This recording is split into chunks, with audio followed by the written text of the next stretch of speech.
And we are live. Hello, everyone. Welcome to the spaceship, and you can be watching from anywhere in the world, and also anywhere in the country of the United States.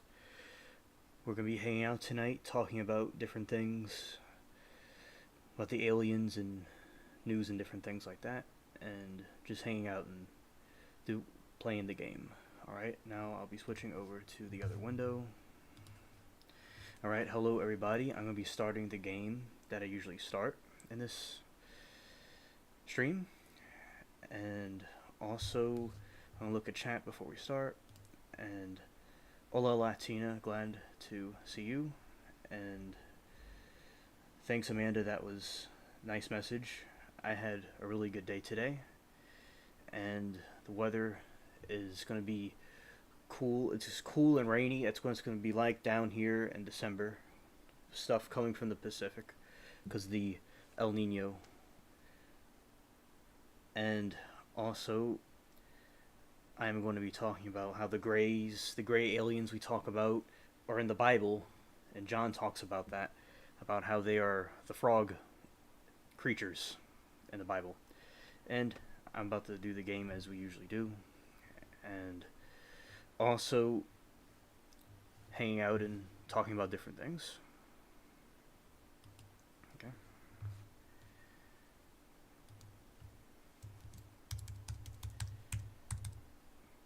And SE will be coming here later.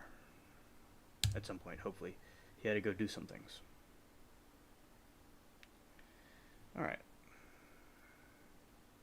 Because I've been learning more about the aliens and like biblical references about them and about the Nephilims and stuff like that.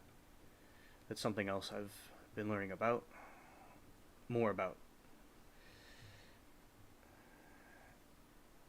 And shout out to Mary, she's in chat, but she's not in chat, but she's watching. Okay. Here we go. I'm going to be switching the screens for right now. Alright, here we go. Playing game. Alright.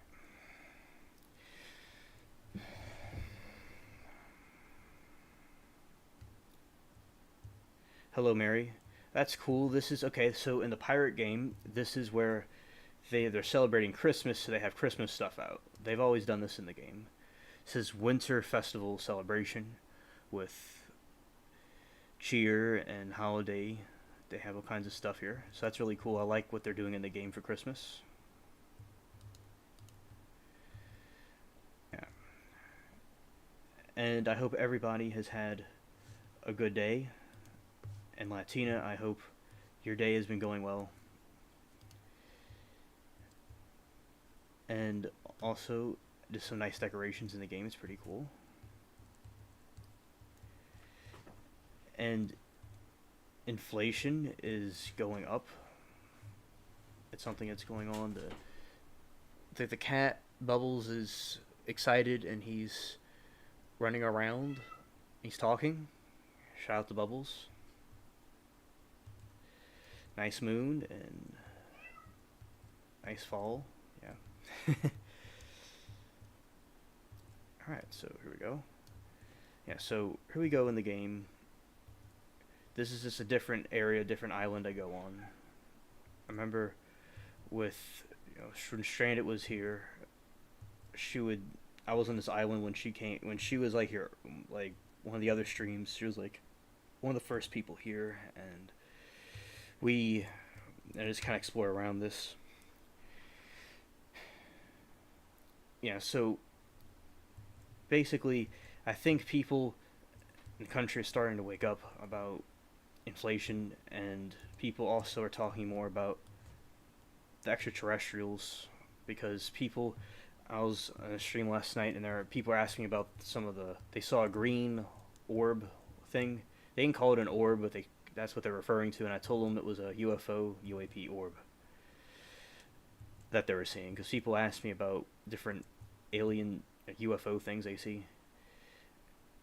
And later in the stream, I'll bring up the biblical references and stuff, and like we look at pictures and things on Google about the different topics. I'll talk about that, but like so the gray aliens, they're seen as like the John was talking about in the Bible, these creatures, these unclean spirits that look like frogs, and yeah, it's the grays he was talking about. He just didn't know what they were called. Like in the new video I put out about the wild hunt of Odin, which I could talk about here also, that I was talking to, it was after Latina left, and I got into it, like just, it kind of like shifted in that area. And so it was when these gods in Norse mythology would go on a hunt, and they would abduct people, and that was like an alien invasion, pretty much. And that's what they disguised themselves as at that time, and now they're coming at something else. So they've always done what they do now, but they choose different disguises and forms. With in the old religions and different, characteristics like that they talk about. And with my plants, they're doing great. I have, you all that were keeping up with it, I have the 3 turnips, and I have a couple of beets growing. And I'm glad for right now, this month of December, because I was watching the weather on YouTube, I was watching Ryan Hall, y'all, shout out to him. He was saying about how, like, the southeast part of the United States, like where I am, and like, say, Georgia, Florida, that area, in this particular region, in like Texas, is going to have a continuation of a low from the Pacific, and it's going to bring a lot of rain, much needed rain, and cool weather. And then the west, it's going to be warm. And then way up north, it's going to be very cold. And this is just this month, in December. Next month will be something totally different. And there could be some severe weather down here. Like, maybe in January, but probably, maybe there could be, maybe there won't. We have to wait and see. So, that was something I was looking at today about the weather.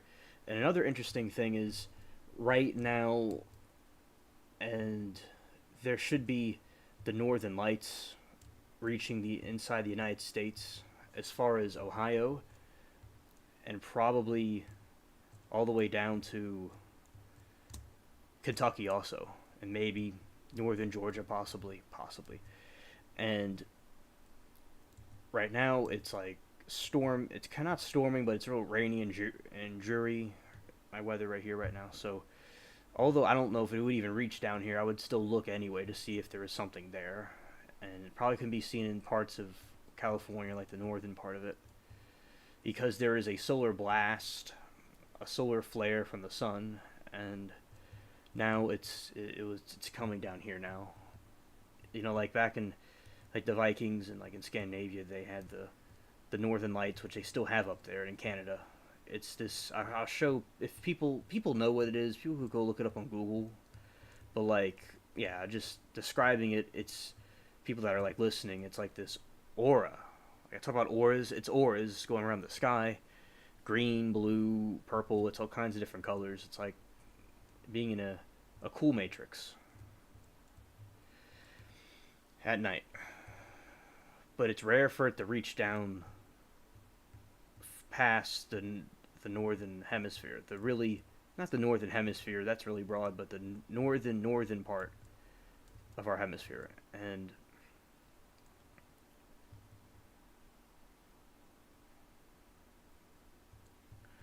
And basically what happens is I was looking at that, and that was something I was telling different people. And also Latina she said thanks, and she had sort of a messed up day, but she's glad the loved ones are safe. Okay, Latina, thank you for the feedback. And yes, it's good that the loved ones are safe. That's always good. It's always important.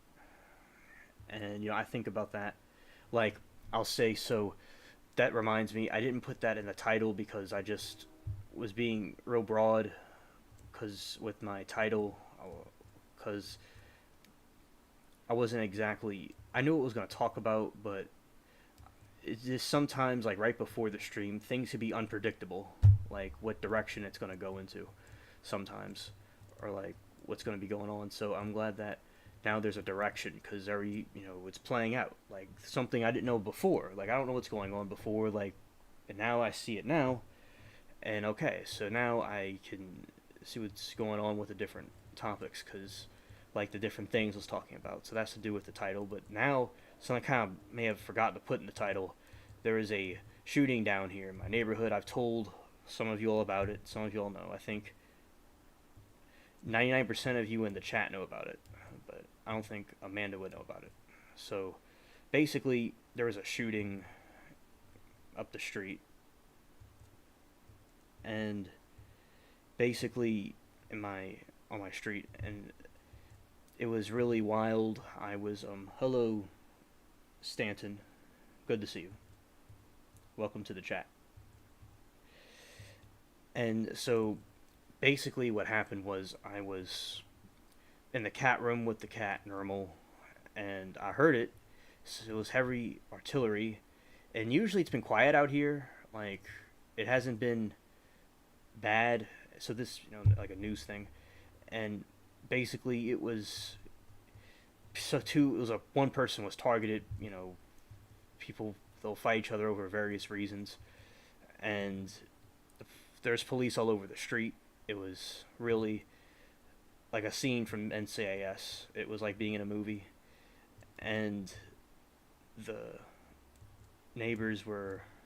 two neighbors went down there to see what was going on, and I was inside but they were like outside, and yeah, the person passed away, and it was somebody that lived down the street, and it was a hectic scene. My mom and grandma were walking up the stairs when it happened, and yeah, it's thankfully that we're all okay here, and everybody else was okay, but because sometimes it's a peaceful area, the people are nice. It's just there's some people that aren't peaceful and they want to just fight each other over stupid things, and they want to ruin the peace. Like nobody likes it, no matter what skin color someone is. No one likes violence in their streets. Everybody was thankful that the police came out and searched the scene, and I think my grandma told me the person was caught. And so like I'm glad that they were able to come out, of course, and they came out quick, which is also a plus, because New Orleans has a lot of corruption, in my opinion, especially like with the mayor, because the mayor will be like, going on these trips to Africa of all places, and Paris, which Paris is a nice place, but people shouldn't be going to Paris and neglecting their city. But a lot of cities are having issues, but thankfully, hopefully, God willing, it continues to be okay in the city, because I know a lot of areas are having problems. And hello, Turning Guns. Glad to see you again, man. Welcome. And basically, I'm gonna drink some water.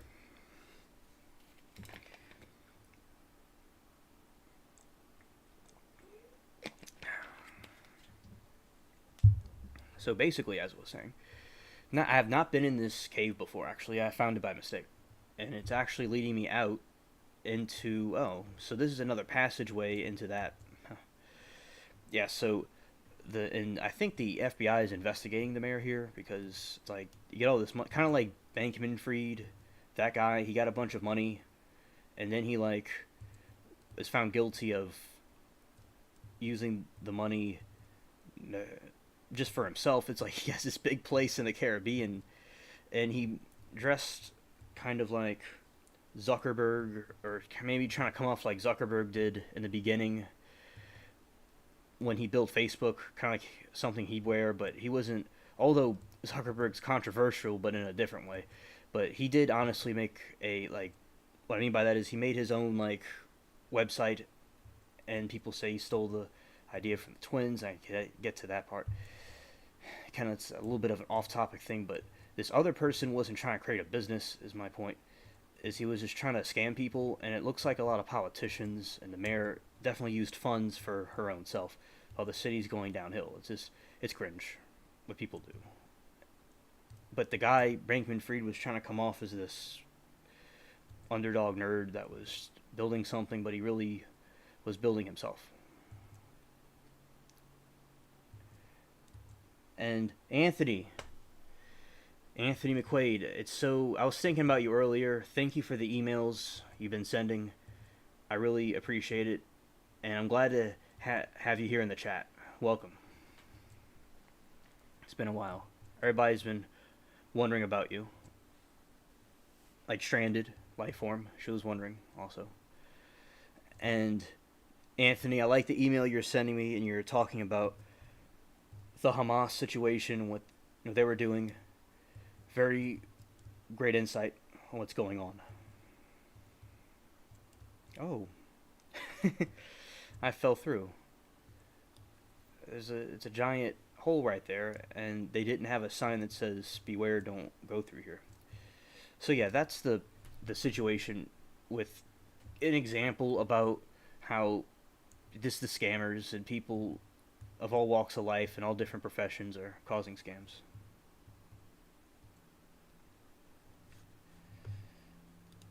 And also doing is, and I was studying about the case about Bankman-Fried, and because I knew kind of what was going on, but wasn't completely sure. And then I'm like, okay, I'll learn more about it. And he was like, the crypto exchange, and the thing went bankrupt. It's like, where all the money go?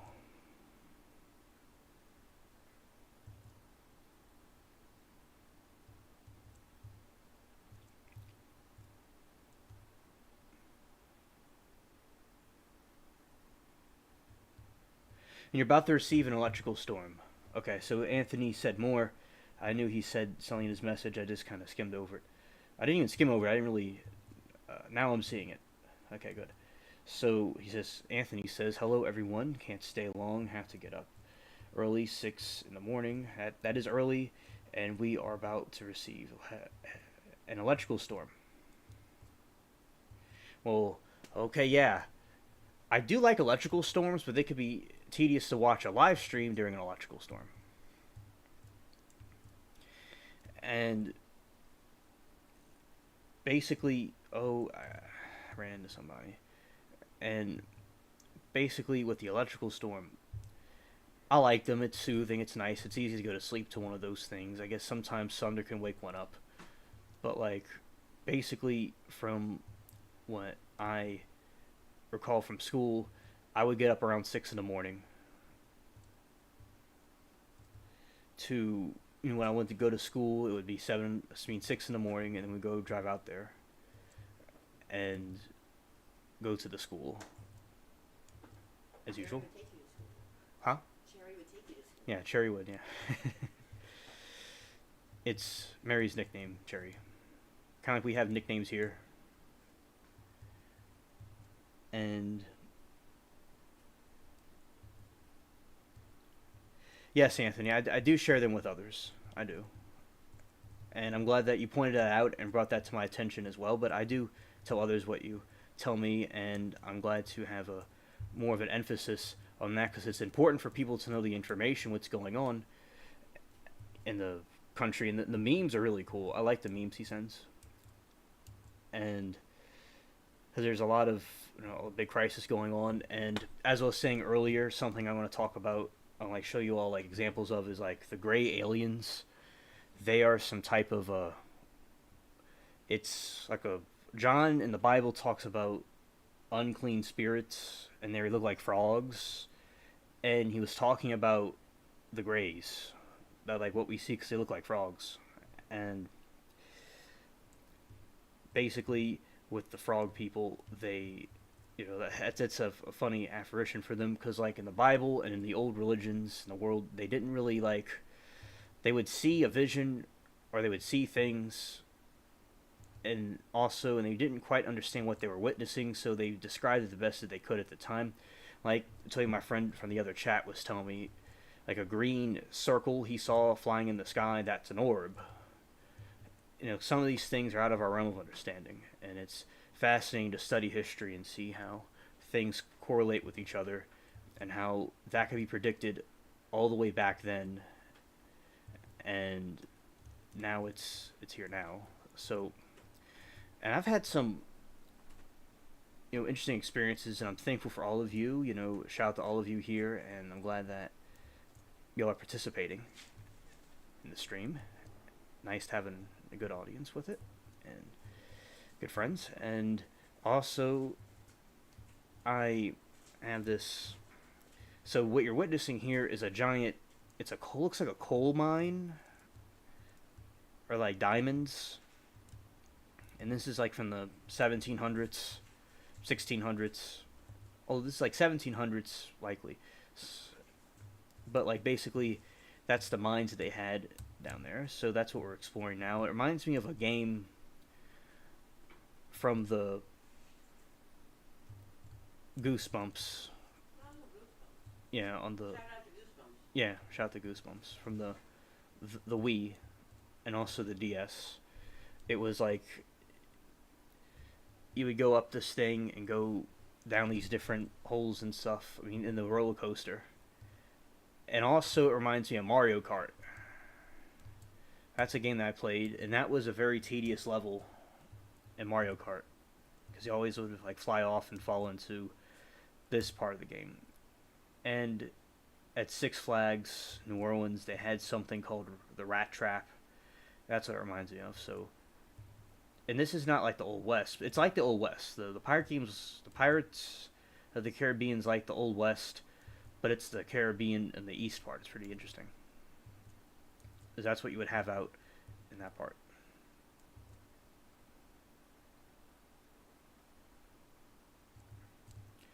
Oh yeah, Anthony. I was talking about that. You may have heard, I think. And so, elaborating on that, I think that is very interesting about the solar flare. It's reaching as far down as Ohio, and the weather on YouTube guy Ryan Hall was saying that it could reach all the way down to Kentucky, and maybe perhaps even farther. And I'm just speculating that. So yeah, you're right, Anthony. That is very interesting, and with the Northern Lights, the solar flare, the Northern Lights, where people like to call them, because there's various things to call them. Basically, what you do is it's an aura. It's really a cool aura of lights. But yes, Anthony, I do agree about that as well.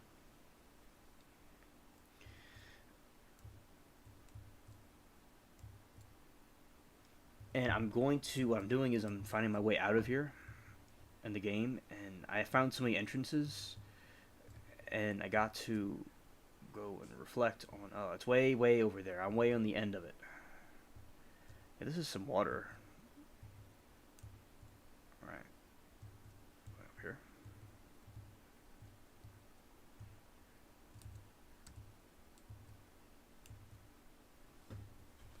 And it's not there. It's over here. There we go. This is the passageway. I don't know if I've not been to this one, so this is filled with a bunch of Easter eggs. And because this is something new they made in the game.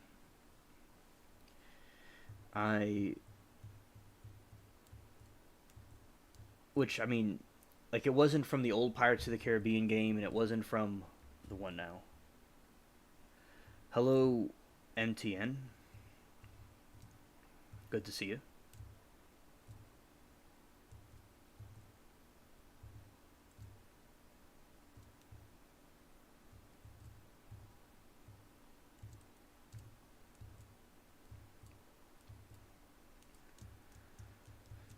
Okay. Yep. Going this way. This other side.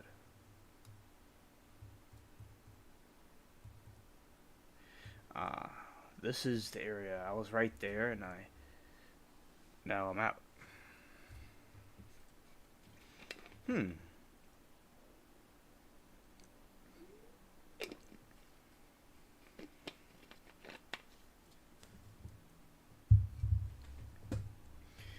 So here we have this graveyard, and you have these graves. Usually we would see the graves that were above ground. Now you see the ones that are buried. And Anthony McQuaid says, the flare from the sun is the largest in recorded history. Should be interesting at best. Yeah, recorded history.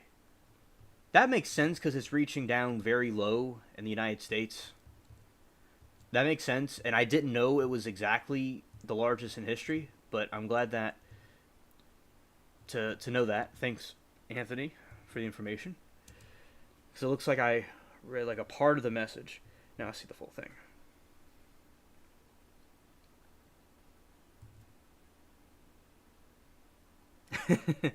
Mary says, I didn't know that. Sounds interesting. Maybe that weather occurrence with the sun will knock sense into people.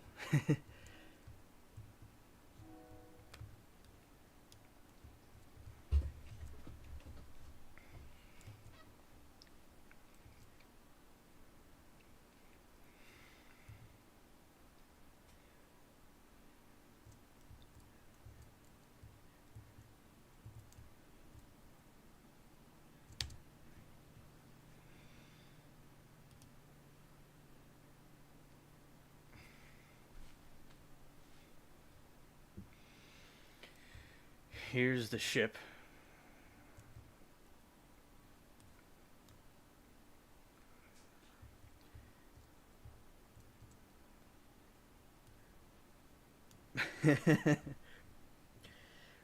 That's a good yes, exactly, Anthony. Totally agree. All right, and we're having laps for running.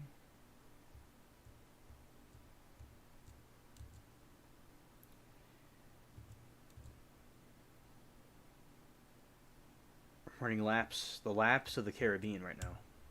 I'm about to go and do the thing, but I think it's so interesting. So, like, my character is exercising, and he says the aura borealis will be alive on fire at this time.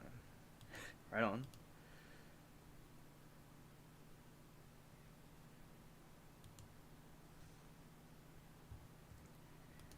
Yeah, and also with the sun, about the sun. Speaking of the sun,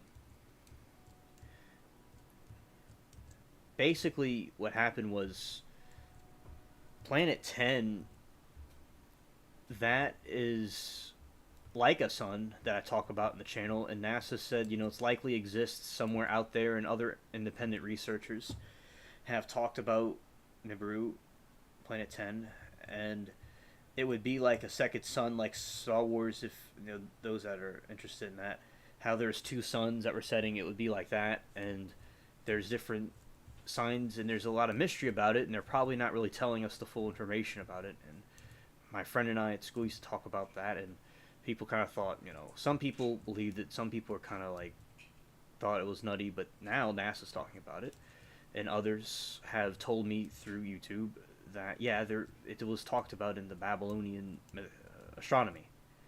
So yeah, there you go. Like, it had to be something. Like, with that name and all, it had to be something. That's very interesting. And notice how the ship is it's very dark wood, because it has a strong hull, but it's kind of slow. It's a little slow. It's known to be kind of slow. These are different cannons and stuff. Like, we're here,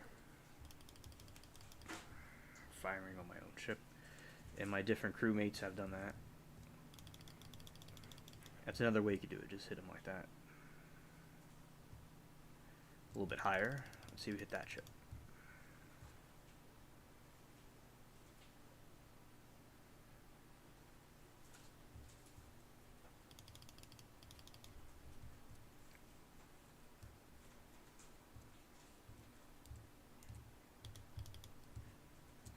See where those land.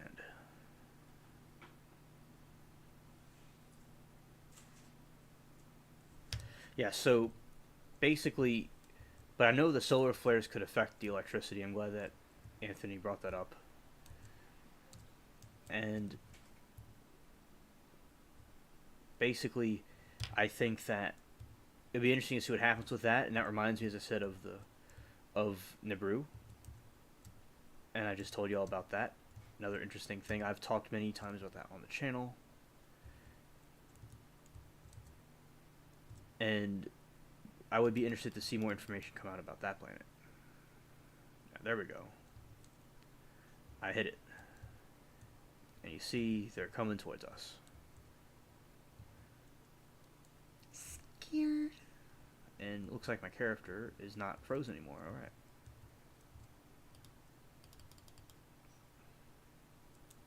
Alright, here we go.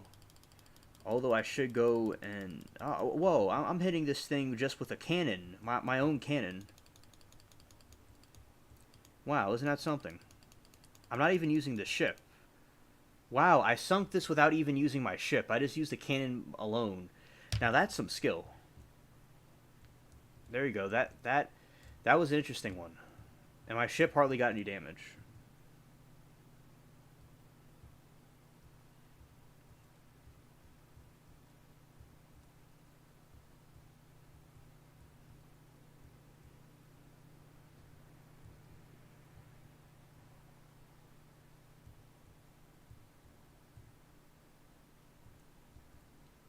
Alright.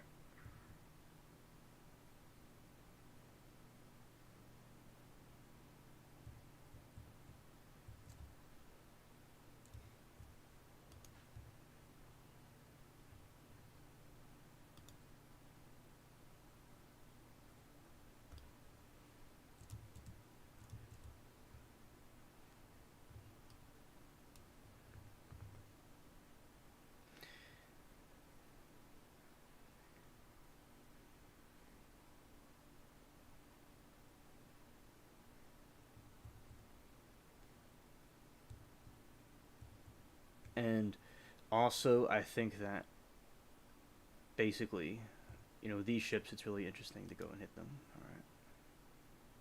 Hit the wrong button. Okay. Hit the wrong button again.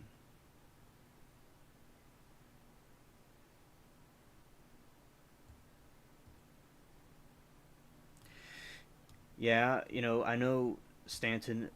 Yeah, because because I have a very long title. Alien spacecraft would have just been too. It would just been too bland. We don't have stale food on the spaceship. A lot of people have had trials finding the channel. Many people. And also, I remember how the name of the channel, it comes from a situation where I had this. You could look it up on my channel. It was an earlier video. It's like the second oldest video on the channel. It was from 2017, and it was a sound effect I made. It was called Alien Spaceship Sound Effects, and now it's at it's over, well over 20,000 views. It's at 30,000 views, and I named my channel after that. And then I put vlog on the end, and the reason why I also, because when I was taking like informational courses about YouTube and like how you would like make a YouTube channel, like I know how to make a YouTube channel, but I was just learning different tricks and stuff, and they advise people to stick to one topic, and I like to, although other YouTubers do it and they do fine, it's like my thing's like multiple stuff. So it's like there's it's alien spaceship, it's sound effects, and a vlog. So it's a combination of things, aliens, about sound effects, about a vlog. You could vlog about anything. You could it's kind of like a lawyer trick. Like, anything could be a vlog, like gardening, or what I'm doing right now. And I added different things in there, and some people requested to see the garden or this or that. And I make a cool video that people like to see. And even if it's off topic, because I'm doing it. Because remember, my cousin, his screen name was Narwhal. He passed away a couple years ago. Rest in peace. He was telling me about, like, people say would want to buy my thing or watch my thing because I'm doing it. It's like my product. And like if I made a video, it's my video that I made. So even if it was off topic, I knew that the people would stay around and watch. And here we are. So it's kind of funny how I did it.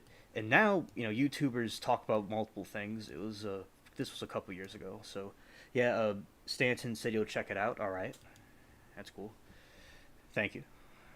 And I like the engagements and stuff with the channel. And shout out to Latina, very in chat, very cool, nice people. And Stanton, shout out to him and everybody here.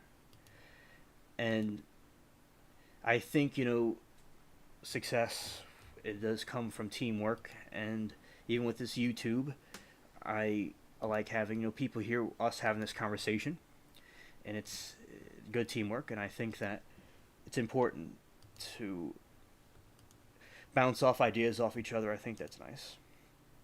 And Mary says, Alien Nehru, shout out to Douglas. Hell yeah.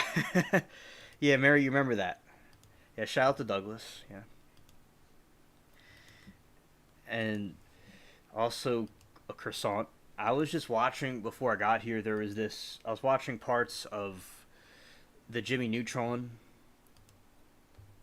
and the movie Jimmy Neutron. I watched when I was a kid, and the character, he likes a croissant, and that was it was a joke my friend and I used to talk about. Like, we used to look at the memes about the croissant.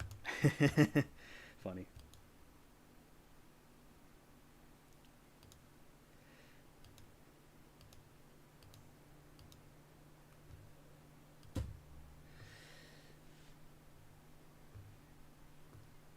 And also, that's good, Stanton. I know you're a chill dude. You're chill. And some people thought like I should change the name, make it smaller, but like so many people love the name, and it just, if it was an abbreviation, the abbreviated form is ASSV. It's like new people wouldn't know what that means, and like how like some people, they had kings and queens and stuff in different countries, and they had like these really long titles, and my name's a long title, and I like it, and I like it the way it is, and I'm glad the other people like it too. And it's also like to not worry what other people think,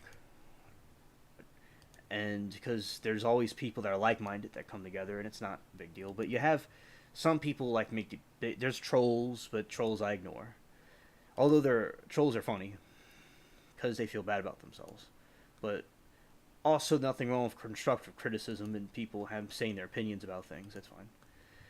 And I like say with the videos, with the sound effect videos, like if you all like look at the sound effect videos, some of them, there's like a purple bar at the bottom, and I added that there out of a cool suggestion that there would be two separate screens where people could see the information in the picture on the other end. And that was something cool that another subscriber gave me the idea of, so it could look more, because one of the things, it could look more synchronized, and that's pretty cool. So I do like different suggestions and stuff, but like people that like go and like downright insult the channel or something, like say for instance, like I was running the ads for some of the videos, and most people were pretty cool and just engaging with the topic. Other people were like, oh, this sucks, you suck, blah blah blah. It's like, it's always good to ignore haters, and they just feel bad about themselves. So those are different circumstances that happen. Yeah, Jimmy Neutron Boy Genius, yeah. And yeah, he had a rocket, and they're about to shoot him down, but they saw it was just Jimmy Neutron, it wasn't somebody else. And the movie came out 2001 December.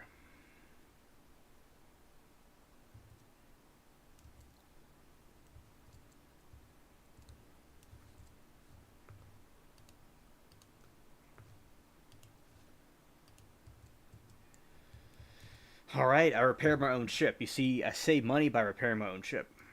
I'm going to go and destroy this other one. For those who are in the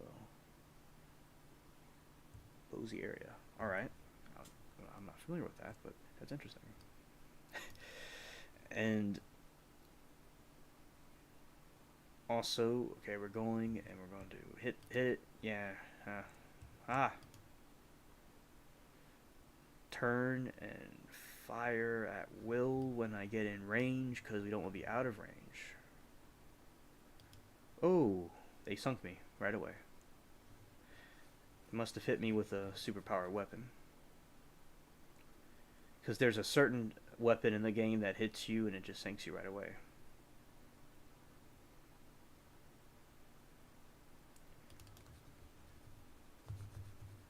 Alright, here we go. The mouse vanished for a second.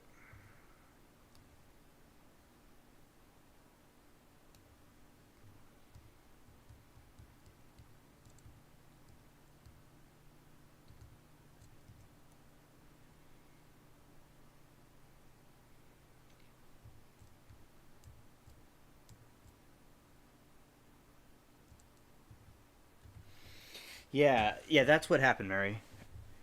And I'm watching it again so I could accurately tell you what happens as time goes on. As the days go on, I'll tell y'all more. And basically, yeah, his mom was in space and she had to go. He had to go up there and like save her. And there's these aliens they were dealing with.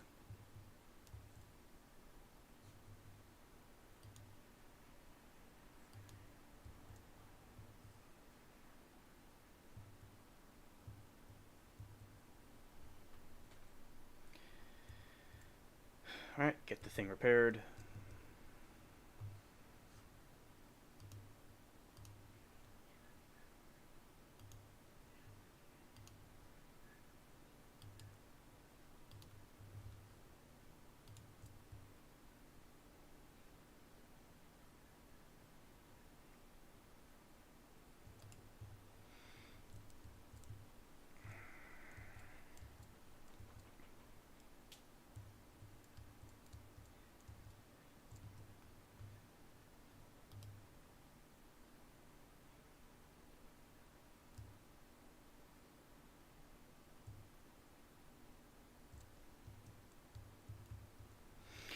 Let's go and attack that same ship again. And all right, let's go.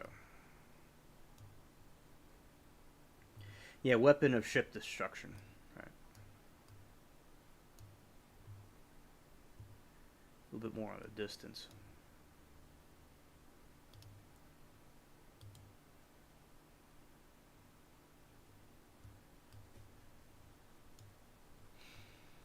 And this time will be more at a distance, so it won't be able to hit me with that.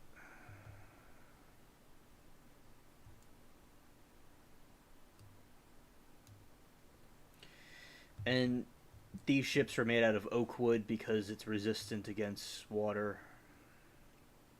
Also, Cyprus is good at that too. I like the fire cannons, it's pretty cool.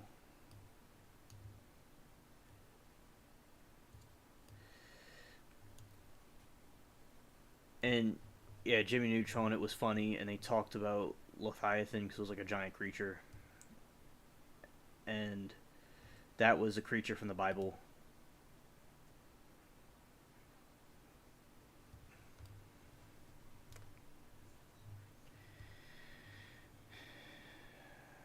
And, you know, it's a sea creature. So that, you know, it was nice watching that again. I was also watching the Hey Arnold movie, pieces of that. It was just things I saw in my recommendations because YouTube has movies. Some of them are free with ads. And see, now I'm sinking the ship that sunk me. Alright, there we go. I'm at a distance, so it's not going to hit me with that, what it hit me before. And my slow tank is going to go and get him. Alright, here we go.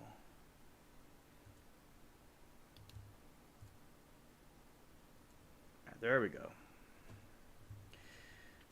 There's my reparations.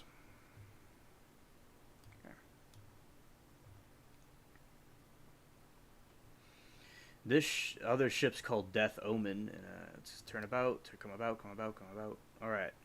See, I missed that. I missed that. Alright. So, we gotta be careful here, and go this way,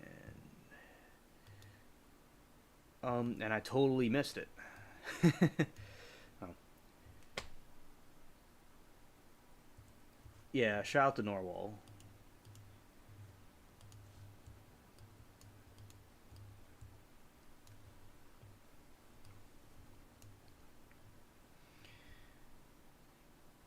Turning the ship that way, and here we go.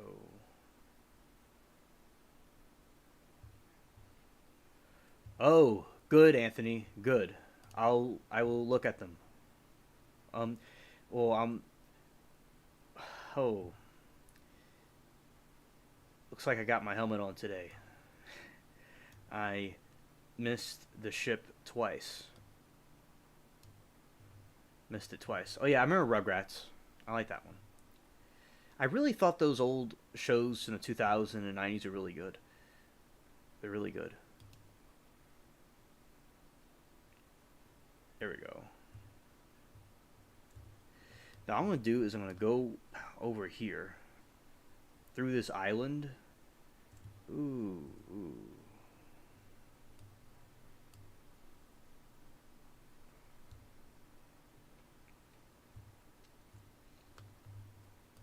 That's the island I was just at with the chickens and stuff. Scurvy shallows. Scurvy's an interesting topic. That's what the people on the ships would get. Because I think, and I'll look it up to make sure, and we have this ship going right through the island. What? A glitch in the Matrix.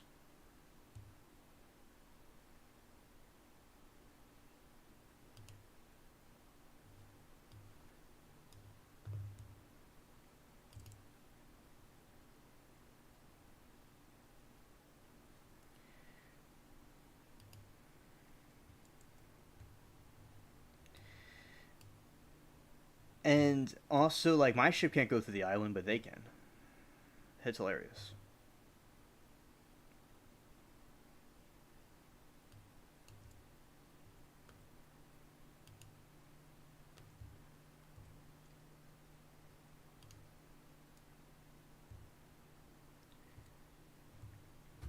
My ship is catapulted. It's a little bit more far than I wanted it to go. Now we got these other ships coming in.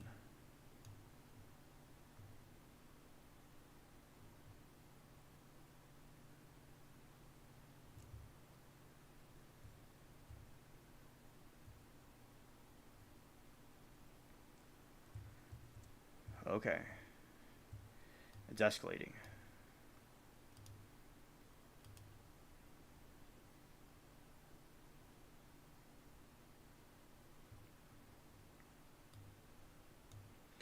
Yeah, so basically, that's what I, think about those movies and stuff. And something interesting happened to me today was with the cats. So I was with, yeah, see that ship had to go. That ship had to go. It sunk. It's gone. I'll probably get this other one over here, and then I'll probably go off because the Vanguard, that one didn't really cause me any issues.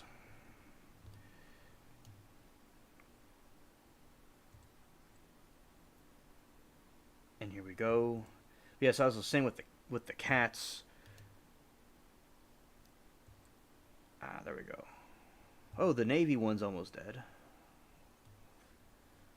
Come about, come about, come about, come about.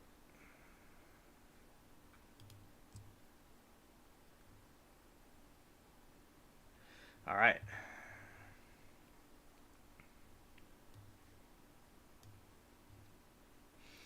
So the cat, I was letting one of the cats in the cat room get on my arm with the sleeve on me, and I let it attack my arm. It was funny. And then the cat went like right up in my face. It was funny. Like by my ear in my face. Cats are funny. And then I meowed to Bubbles, and he looked at me and he meowed and he ran across the room. And then, like, before my live streams, Bubbles likes to get excited and runs around and talks because he wants to be the center of attention. It was a fun day. All right, there we go. Ship sinks. Now that's done, we'll go somewhere else.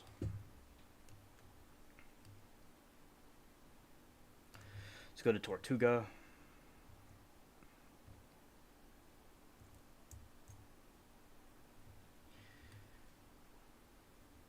What I'll probably will do is I'll repair the ship out here.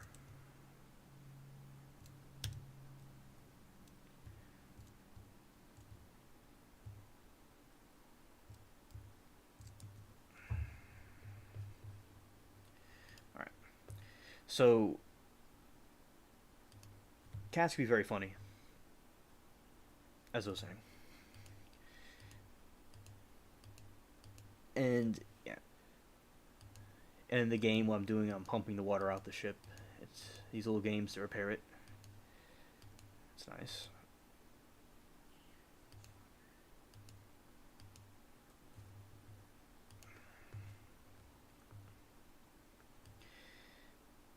And as I said, the ship, it would be oak wood.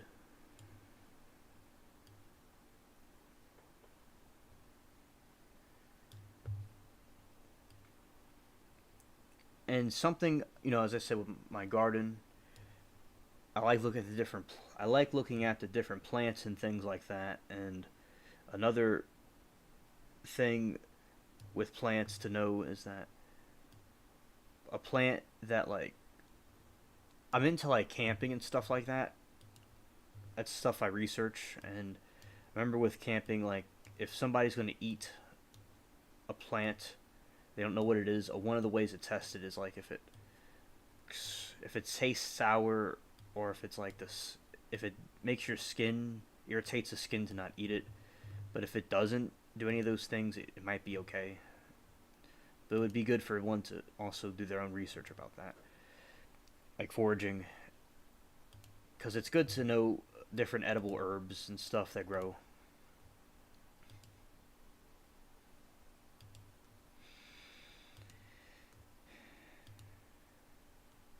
And it was only earlier this year I planted, around spring, I planted the turnips.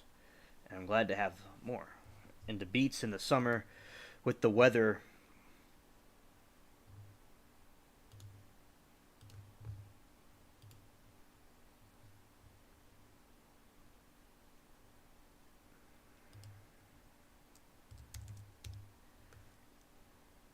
my buddy came. That's why I paused for a second. So yeah, so basically, as I was saying, the point about it is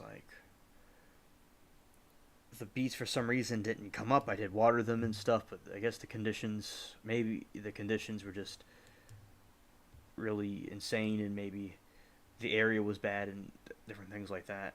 And that is why I like this time period. Has been very nice. And I was also, the area that I chose, it was more consistent than the other one. I think I was I want to water a little bit more.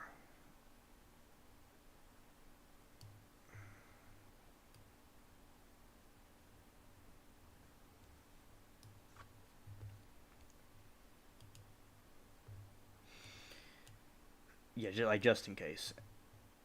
So that's interesting point about that. And some things, the beans I grow, they're Henderson lima beans. They were found in the Civil War, around that time, or after it was discovered.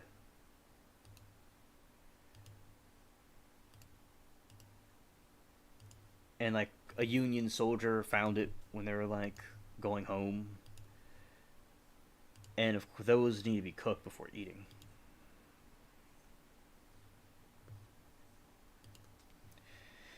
And I found out in this game, there's a couple of different times to repair the ship before going out. Because I thought it was just one time, but it might be a couple of times. It's patching up the leaks. It's a fun game.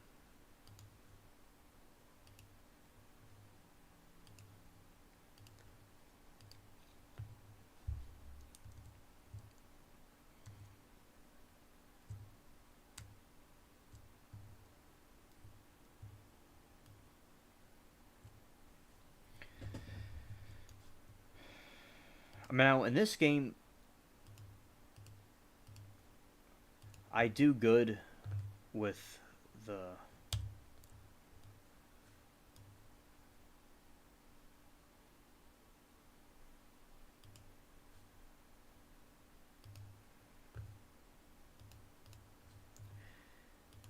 the ship does very good when I have multiple people in the crew.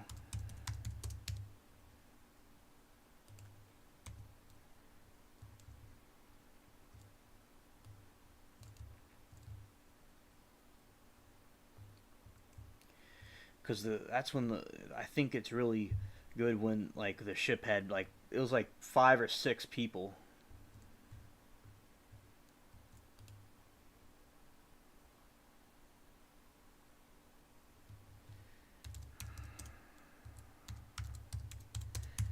Telling them getting some ships.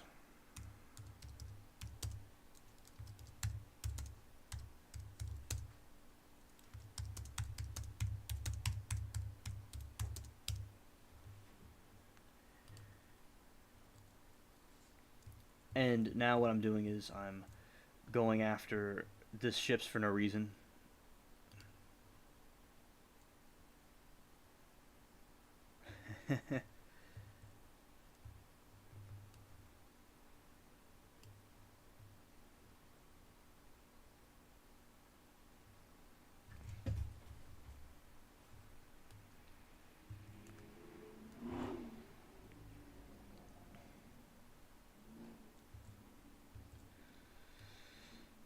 Okay, we're going here, ramming speed.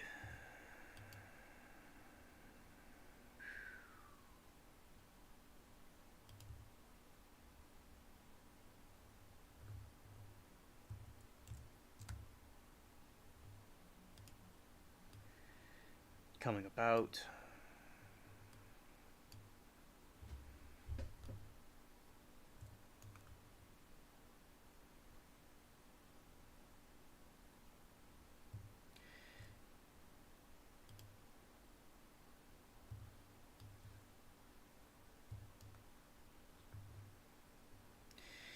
And you know, like in the game,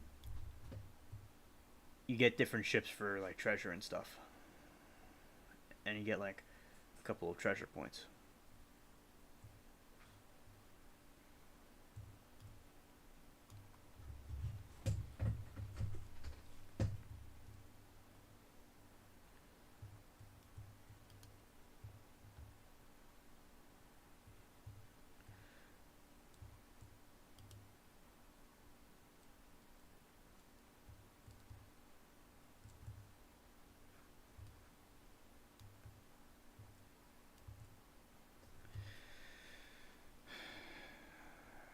And the Queen Anne's Revenge is out. That is a ship from, you know, it's Blackbeard ship.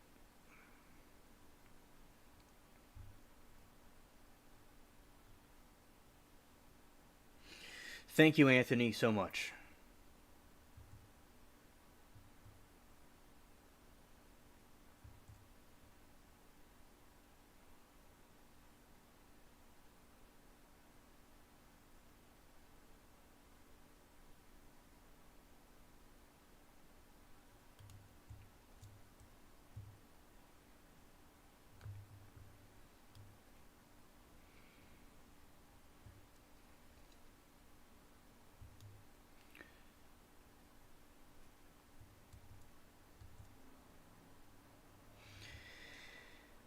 And I was just going and fighting some ships out here, and let's go.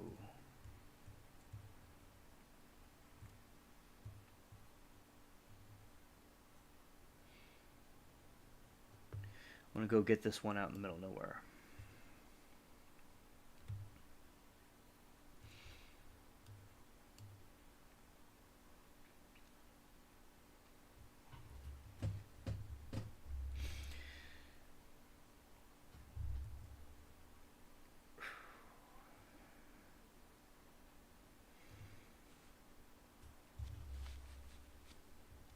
Alright, let's go with that.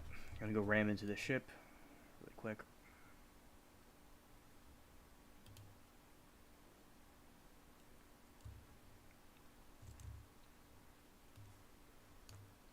Yeah, yeah. Facts, Anthony. In the game, they call me a captain because I'm captain of a pirate ship, and on YouTube, I'm captain of a spaceship. Wow.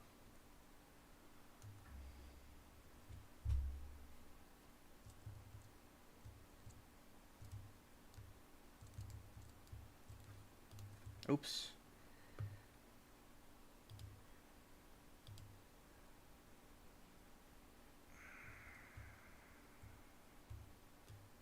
I got a winter chest. That's something new.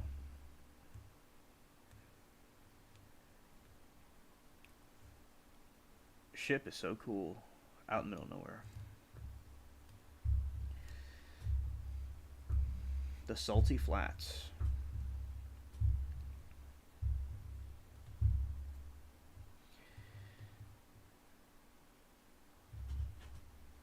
And also, like, say somebody wants to purify water, like, there's a couple of, cool, like, videos and stuff like about that, and, like, how putting, like, sand and some dirt and some charcoal and things like that, and put it, like, through a strainer, and then heat and cook it, and, like, boil it, and then it would be drinkable.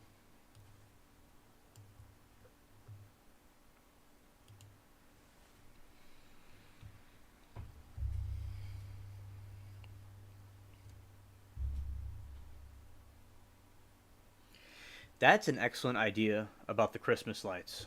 I like that.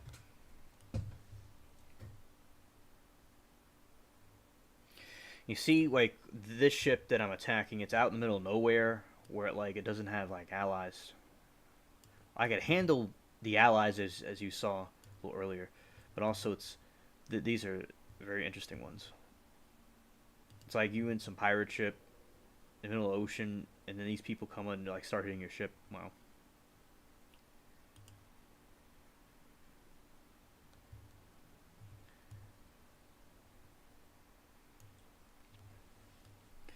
I like how they're called ogres because I like the. Oh, this man said LOLing. Yeah, I like that.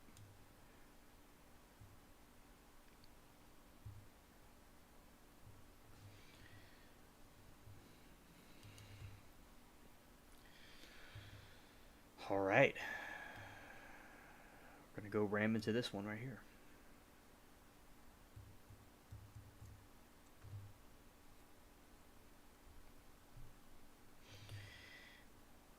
And now me and the dude are hitting this ship. Charge.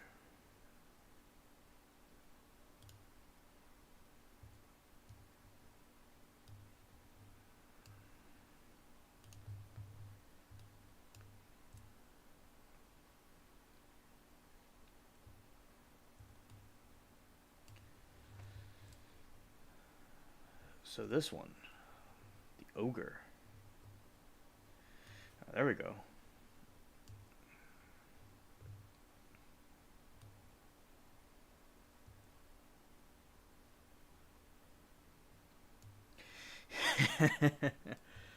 Shout out to Shrek.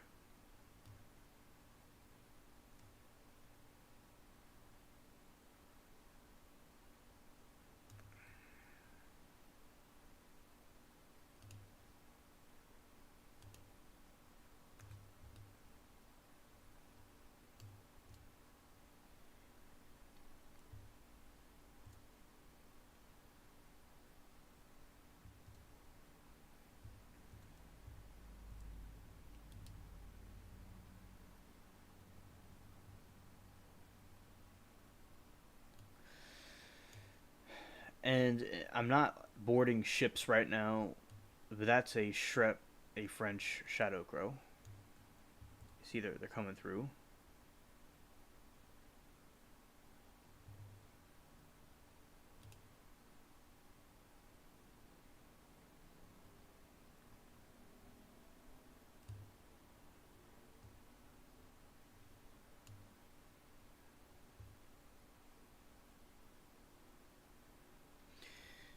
drive-by ship attack.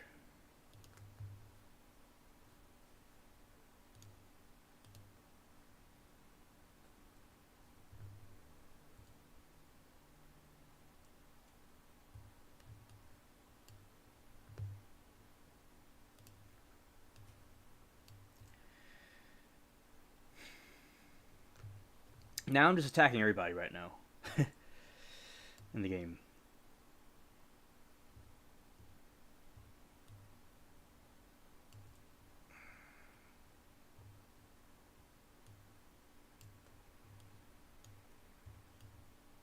Because they were all in like a cluster, and if you attack it head on, like, head on, it's not as, it's more, a little bit more tedious. But that one, it's nice when you attack it when it's all by itself. You see, they're all like split up, all the ships. You can apply this kind of logic to anything. And I completely missed. Nice. I missed the target. Nice. Awesome. Yeah, the genius right here did that. Me, Captain. That's alright. I got this side.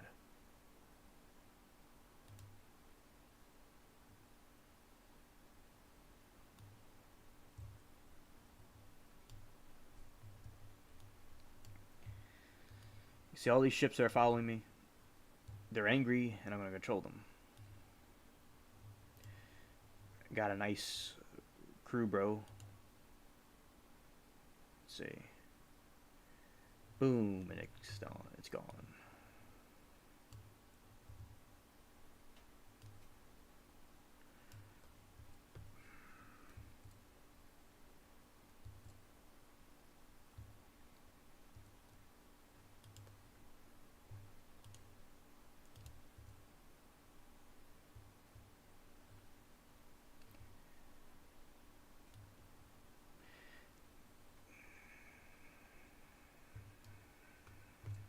And now we're going to go back this way and pursue them. They're all like confused. Like, what's going on here? You see that one is out in the middle of nowhere. It's all by itself. It's all divided. Yeah, the Karen shrimp, the Karen. I just said Karen shrimps. The Karen ships are triggered.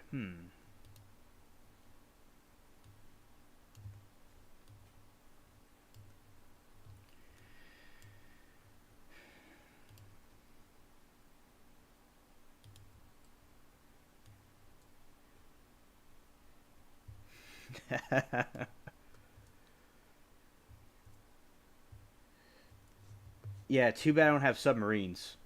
Imagine a Jack Sparrow in a submarine. That's hilarious. That'd be pretty cool. Yeah, it's the wrong era. It's a couple of 100 years later. That would be an interesting game to do. All right, let's see.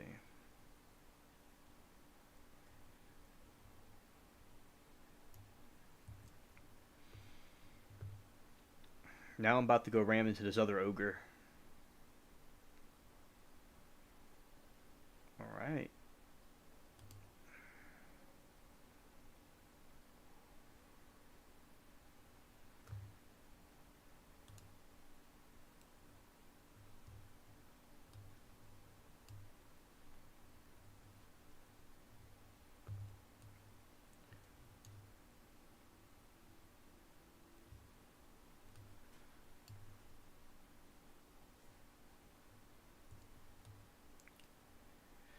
Uh-oh.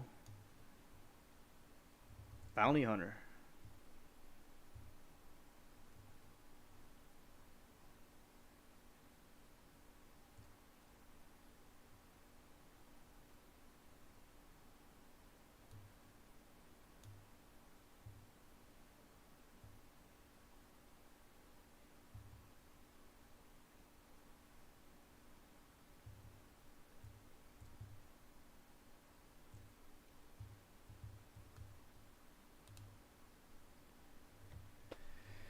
All right.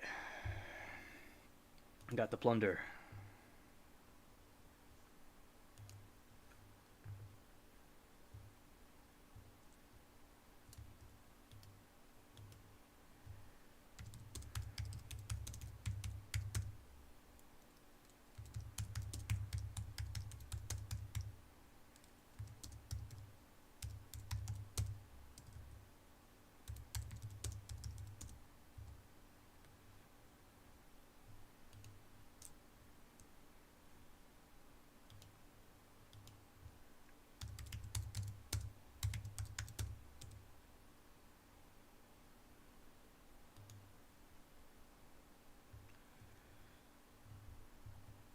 dude's name is Samuel in the game, right?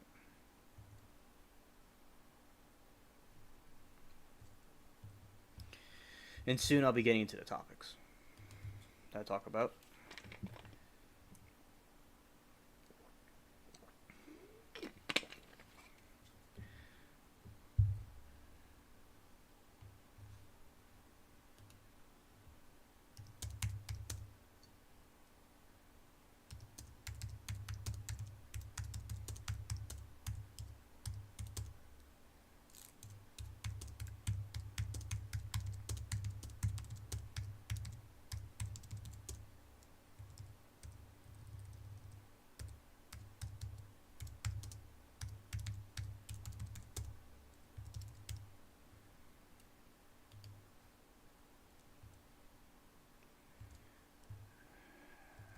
And also, yeah, because I want to make sure the ship is in top shape. And I just want the dock really quick. Bounty hunters are around.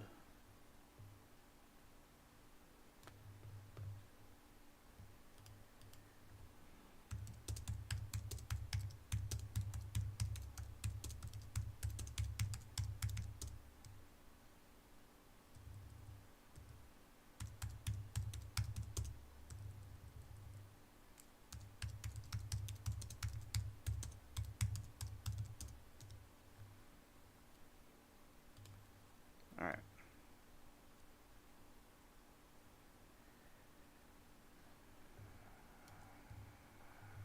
And also is trying to see if the bounty hunters are still here.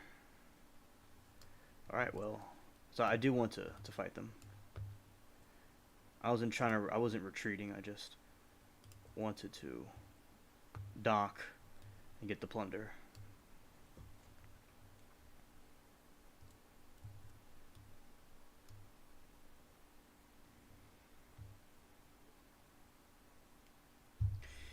And we'll do this for a little while and get into the other stuff.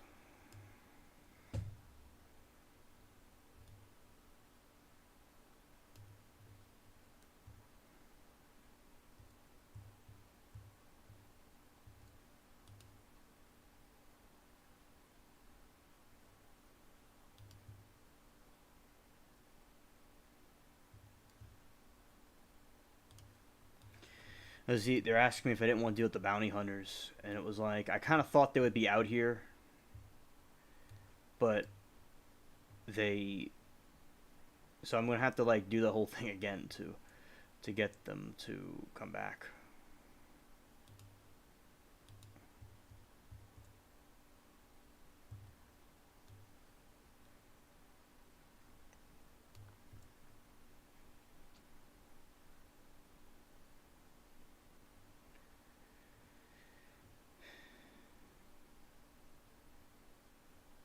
Because we fought the bounty hunters before.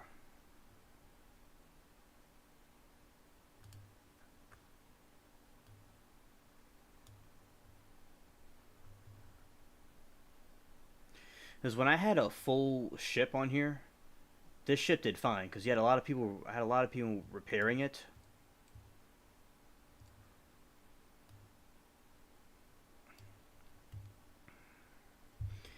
And, but I could deal with myself, or one other person. It's nice to have the help.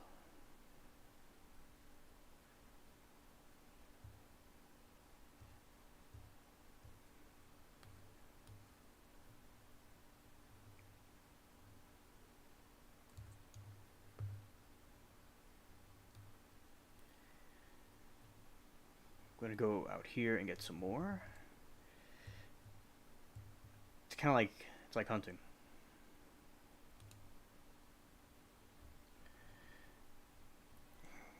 Because, like, I know the show Doggy Bounty Hunter, and like when I saw this game had bounty hunters, it was hysterical.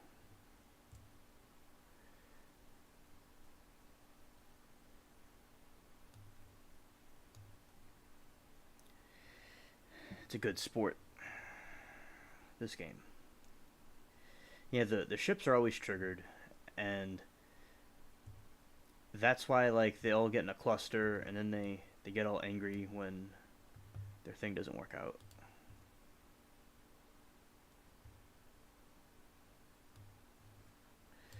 Now I'm coming about this way.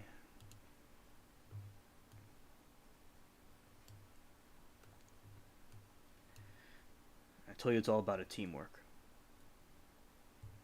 Alright, there we go. That ship's done. Because I opened up the ship to the public.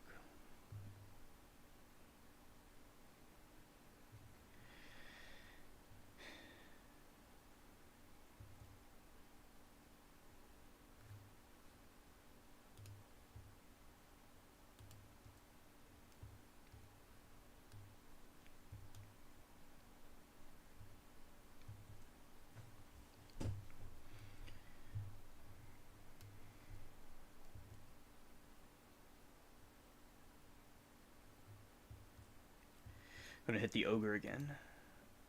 Charge.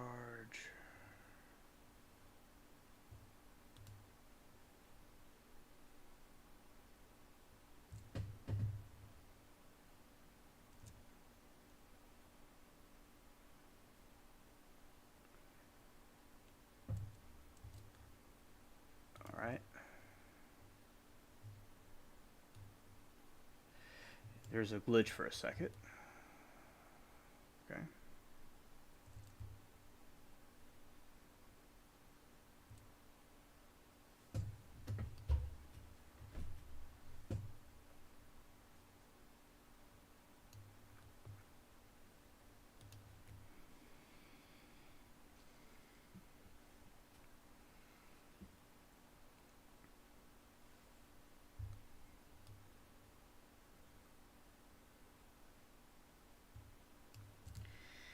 And now, this way, I'm going after this one.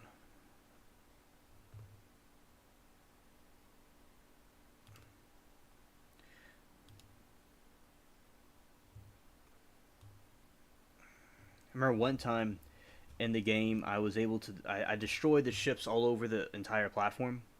Like, and I destroyed the Titanic-sized ship in the game. It was epic. Because I had a giant crew. When you have a big crew, you have different people repairing the ship and people firing.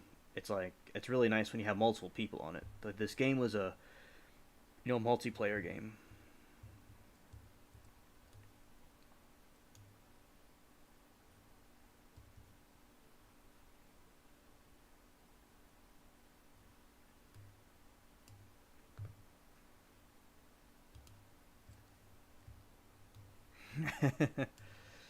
Here they go. We're getting all of them now.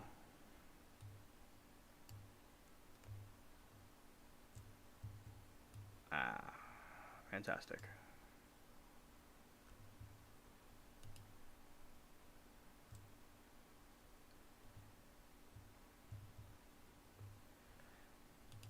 Let them have it.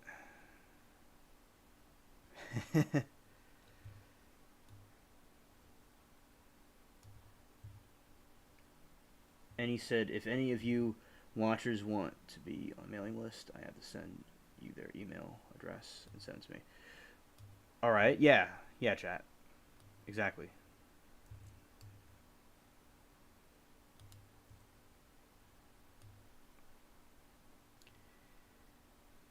Alright, here we go.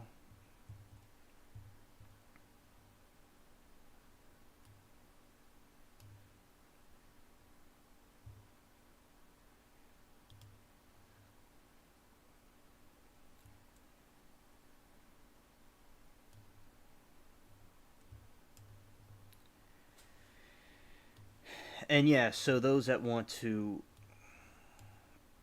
email Anthony, they could go and let me know, and I'll pass on the message. And now we're at full capacity. We got some bounty hunters. All right, let's go. Let's go mess them up.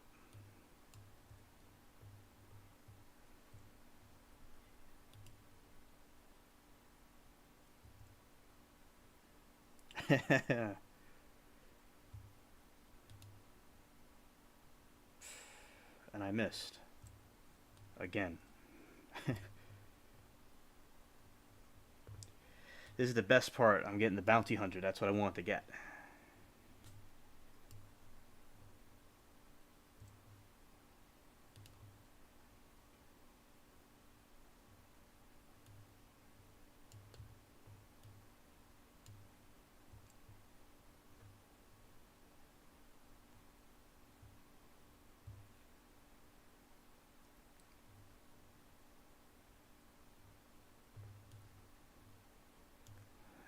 Turn around a little bit. Alright.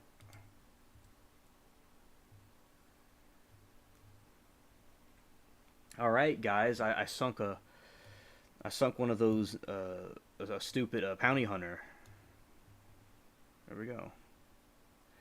And she said, "Alien, since you're a pirate, we need to put Bubbles on your shoulder and pretend he's a parakeet pirate." Oh yeah.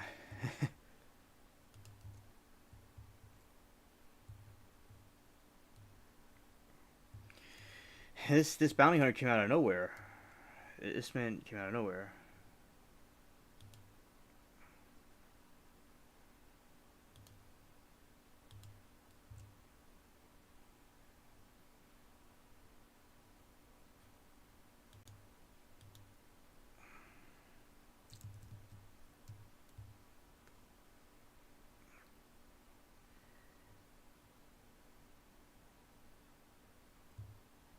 And now we're gonna go this way to get this bounty hunter.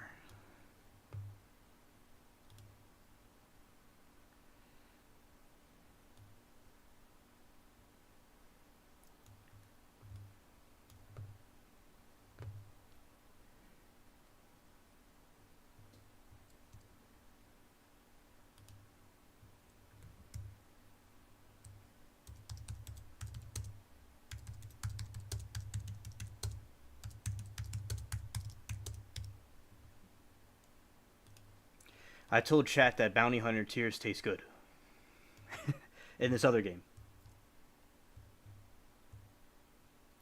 Hey DJ, nice lurking. That's what we're doing over here too.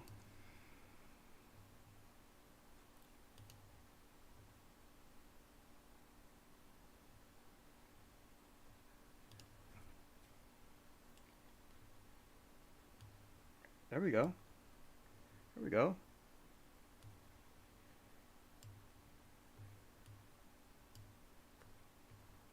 Looks like they're repairing the ship.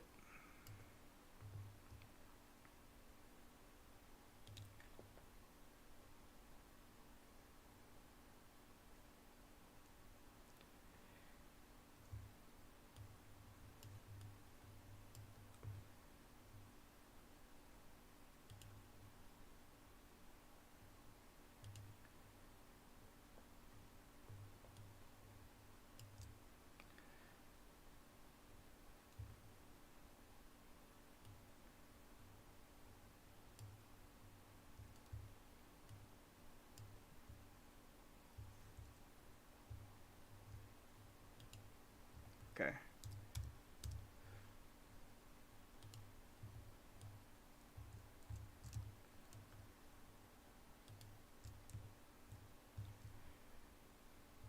And now I'm going to go to the island. And we went to dock.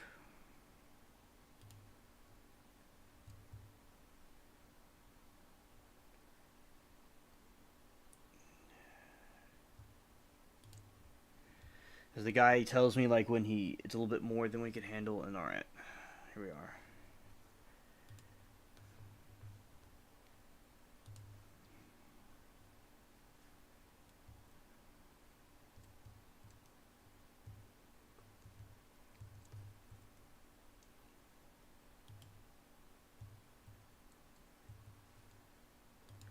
See if everybody wants to go fight this thing with me.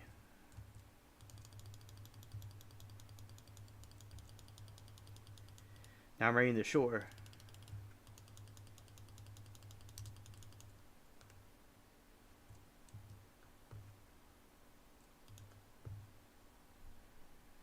Nice, I got a bunch of gold.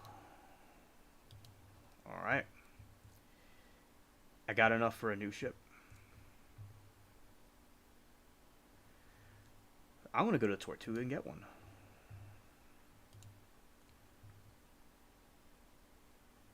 We're right by Tortuga. And just like build it back up. Awesome. Okay, so I made some advancements in the game. And I'll show you all around Halloween Tortuga. So, I mean, not Christmas Tortuga. Alright, and then we'll get into the other stuff. Yeah, this is pretty good. This is good gameplay. Good gameplay right here.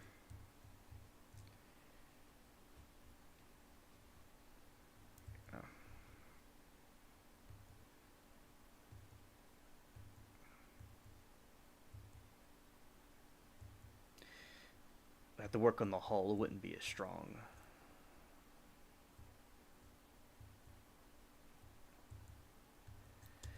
Because I could get the... I think I could get this other one now.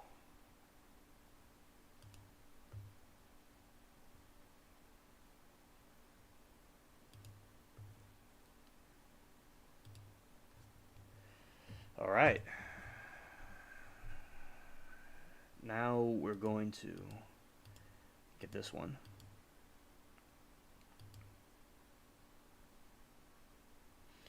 Shout out to DJ. Useless Venom.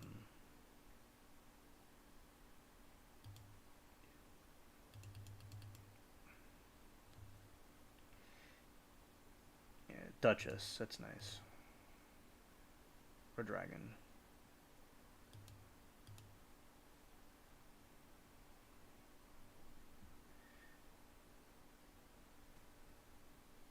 Wicked, Duchess, or Dragon. This is like in the game you can name the ship.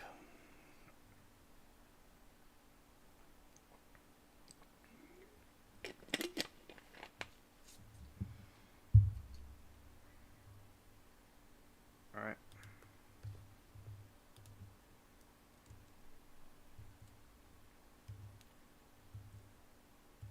Alright, now I got one of the most fastest ships.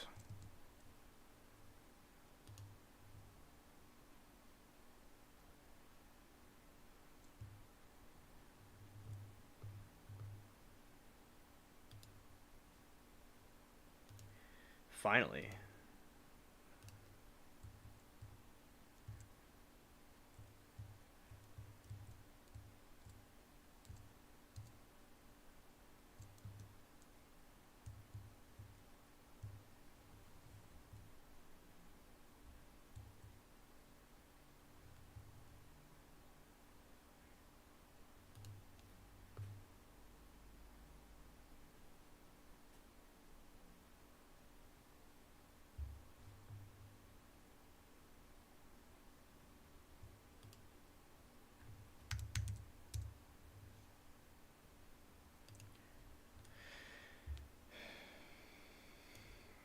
And this one's is much faster than the other one, but I still have the other one. And yeah, this is a big breakthrough. This is the biggest one I've had in the game.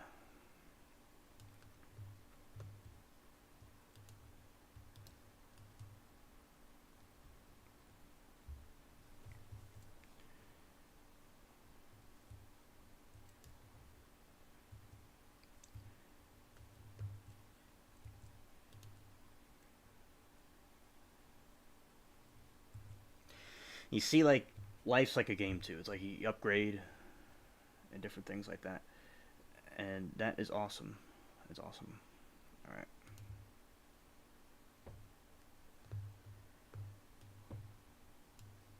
A little ferret. Alright. And Anthony says, it's time again to get some sleep, so good night, everybody. And he sent Latina. He says, DJ, MTN. Alright, well, bless you, Anthony. Thank you for coming. Good night.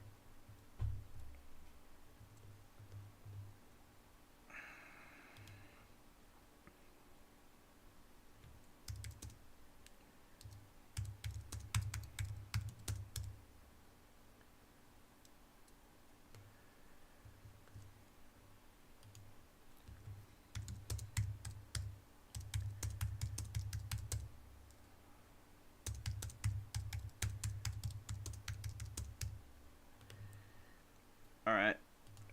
Now I'm going to go out a little bit. And we're going to do a speed test on this ship. Okay. And it's going to go a little bit out here.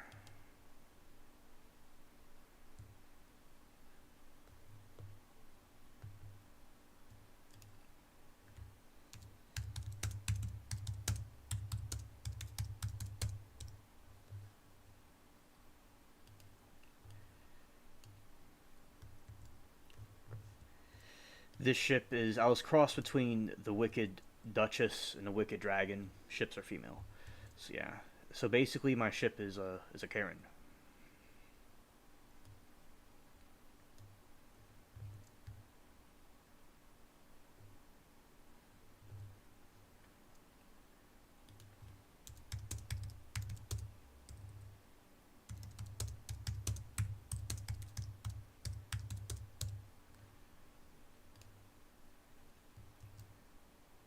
Alright, we're gonna see how fast I can bring this ship, okay.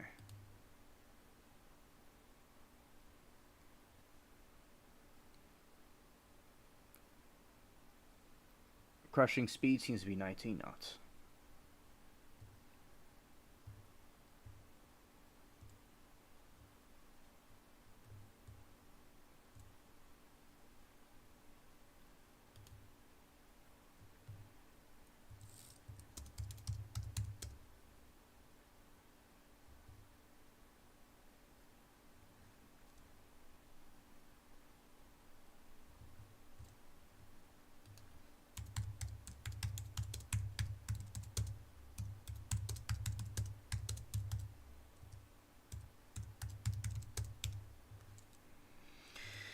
And I'll upgrade the hull over time.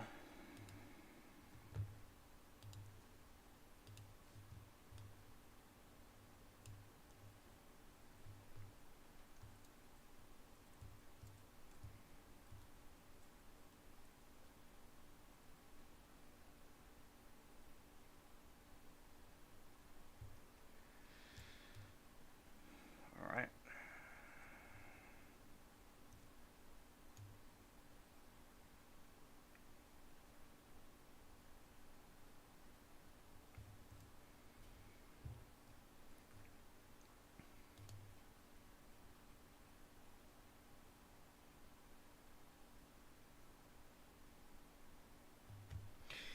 And because he was telling my friend in the game, Samuel was telling me that the other ship, was good, but it was kind of slow, and this one is like much quicker. Now this hull, it would need to be upgraded, of course, because it's not, the hull isn't 100%. But I will upgrade it over time.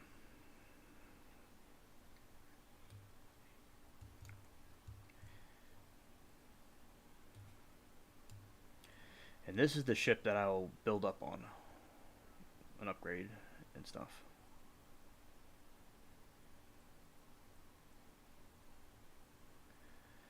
Alright. Let's go and get this one.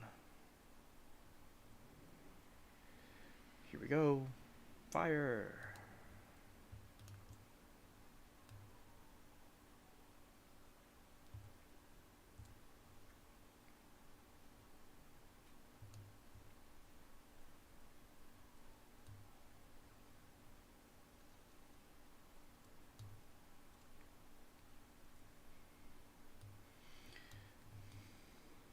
Playing around with this one for a little bit.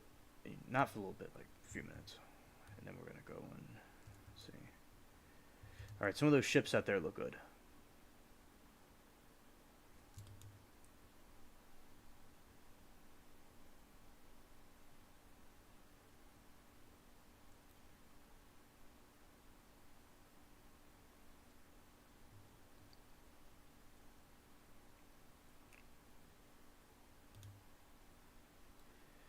Yeah, and my friend was saying it's a bit faster than the Titan.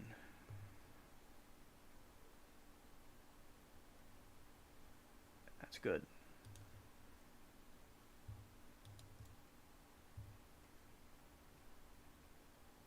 Yeah. The cannon's pretty good too. It's like it got it like immediately. It immediately sunk it. Um.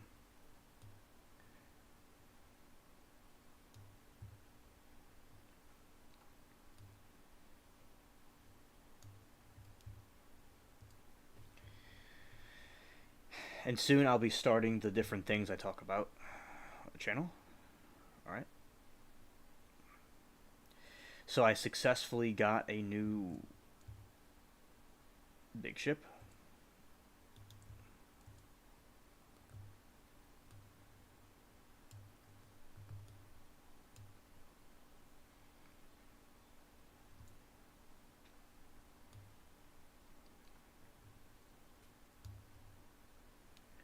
come about.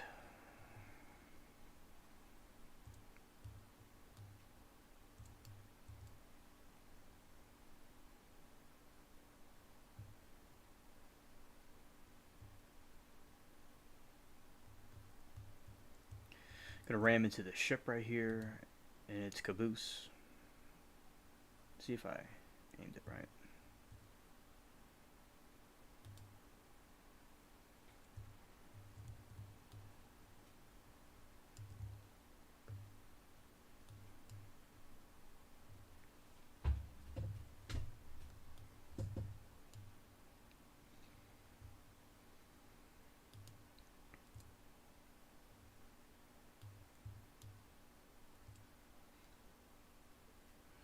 They're about to hit their own ship.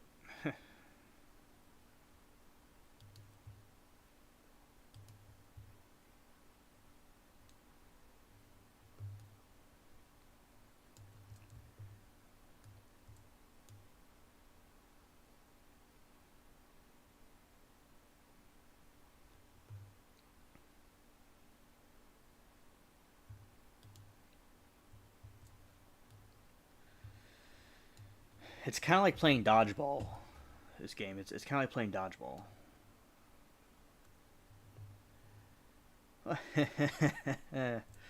They knocked off his little sail thing.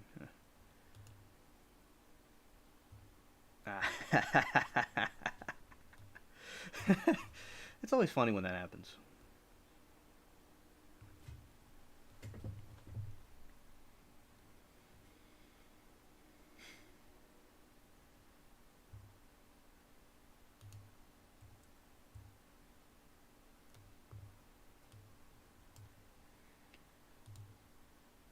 Let him have it, chat.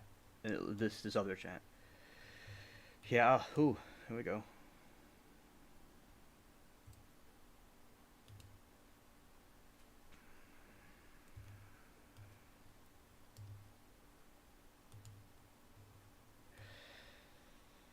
Ooh. He did good with that. He did good. I was talking about scurvy earlier. I'll get on topic about that. So, what happened with scurvy was the people got it on those ships, I think, because of vitamin D deficiency, and they put some lime in rum.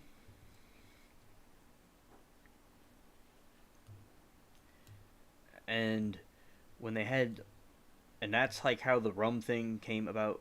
So it was like the stuff that they put in their alcohol and their rum to help with the scurvy issue. Like you'll see things like Scurvy Bay and stuff. And this ship, these kind of ships, they have the ship weapons of mass destruction. So that's why I want to keep my distance from it.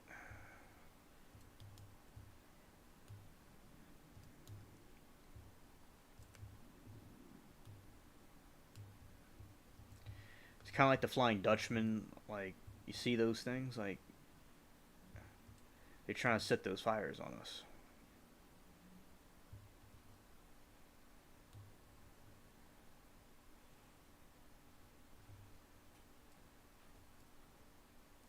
Now we're gonna turn around a little bit and go and take this one out.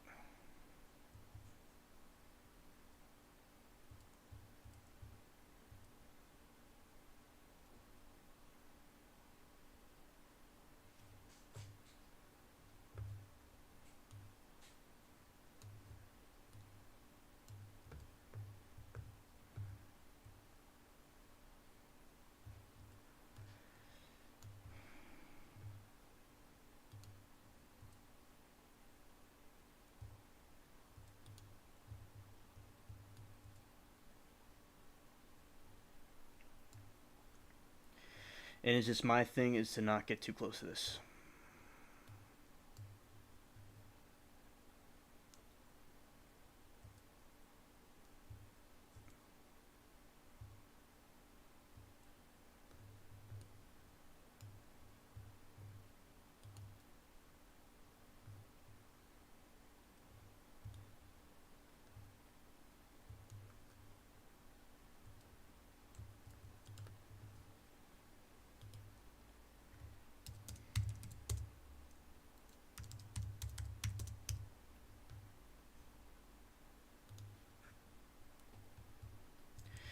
Alright, and now I'm going to dock and go to the other screen.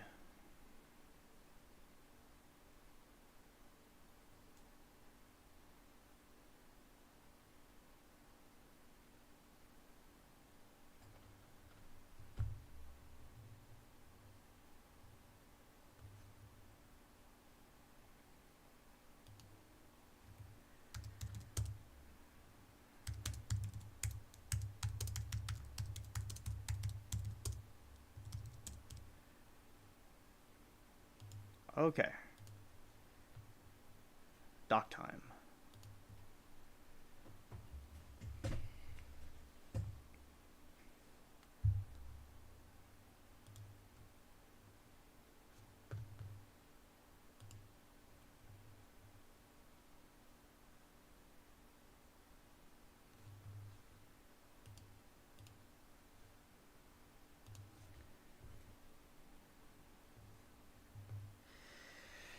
Hello, Delight. Good to see you, and thank you. I didn't think it'd be vitamin D because they're out in the sun all the time, but I just couldn't remember what it was exactly. Yeah, it was vitamin C. Okay, thanks.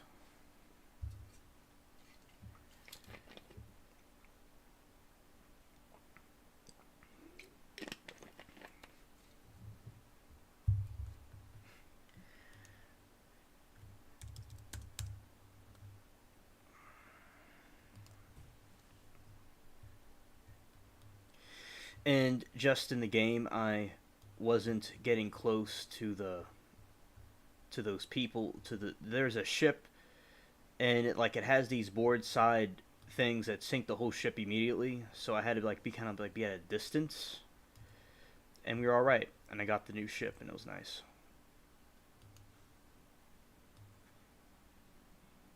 And let's see, I'm gonna shoot at this thing. And the mouse was being silly. Alright, there we go.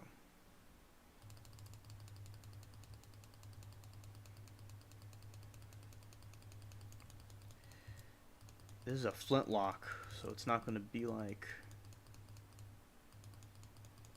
a regular gun.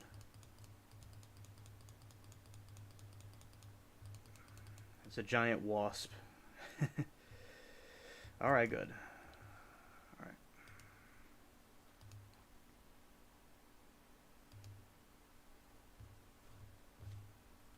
Yeah, yeah, thanks, Delight, for refreshing my memory. Thanks. It was like around 2020 I learned about that because I researched it. I was just, and it's been a little while, thanks. Yeah, that's why they call them limeys, yeah. Because I remember they were talking about they had them on the ships, and it helped with the vitamin C. Vitamin C. Because in vitamin D, that wasn't. I knew that wasn't right. It was out because they're out there all the time. Yeah.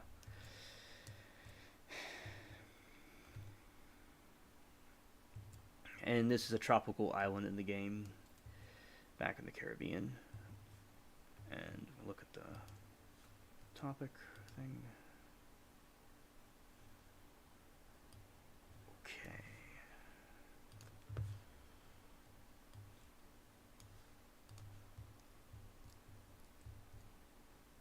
Going through here, see what's going on.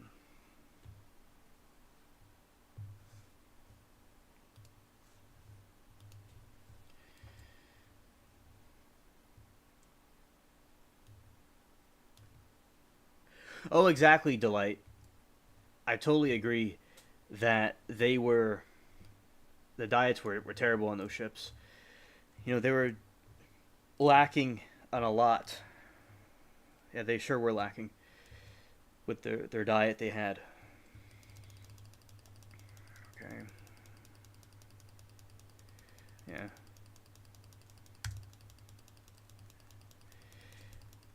And I'm sure the hygiene wasn't the best either.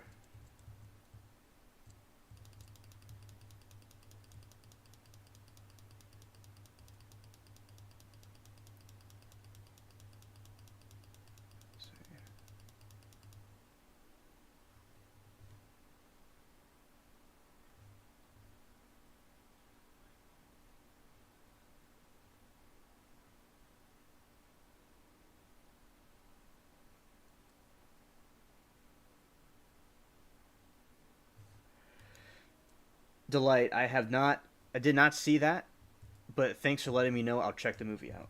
I can make a record of it. Okay. Yeah, Amanda. I mean, not Amanda. Delight. I can imagine. Yes, definitely. That makes sense. And those conditions are really rough. Really different, as of course, from the modern perception of things. Because I remember, because in the game they'll talk about these different scurvy, scurvy bay or something, and I was just like telling them about it. And I think it's really incredible that they're able to explore all that stuff at that time period, and they were able to, do that without modern technology, like we were all talking right now through this technology we have. And back then they didn't have all that, and I think that's really cool.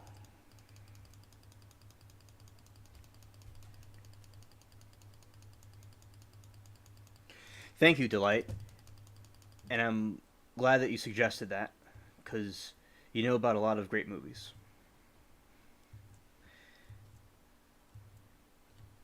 Going through this area, and then I'm going to talk about. I'll talk about the scurvy and the ships and stuff because I remember one stream this user stranded life form. We're talking about the Blackbeard and like what he in his story and how his body swam around the ship before it sunk and legends. It's very interesting. Also, talk about the scurvy and that because I'm interested to see refresh my memory more about it, and then we'll get into about the Greys being the frog creatures that John was talking about in the Bible.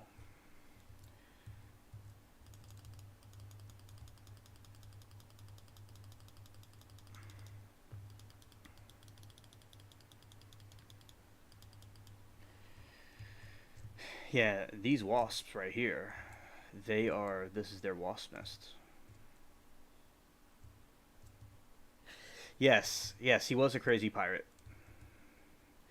And when I was reading it, yes, from the article, yeah, what he did was he went out and like he was into dark magic and stuff. Yeah, he was definitely crazy.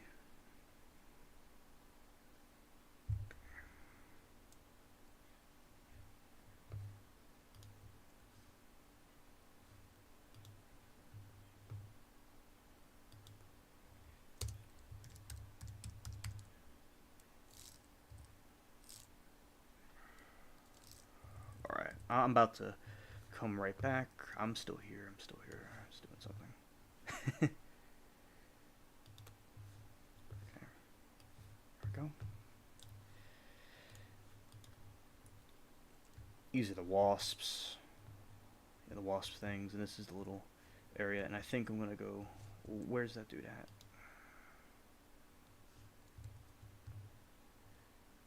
He went into a different server. All right, I'm gonna tell my companion that I'm about to go.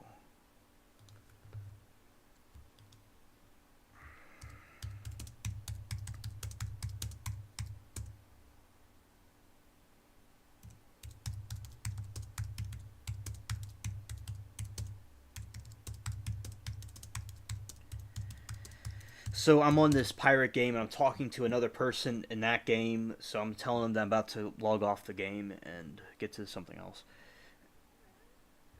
and just letting him know about that. Because I got a new ship and that was exciting. In this game they have Cuba and different stuff like that, and I'm gonna probably go back to Tortuga before I go back here. My friend Samuel is very good with that.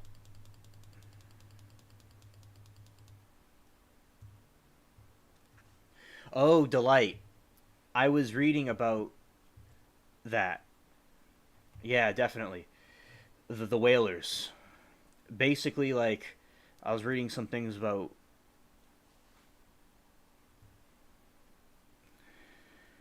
I remember I was reading Moby Dick, that book.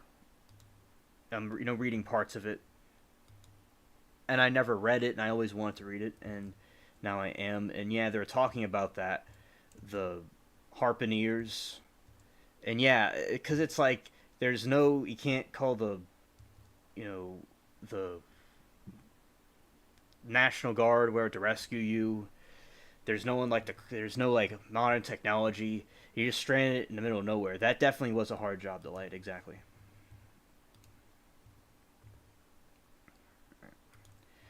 Going back to Tortuga.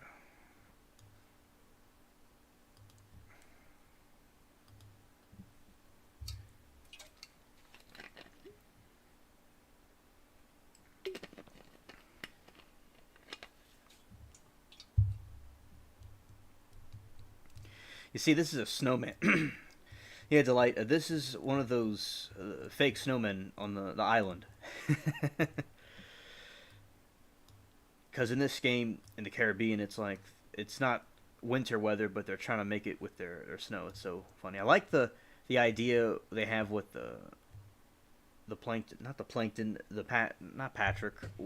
It's the starfish. Yes, Delight. Exactly. The whale oil was necessary to light the lamps. Yes, absolutely. And some people may not want to understand that or realize that, but it was very necessary for that because there's no electricity, and I'm not aware of every single use of the whale oil, but I know that it was used for that also. The light. Go. Nice Christmas land.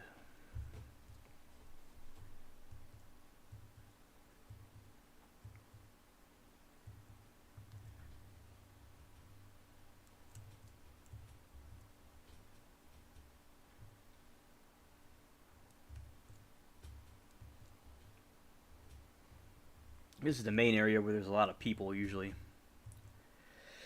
Looks like it's deserted. Yeah, so this is a nice Christmas area. They have this dude's in a Christmas outfit. My dude's in a Christmas outfit. You have all this Jack Sparrow looking people right here.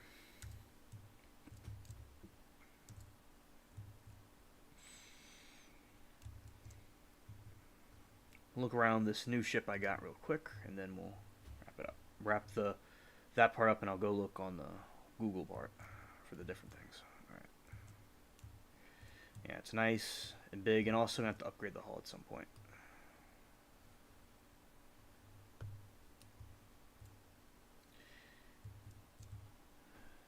Because the other one, this one's a much faster version of the other ship.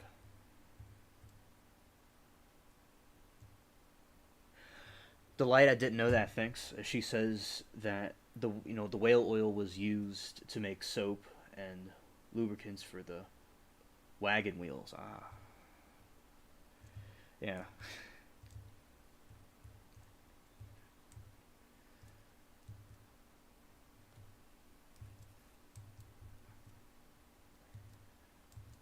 Yeah. So this is a new ship, and like you could go over here and fire that. Okay. Then over here, just watching some sailing action. This really fast ship.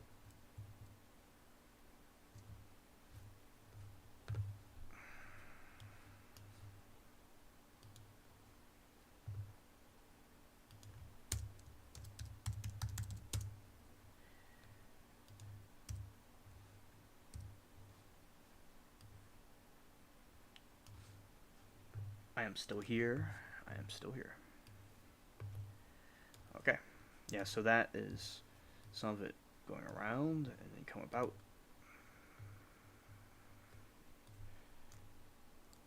And I like it. It's very fast.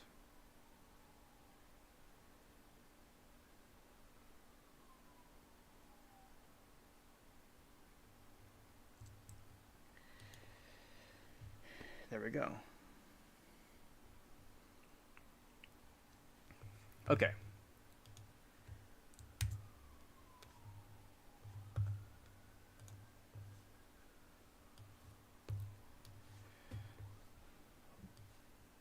close this part out. And the Queen Anne's, coincidentally, the Queen Anne's Revenge, which is Blackbeard's ship, that one in the game is out on the sea right now in the game.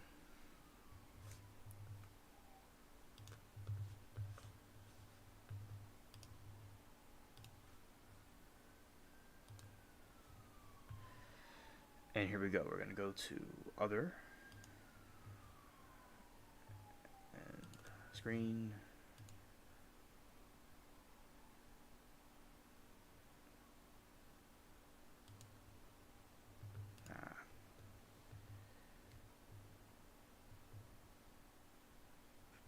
It is there, but I have to do this. Probably, okay, so let's just go and... I'm about to show the other screen in a moment.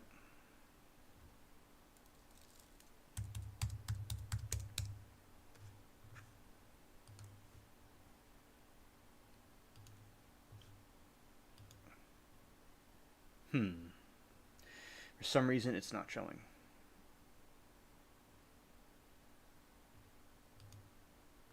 Yeah, so I have the screen up, and it's not just showing you all the black screen for the Google thing.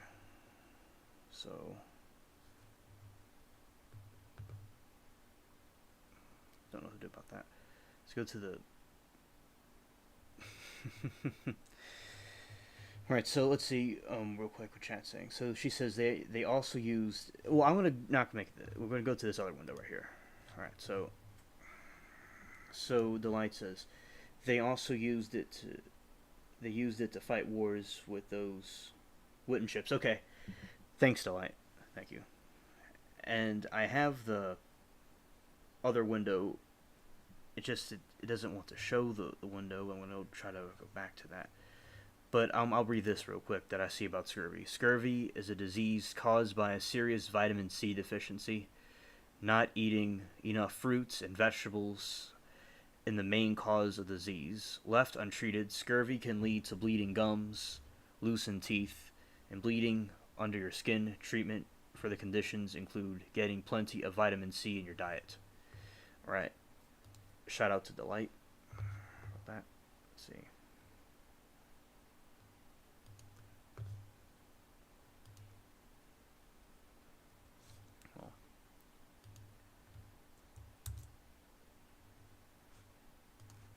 Try another window.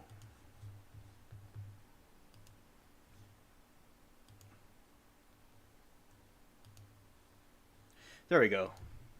Okay, it was just a little bit of a glitch, and that's Google's thing. It's some kind of a these Christmas lights because of December. Alright. And I'll show the thing about scurvy.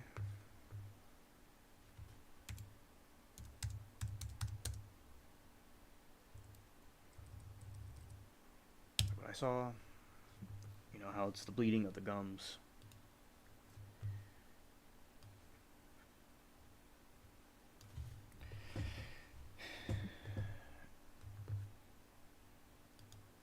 Get some pictures up on here.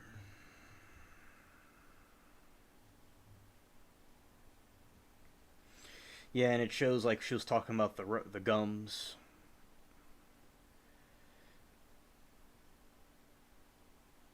And it's the deficiency including weakness and fatigue and sore arms and legs. Without treatment, decreased red cells, gums disease, changes to the hair, bleeding from skin may occur as scurvy worsens.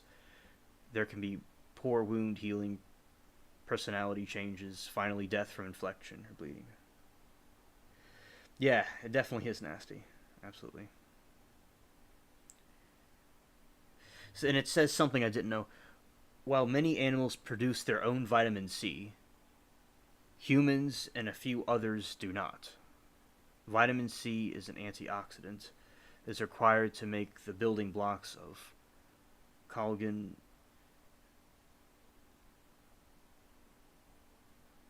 carnitine, and this word I've not heard of before, catecholamines, and assists the intestines in the absorption of iron from foods. All right. Treatment with vitamin C supplements taken by mouth, improvement of beings in a few days, with complete recovery in a few weeks. Sources of vitamin C diet include citrus fruit, like lime, and a number of vegetables, including red peppers. I grow those. Broccoli, I've grown that. And tomatoes, I've grown that. And cooking often decreases their residual amount of vitamin C in foods. Yeah.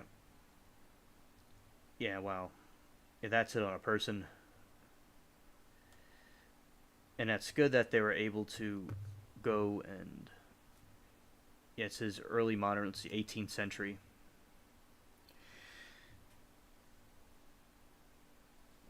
Yeah, it says right here about the scurvy. In 2009, a handwritten household book authored Cornish woman in 1707 was discovered in a house in Hasfield containing 4 of the scurvy, amongst the largest medicinal and herbal recipes. Consisted of extracts from various plants mixed with plentiful supply of orange juice with wine or beer.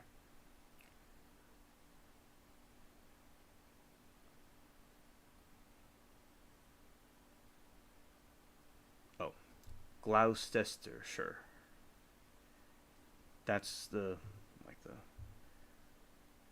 other location. The location also where it was. Because I know oranges, lemons, garlic, mirth, mustard seed, radish, hard cider, vinegar, seawater. Yeah.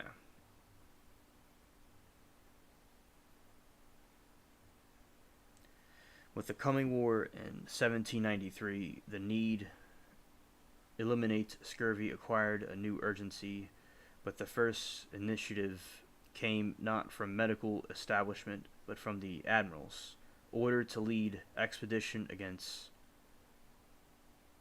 Mauritius. Titus. Not heard of that.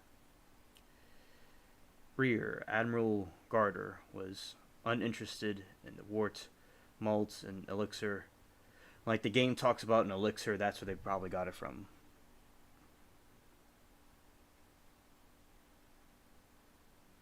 Thanks, Delight. We talk about movies on here also, on the streams, and I like the suggestions.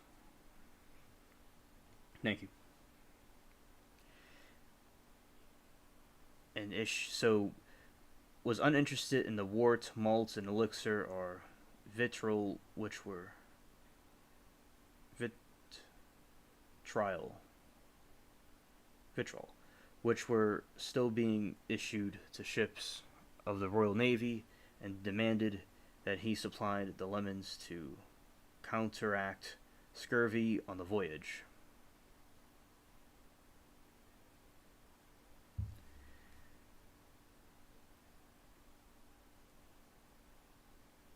Members of the Sick and Hurt Board recently augmented by 2 practical naval surgeons supported the request, and Admiralty ordered that it be done. There was, however, a last-minute change of plan, and expedition against the Mauritius was cancelled. On May the 2nd, 1794, the HMS Suffolk and 2 sloops under the command of Peter Rainier sailed for the east with an outward bound convoy, but the warships were fully supplied with lemon juice and sugar, which it had to be mixed. So that's what Delight was talking about. This is one of the events where they put them on the ships when they figured out what was causing it. And the ship, nice. Yeah, sloop, like in the game I play, it's like one of those smaller ships That's the sloop. Blackbeard had a sloop.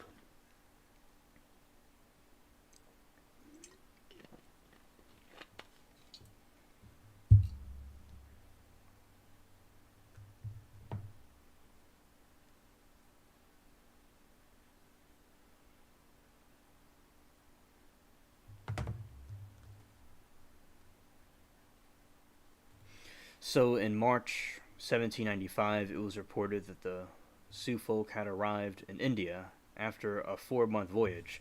You know, with these ships, like, we're used to traveling and with planes and stuff, even cruises, and it doesn't take long. But this, they're on a voyage on those ships going to all the way to India.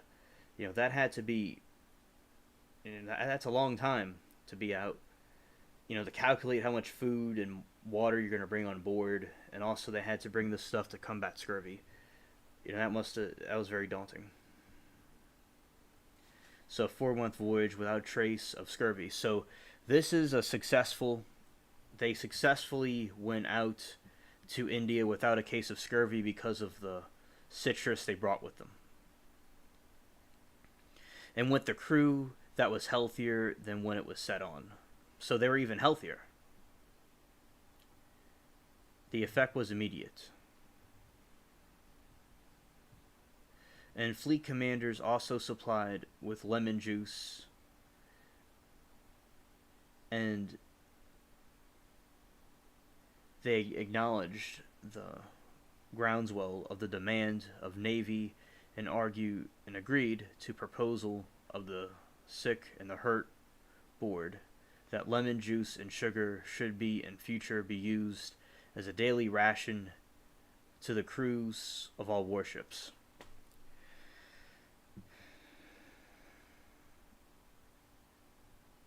So in 1800, the system was in place and functioning. So it was on a broad scale up all the way to that point for them to completely put that together.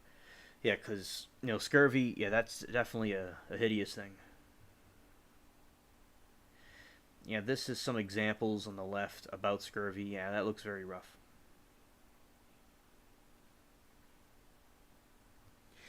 Yeah, Delight. Yeah, because Delight says, you can save lemon juice and lime for a long time before it starts to go bad. Yeah, that's another cool thing about it. Obviously, because on the ships they had it, and it could be stored before it goes bad. Yeah, that's really cool. Without any refrigeration or modern things we have now, that they're able to store it.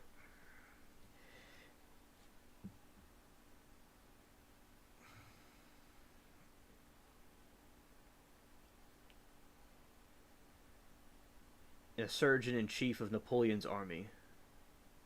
Siege of Alexandria in 1801. Baron Demick Leray wrote in his memoirs that the consumption of horse meat helped the French to curb the epidemic of scurvy. The meat was cooked but was freshly obtained from young horses brought from the Arabs and was nevertheless effective. This helped start the 19th century tradition of horse meat consumption in France. Didn't know that.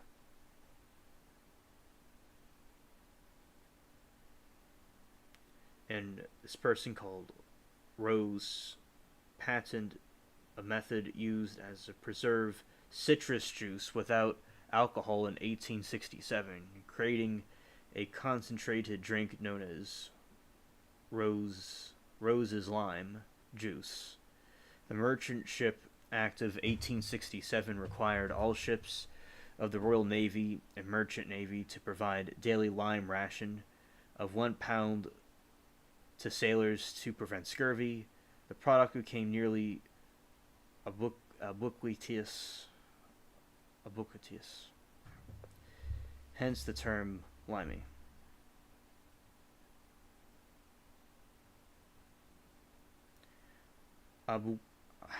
That word's kind of funny. First for the British sailors, then for English immigrants within the former British colonies, particularly America, New Zealand, and South Africa. and finally in Old American slang of British people. Right, that's what Delight was talking about, where this term comes from.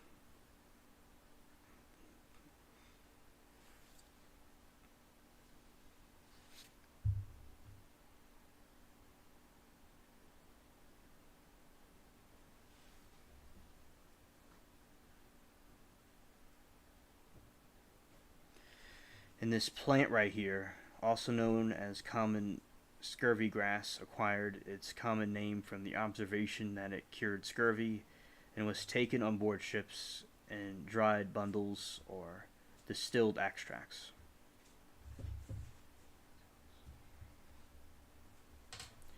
And was taken on board ships in dried bundles or distilled extracts.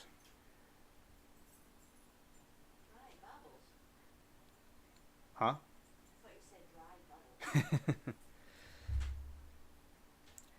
It very bitter taste and usually disguised with herbs and spices. However, this did not prevent scurvy grass drinks and sandwiches from being popular fad in the UK until the middle 19th century when citrus fruit became more readily available.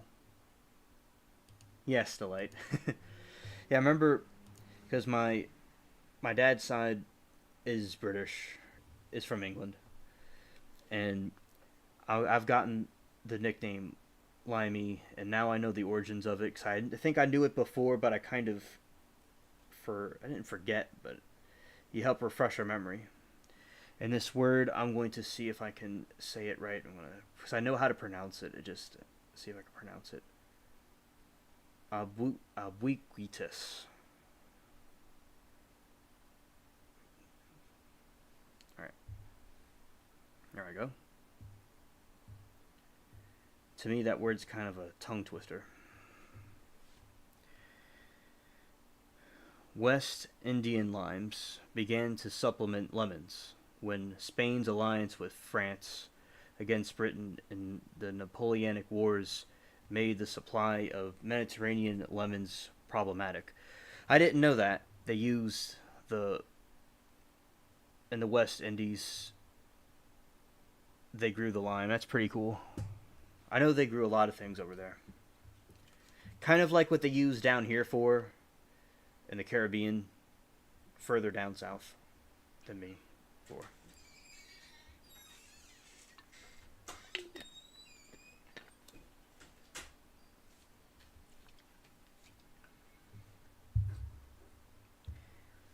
And Napoleonic Wars made the supplement problematic, and because they were more easily obtained from Britain's Caribbean colonies and were believed to be more effective because they were more acidic.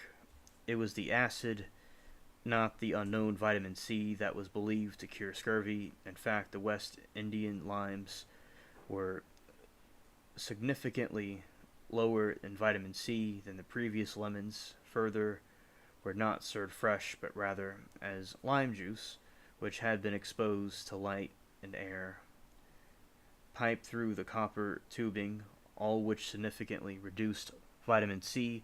Indeed, a 1918 animal experiment using representative samples of the Navy Merchant Marines lime juice showed that it had virtually no anti-scorbutic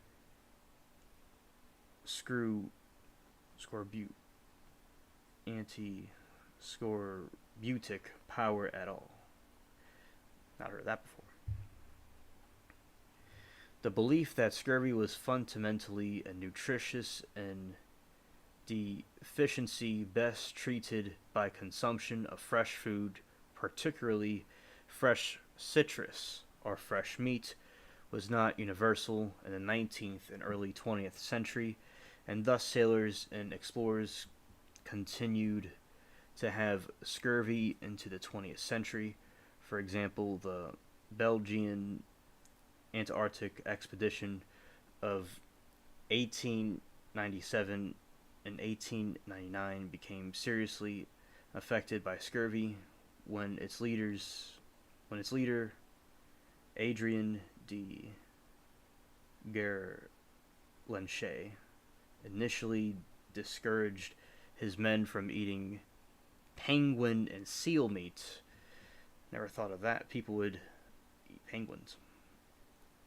In the Royal Navy's Arctic expedition in the 19th century, it was widely believed that scurvy was prevented by good hygiene on board ships, regular exercise, and maintaining the morale of the crew rather than by diet of fresh food. Navy expeditions continue to be plagued by scurvy even while fresh, not jerked or tinted meat was well known as practical anti-scorbutic among civilian whalers and explorers in the Arctic. Criticisms also focused on the fact that some of the men most affected by scurvy on naval polar expeditions had apparently been heavy drinkers, with suggestions that this predisposed them from the connection. Even cooking fresh meat did not entirely destroy its anti-scorbutic properties, especially as many cooking methods failed to bring at all the meat in high temperatures.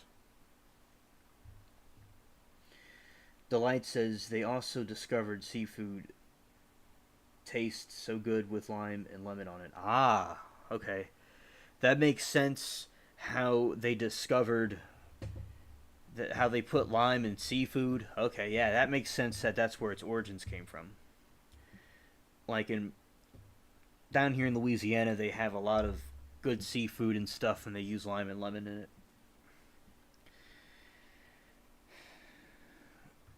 It's like down here, like Louisiana, seafood is like a big thing here. While fresh citrus, particularly lemons, cured scurvy, lime juice that had been exposed to light air and copper tubing did not, thus undermining the theory that citrus cured scurvy. Fresh meat, especially organ meat and raw meat consumed in Arctic exploration, also cured scurvy, undermining the theory that fresh vegetables matter was essential to preventing and curing scurvy. Yes, Delight, yes. Increased marine speed via steam shipping and improved nutrition on land reduced the incidence of scurvy and thus ineffectiveness of copper-piped lime compared to fresh lemons was not immediately revealed.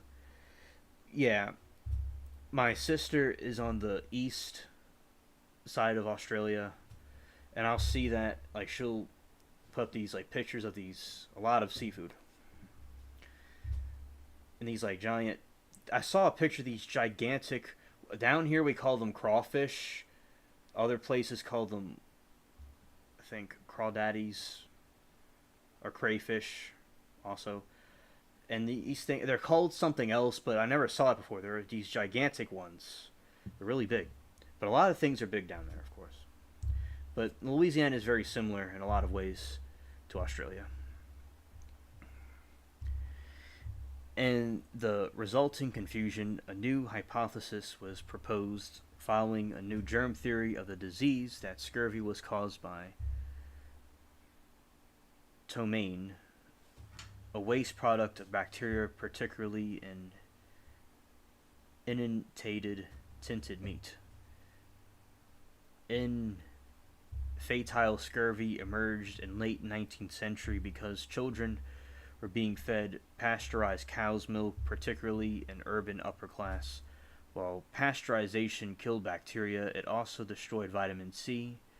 This was eventually resolved by supplementing with onion juice or cooked potatoes. Native Americans helped save some newcomers from scurvy by directing them to eat wild onions. I didn't know that.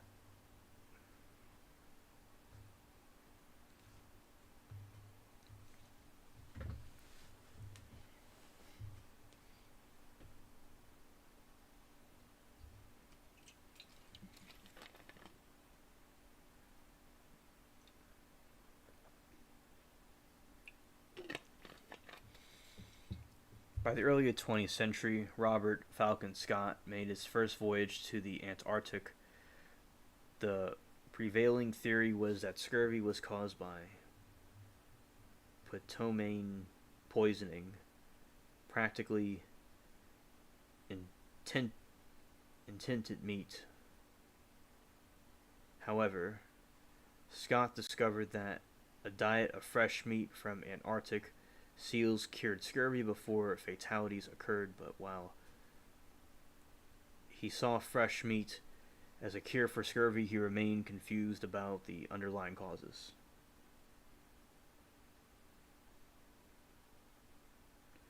You're welcome, MTN.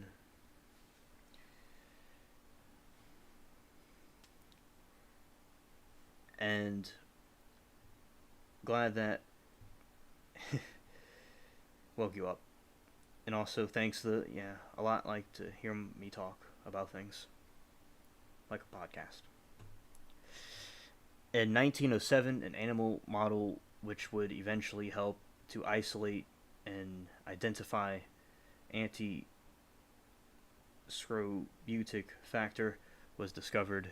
Axel Holst, Theodore Froelich, two Norwegian physicians, studied shipboard berry.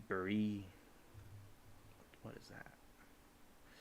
Okay, deficiency is a medical condition, low levels of vitamin B. So that's no vitamin B. Contracted by ship's crew in the Norwegian fishing fleet, wanted a small test mammal to substitute for the pigeons then used in Brebri research. They fed guinea pigs. Okay. Their test diet for grains and flour. I was not reading that right. My family's had guinea pigs before. An earlier production, and also with pigeons, and they're surprised when classic scurvy resulted instead. So they weren't really too sure what it was, and they figured out it was that. And they found out that it can cure scurvy in guinea pigs.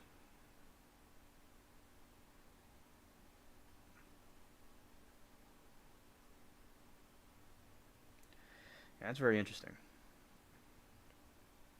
In the 21st century, it's very low.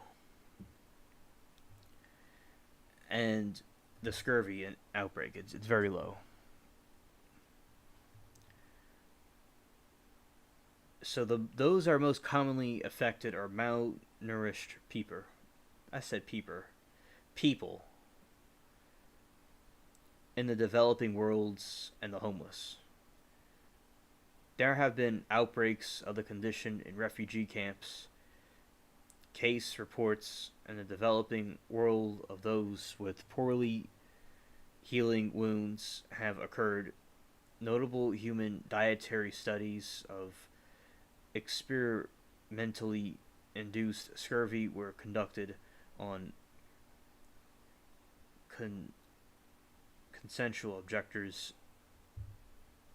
conscientious objectors during World War II in Britain.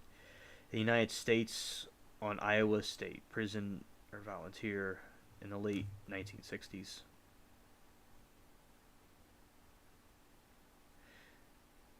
So this conscientious objectors, I meant. Yeah, I wasn't reading that right. So the conscientious objectors, people that reject going into the service, it was tested on them.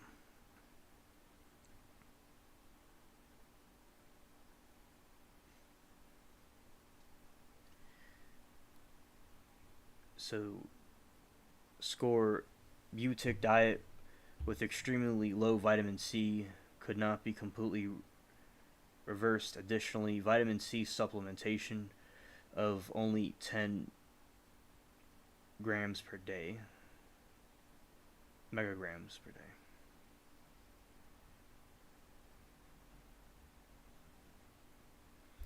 In these experiments, no clinical difference was noted between men given 70 grams of vitamin C per day. I think milligrams I meant. Yeah. Yeah. And 70 milligrams of vitamin C per day, which produced blood levels of vitamin C about 0.55. Saturation levels.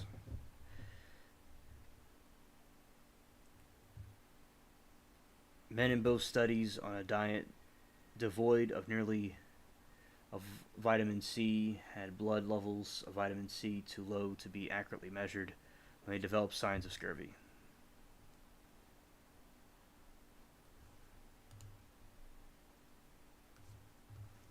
So that is like a summary of the history about it. And let's see the symptoms of scurvy. So feeling tired, weak, aching legs, arms, swollen, bleeding gums, red or blue spots on the skin, usually on the shins, bumps around the hair follicles, bruising easily, wounds taking a long time to heal, anemia.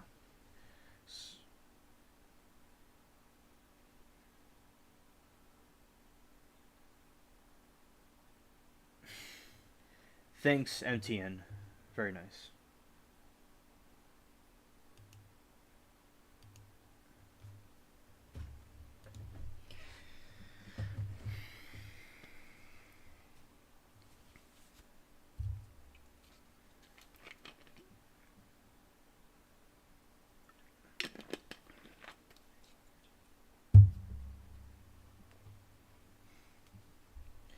Yeah, he said I'm smart and he likes the channel and thanks, and even that the vast rupture is growing. Thanks, man. Yeah, you're welcome, man. And if I like I like shellfish. The mussels you can eat them raw with lemon juice. It's really good. Thank you, Delight. I'll definitely go and try that out.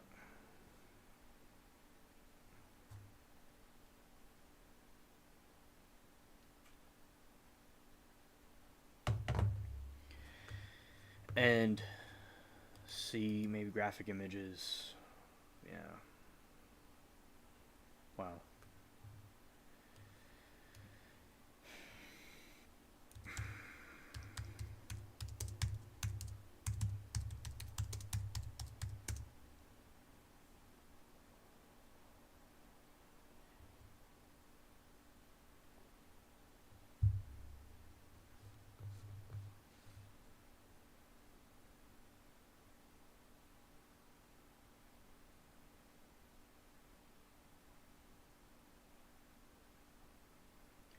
Okay, Delight, thanks. And MTN, alright, thank you.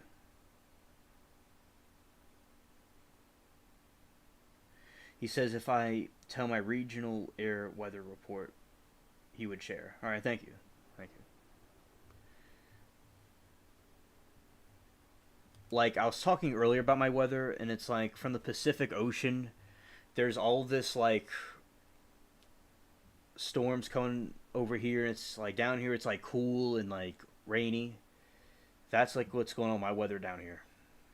Yeah, so those are the ships that we're talking about. Nice. I love these ships.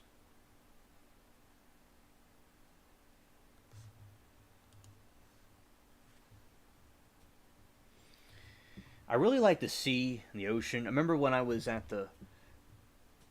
was watching the Johnny Depp trial, and it was I met a lot of people in there, and I brought quite a few people on the channel through there, and I defended him and helped others understand the situation. And I always like Pirates of the Caribbean, and I was glad to experience that. And also, I what I like about these old paintings is I like the sea, the ocean. It's really cool to sail on these things.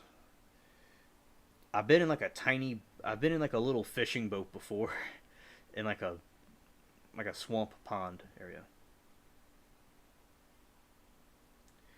Oh, a delight. I'll explain the weather. So we're in an El Nino right now, and this YouTuber Ryan Hall, he does the weather in America. He's a big YouTuber, and I mean, but it's like he's so like great with the weather, and so many people watch him because he gives such great information about it. And he'll go live about the tornadoes, and he like raises funds for people, like for having problems and stuff. And so that's where I'll get my weather from him on the YouTube. And I was watching it today because YouTube is a great platform. It's the internet's the future of everything. So we're in an El Nino, and it's causing, so we're in a different situation. Usually, like hurricanes and stuff come from the Caribbean. They come from Africa, and then they come from the Caribbean, and then they'll come through here. But usually, like the weather, it's like it's just we're having a situation, a special situation in this winter season where it's coming from the Pacific. It usually doesn't come from the Pacific, I don't think, or that often, but now it is. So the rain's coming, like it'll go across Mexico, California, to over here. Like, also another situation is the way it gets cold down here usually. The light is there's these cold fronts from the north, like Canada, and it will come down here from Canada. So when it does get cold here, it freezes down here, and it will kill off all the plants. And also, it has rarely snowed down here in Louisiana, too. So we have an air conditioning from Canada that will blast us in the winter. Dust from Africa and will go into the Caribbean and cause the hurricanes. And right now in the El Nino, it's causing the weather from the Pacific to come here, which I think it's very fascinating. Like the weather, like to rain to get here, it has to travel all the way from the Pacific. That's so cool.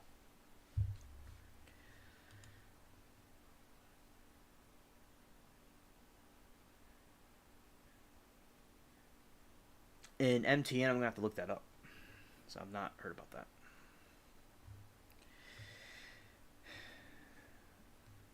I love the paintings about ships.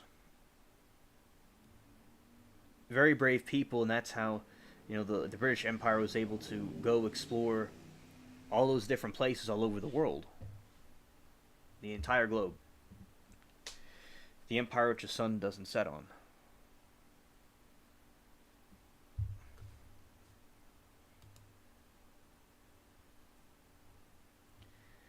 I'm gonna look up this.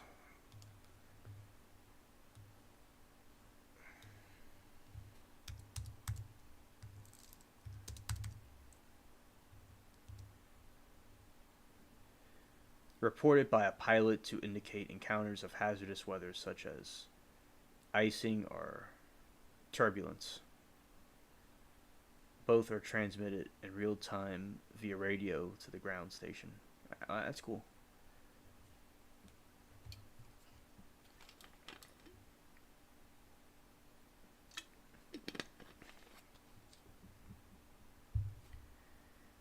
Avilope. Let's look at that one.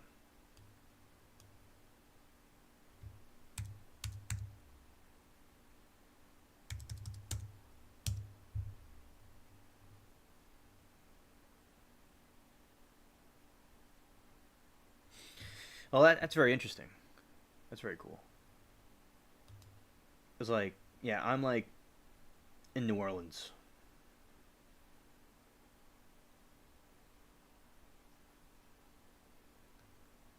That's where I am.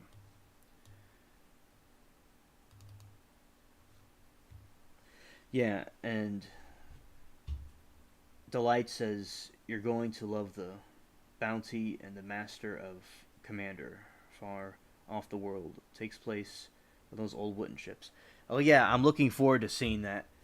Yeah, I'm glad that you suggested that. Because yeah, that's my thing. I love these kind of movies and stuff.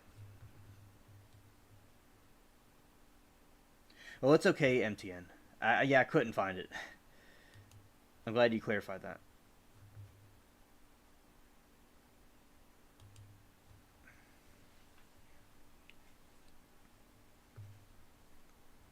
I love the flags.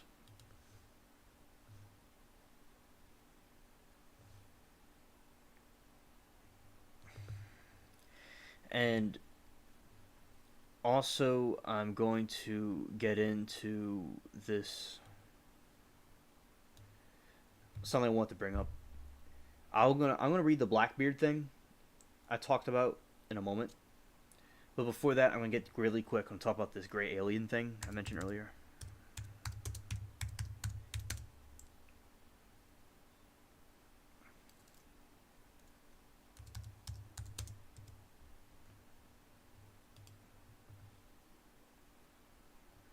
Let's see.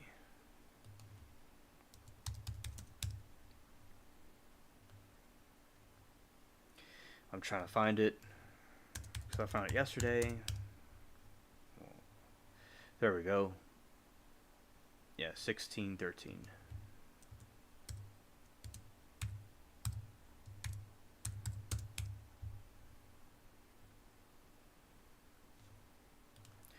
All right, so basically, something like I was talking about some of these aliens that we see, that being fallen angels.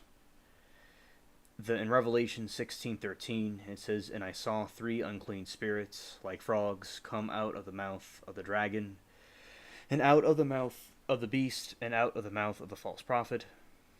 And yeah, these gray aliens, they resemble the frog creatures that was being talked about, like I was saying before, about them being fallen ones. Yeah, they look a lot like those, like frogs. Yeah, so that's what I want to bring up, that these interdimensional beings, and they're disguised as those aliens. And that was something new that I found out the other day.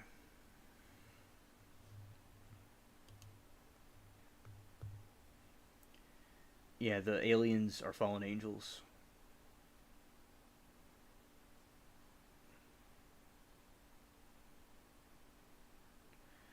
And the other part is, and the spirits, and I saw coming out of the mouth of the dragon, and out of the mouth of the beast, and out of the mouth of the false prophet, three unclean spirits like frogs, for they are demonic spirits performing signs, who go abroad to the kings of the world to assemble them in the battle to the great day of God Almighty. So this confirms, like what I was saying before, other YouTubers were talking about. And I'm going to read the article about Blackbeard again. And some pirate stuff.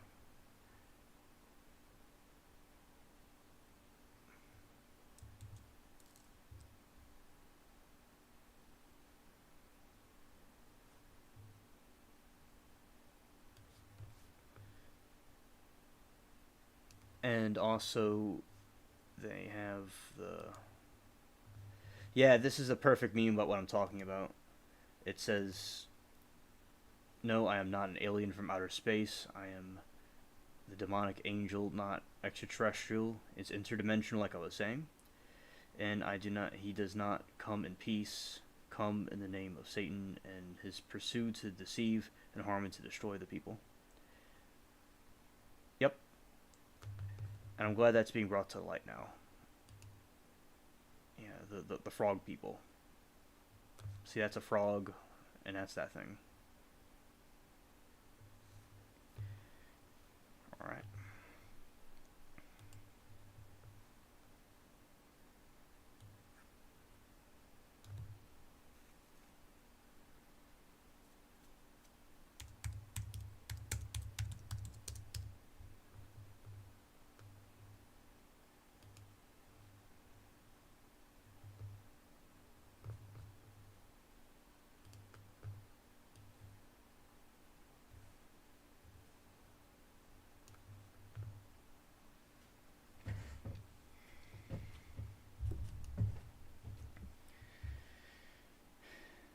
So, Edward Teck, better known as Blackbeard, was an English pirate who operated around the West Indies and eastern coast of Britain's North American colonies. Little is known about his early life, but he may have been a sailor or a privateer.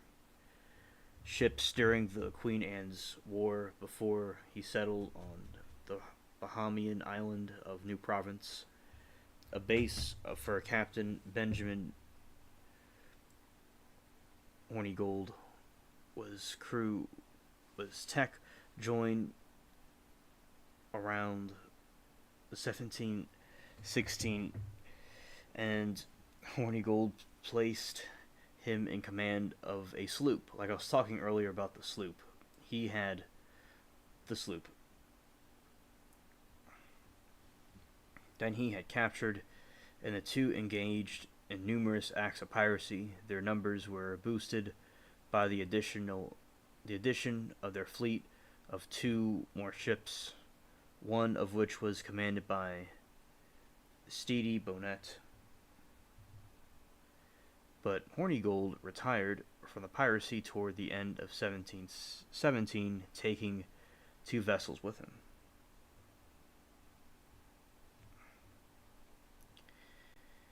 And yeah, this was very interesting. I remember when I was reading about it, and you have them asking for donations,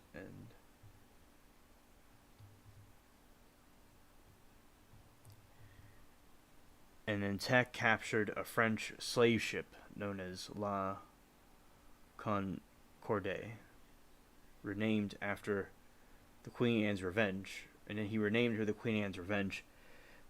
In the pirate game I play, the Queen Anne's Revenge goes out sometimes, and that's his ship.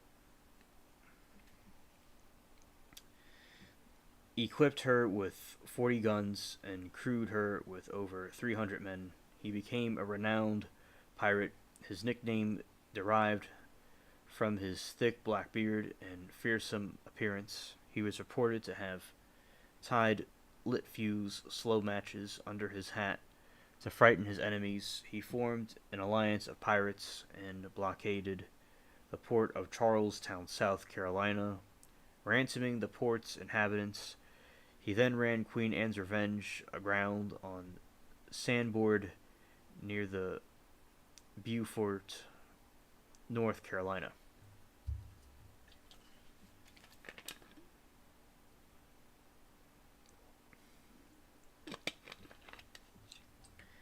He parted company with Stede Bonnet and settled in Bath, North Carolina, also known as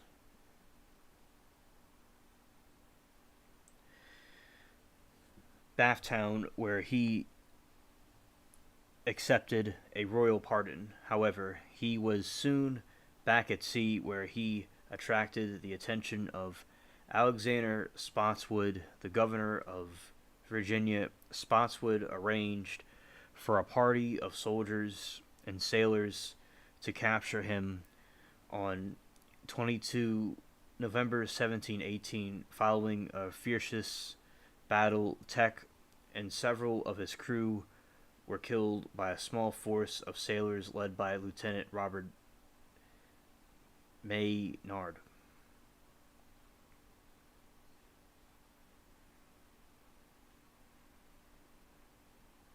Okay, MTN, thank you. I'll check it out.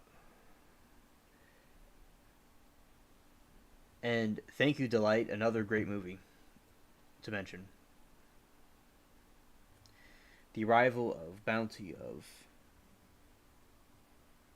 Ta Hittel, the bounty. Thanks, Delight. Always have excellent movies to mention. Ransoming the port's inhabitants. Yeah, I read that already. Okay. Tech was shrewd and calculating leader who spurned the use of violence, relying instead on his fearsome image to elicit the response that he desired from those whom he robbed. He was romanticized after his death and became the inspiration for an archetype pirate in works of fiction across many genres.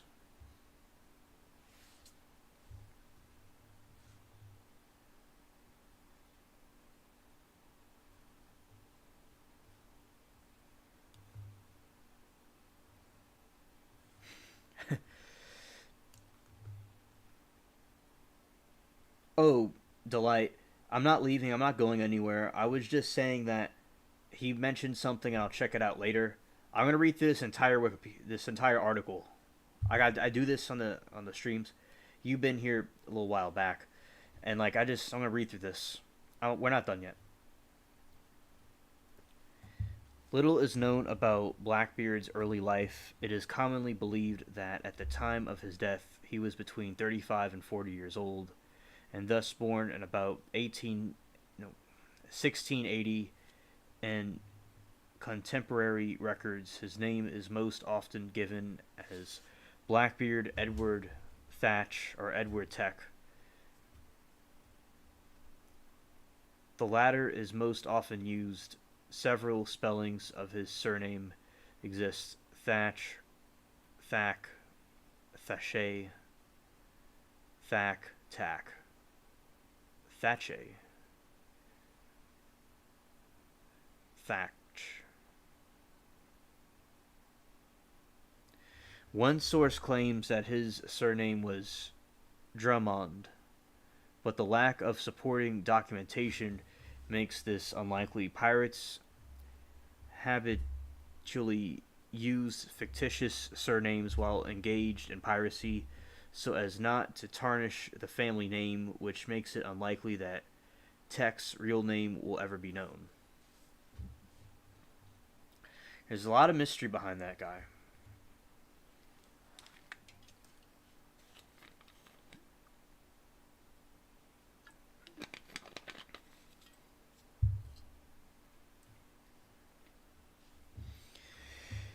The 17th century rise of Britain's American colonies and the rapid 18th century expansion of the Atlantic slave trade had made Bristol an important international seaport, and Tech was most likely raised in what was then the second largest city in England. He could almost certainly read and write. He communicated with merchants, and when killed had in his possession a letter addressed to him by the Chief Justice and Secretary of Province of Carolina. This is before the Carolinas were a state, before it became independent. And so that's like why it was called Carolina. It was always Carolina. Tobias Knight. Author Robert Lee. I thought that was for Robert E. Lee for a second. But it couldn't have been him. That's another time period. It's just author Robert Lee. Speculated that Tech may therefore have been born into a respectable, wealthy family. He may have arrived in the Caribbean in the last years of the 17th century on a merchant vessel, possibly a slave ship. Wow. The 18th century author Charles Johnson claimed that Tech was for some time a sailor operating from Jamaica on privateer ships during the War of the Spanish Succession, and that he had often distinguished himself for his uncommon boldness and personal courage. It is unknown at what point during the war Tech joined the fighting, as well as with the record off most of his life before he became a pirate.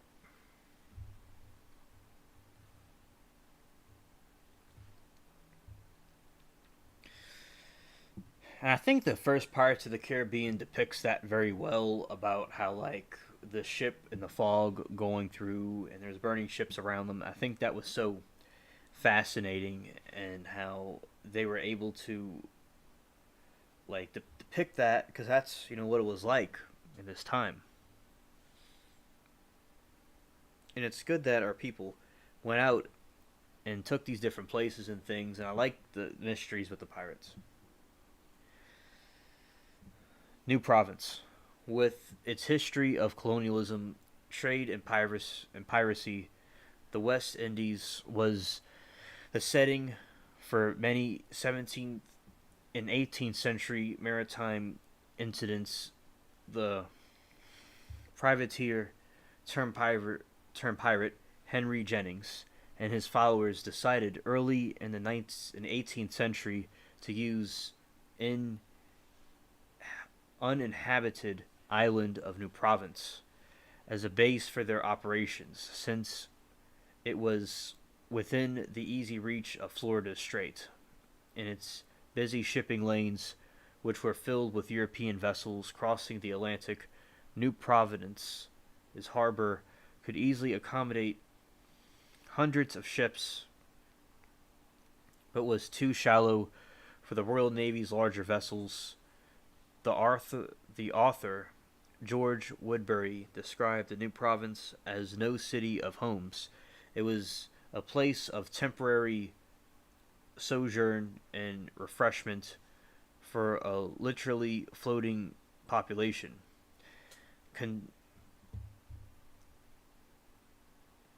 Continuing, no, continuing, the only permanent residents were practical camp followers. Lost my place for a second. Camp followers of the trades and the hangers on others that were transient. The New Province pirates found a welcome respite the law. So the pirates were like, they were welcome there in spite of what the law. So that's really cool that they were able to go to this island and have a base, and it's like this deserted, vacant place, but no one was ever there before except the native people, probably. And I think that is so fascinating, and they had their own base where they could go and pirate the ships, because a lot of them were privateers or people in the Navy, and then they like went and did that later with the piracy.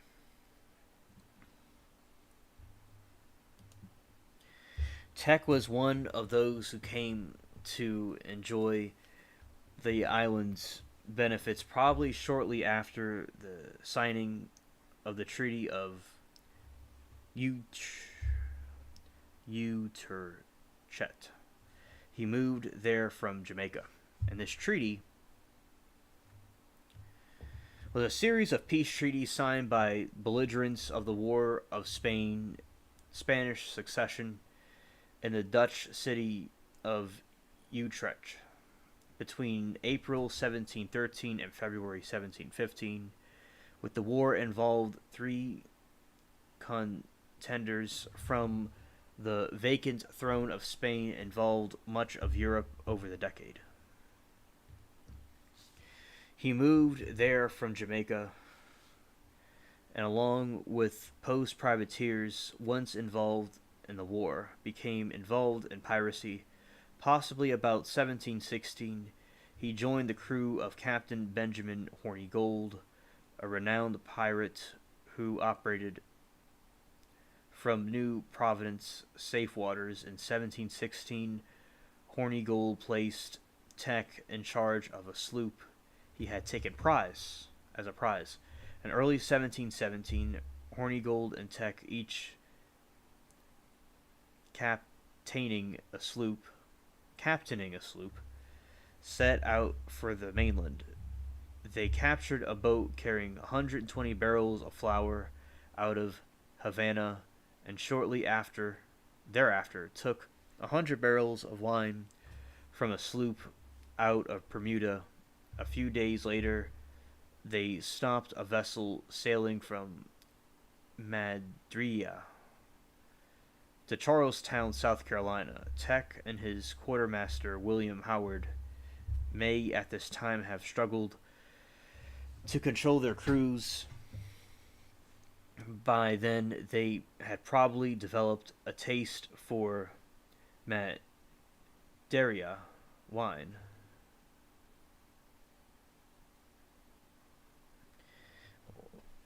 Fortified wine made in Portuguese island. You know, I learned about winemaking from a Portuguese gentleman that used to live down here. He used to work with my grandpa's company. And yeah, that guy, Spain and Portugal were one country and they split up. But yeah, I remember, yeah, the Portuguese are good with wine.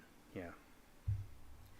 And on 29 of September near Cape Charles, all they took from the Betty Virginia was her cargo, Madria, before they sculpted her with the remaining cargo.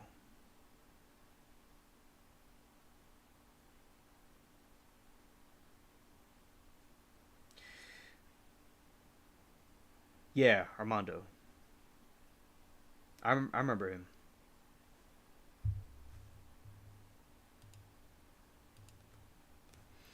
Yeah, Armando was the name of him.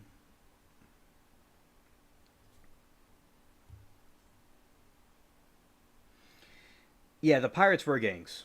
I agree. And Turning Guns was saying it's it's tiring to find old blueprints of ships from the 16th, 1700s. Oh, I can only imagine Turning Guns. I can only imagine. I mean, I built a model of Titanic with a blueprint. It was pretty cool. I've not built one of those old ships yet, but I need to do that. It's a hobby of mine.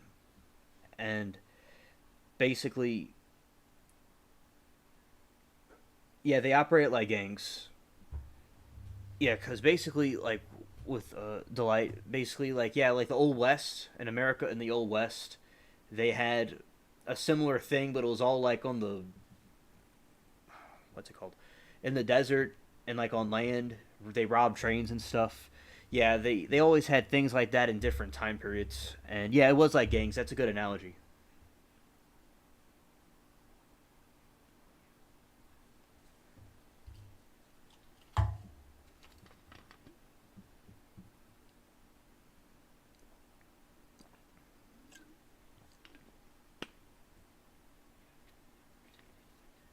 Now, Turning Guns. Well, my police over here, out here, they help patrol New Orleans from the violence and stuff that happened. So the my police, they they do pretty good, and if they do operate as a gang and they use it for a good purpose, that's what they do here. Like the shooting yesterday, they all came out like a gang to stop the other, to find the guy that was opening fire on somebody and kill the person down the street. So a gang mentality can be used for good. Like we're all like a gang. We're the alien gang, and basically, I think that something like a gang could be used for good or bad, in my opinion. And also the here, read that. Okay, it was during his cruise with Horny Gold that the earliest known reports of Tech was made, in which he is recorded as a pirate in his own right, in command of a large crew, and a report made by Captain Matthew Monte on anti-piracy patrol for North Carolina. Thatch was described as operating a sloop, 6 guns, and about 70 men. In September, Tech and Hornigold encountered Steedy Bonnet, a landowner and military officer from wealthy family, who hand turned to police, not police, turned to piracy earlier that year. Yeah, because as I was telling you, they were military people. They're all from all walks of life, and they came and they became pirates. Bonnet's crew of about 70 were reportedly dissatisfied with the command. So with Bonnet's permission, Tech took control of his ship Revenge. The pirates' flotilla now consisted of 3 ships: Tech, Owner Revenge, and Tech's old sloop, and the Hornigold's Ranger. By October, another vessel had been captured and added to small fleet. The sloops Robert of Philadelphia and Good Intent Dublin stopped in the 22nd of October 1717, and their cargo holds emptied 22 October 1717. Turning Guns, do you have a favorite ship from this time period that you like in particular? I'm wondering. As a former British privateer, Hornigold attacked only his old enemies, but for his crew, sight of British vessels filled with valuable cargo passing by unharmed became too much at this at the some point toward the end of the 1717. He was demoted. Whether Tech had any involvement in his decision is unknown, but Hornigold quickly retired from piracy. He too Ranger one of the sloops, leaving Tech with Revenge and remaining the sloop. The two never met again, and as did many of the occupants, New Providence, Hornigold accepted the king's pardon.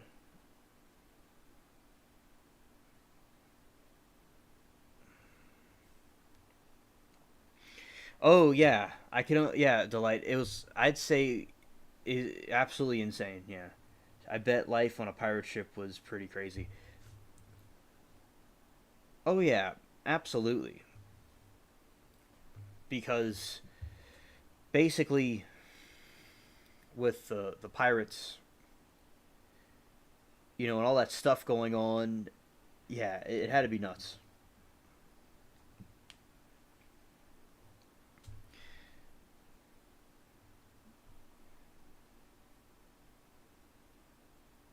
Thanks, Turning Gun.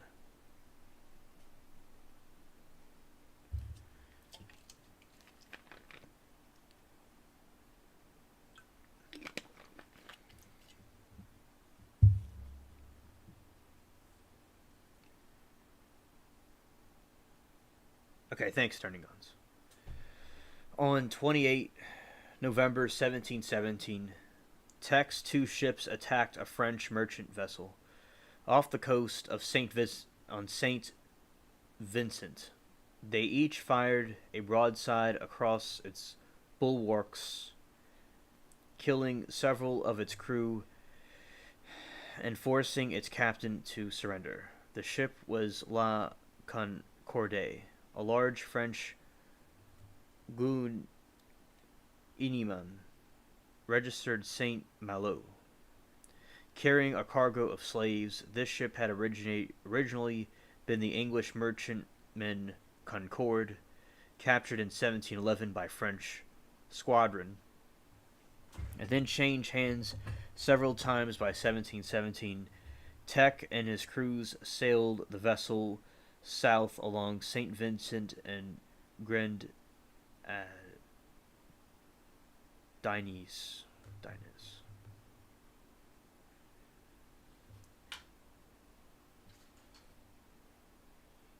Grenadines to Beculia.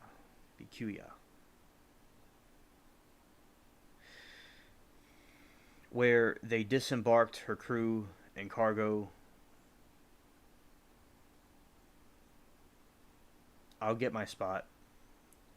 The page kind of jumped a second. Several times 1717. Crews sailed vessels where they disembarked her crew and cargo and converted the ship into their own use. The crew of La Concorde were given the smaller of Tech's two sloops, which remained Mavasse Rien Contre, bad meeting, and sailed for Mart in Q. Tech may have recruited some other slaves, but reminder were left off the island and were later captured and returning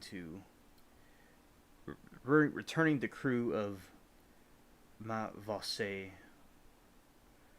Rencontre.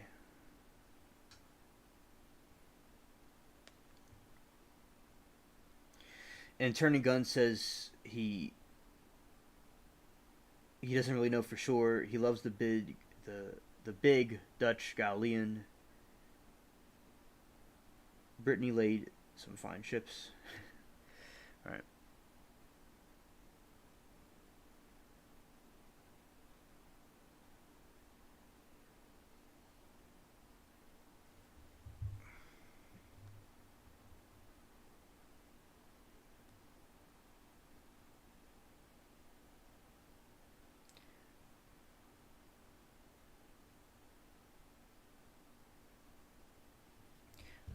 Yeah, so the word was Martin EQ. That's what I meant to say. Tech immediately renamed La Concorde as Queen Anne's Revenge and equipped her with 40 guns. By this time, Tech had placed his lieutenant Richards in command of the Bonnet's Revenge. In late November, near St. Vincent, he attacked the Great Allen. After lengthy engagement, he forced the large and well-armed merchant ship to surrender. He ordered her to move closer to the shore, disembarked her crew, and emptied her cargo holds, and then burned and sank the vessel. The incident was chronicled in the Boston Newsletter, which called Tech the commander of a French ship of 32 guns, brigantine of 10 guns, and a sloop of 12 guns. It is not known when or where Tech collected the 10-gun brigantine, but by the time he may have been in command of at least 150 men split among 3 vessels. On 5 December 1717, Tech stopped the merchant sloop Margaret of the coast of the Caribbean, the coast of the Crab, near Anguilla. Her captain, Henry Bostock, and crew remained Tech's prisoners for about 8 hours and were forced to watch as their sloop was ransacked. Bostock, who had been held aboard the Queen Anne's Revenge, was returned unharmed to Margaret and was allowed to leave with his crew. He returned to his base of operations on St. Christopher Island and reported the matter of Governor Walter Hamilton, who requested that he signed an affidavit about the encounter. Bostock's deposition details Tech's command of 2 vessels, a sloop and a large French Guineaman, Dutch-built, with 36 cannons, and crew about 300 men. The captain believed that the larger ship carried a valuable gold dust, silver plates, and a very fine cup, supposedly taken from commander of Great Allen. Tech's crew had apparently informed Bostock that they had destroyed several other vessels and that they intended to sail to Hispaniola and lie in wait for an expected Spanish armada, supposedly laden with money to pay the garrisons. Bostock claimed that Tech and his Spanish armada, supposedly laden with money, I read that part, claimed that Tech had questioned him about the movements of the local ships, but also that he had seemed unsurprised when Bostock told him of an expected royal pardon from London for all pirates. Wow.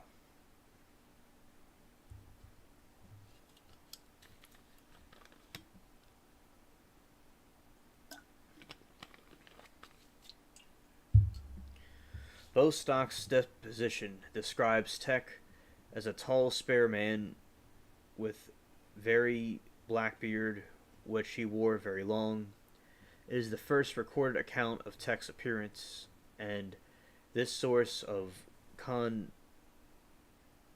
of cognomen, Blackbeard. Later descriptions mention that his thick black beard was braided into pigtails and sometimes tied it with small colored ribbons.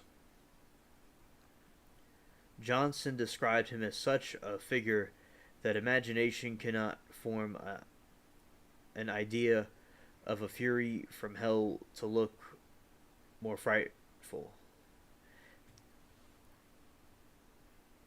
Whether Johnson's description was entirely truthful or embellished is unclear, but it seems like Tech understood the value of appearance. Better to strike fear into the hearts of one's enemies than rely on bluster alone. Tech was tall with broad shoulders. He wore knee-length boots, dark clothing topped with a wide hat, and sometimes a long coat of brightly colored silk or velvet. Johnson also described Tech in times of battle as wearing a sling over his shoulders, 3 brace pistols hanging in holsters like bandoliers, and stuck lighted slow matches under his hat.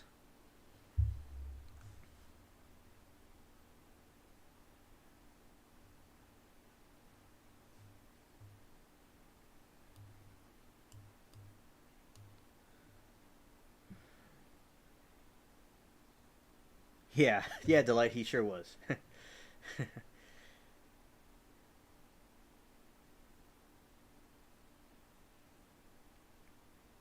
He said he's not blue, but if he was, he could drop most shipping and aviation history for sure, complete with build and political history on each vessel. This is not a call, just facts. Facts turning guns. That's really cool. I'm very interested in those topics as well, and I'm glad that you're an enthusiast with them too.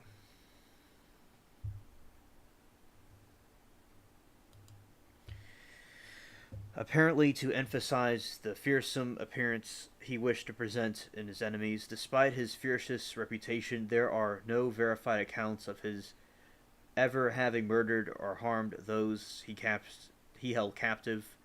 Tech may have used other aliases. On 30 November of the Montserrat, merchant encountered 2 ships and sloops commanded by a Captain Kentish and Captain Edwards, the latter a known alias of Steedy Bonnet. This is the account from Charles Johnson. So our hero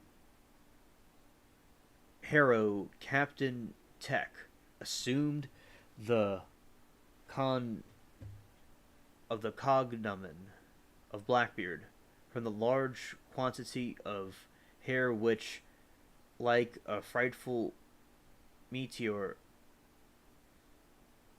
his whole face and frightened America more than any comet that appeared there a long time. Beard was black, with which he suffered to grow of an extravagant length. As breadth it came up the eyes, he was accustomed to twist with ribbons and small tails, after the manner of our Ramillies wigs, and turn them about his ears. That's the encounter that he was talking about.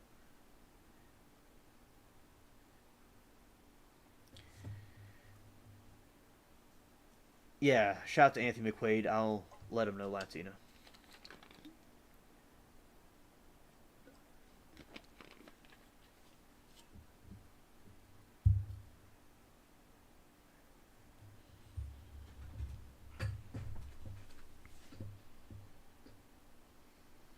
Enlargement of Tech's fleet. Tech's movements between late 1717 and early 1718 are not known. He and Bonnet were probably responsible for an attack on St. Eustulus in 1717. Henry Bostock claimed to have heard the pirates say they would head toward the Spanish-controlled Samana Bay. Samana Bay in Hispaniola, but cursory search revealed no pirate activity. Captain Hume of HMS Scarborough reported on 6 February that a pirate ship of 36 guns and 250 men with a sloop of 10 guns and 100 men were said to be cruising amongst the leeward islands. Hume reinforced his crew with soldiers armed with muskets and joined up with HMS Ford.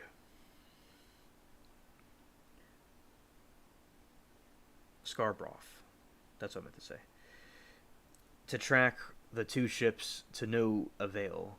Although they discovered that the two ships had sunk a French vessel off St. Christopher Island, and reported also that they had last been seen gone down the north side of Hispaniola, although no confirmation exists that these two ships were controlled by Tech and Bonnet. Another Angus Constam believes it was very likely they were. So this dude's got himself a real big fleet.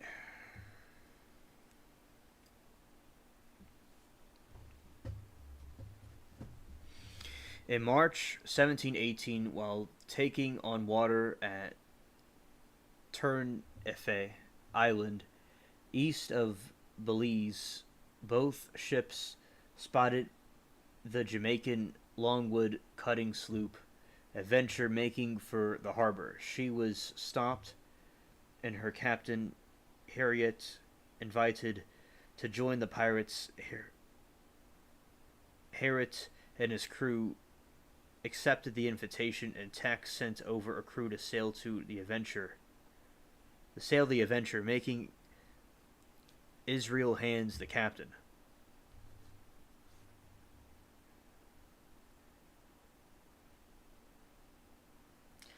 So this guy, Israel Hands, was a second in command of Blackbeard ship.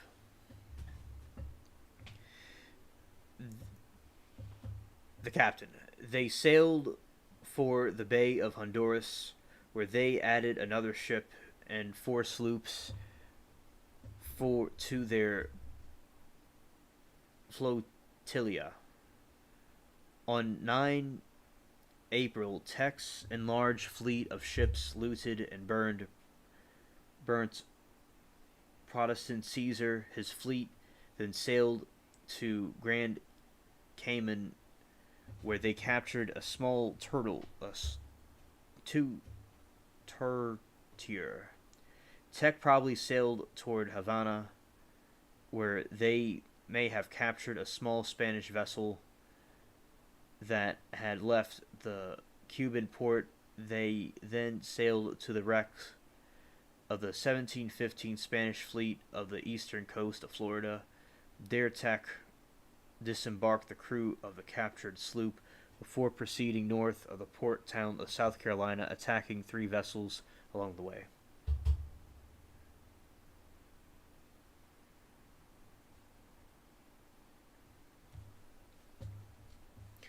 Delight has a very good point.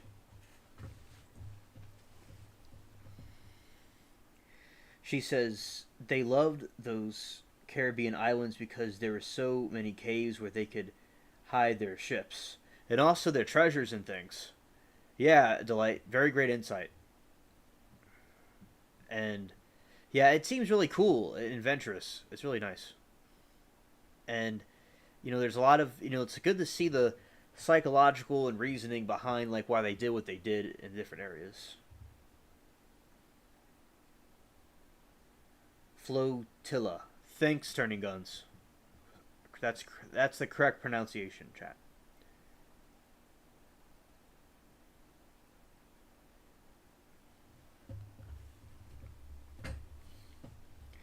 By May 1718, Tech had awarded himself the rank of Commodore and was at the height of his power. Late that month, his flotilla blockade the port of Charlestown in the province of South Carolina.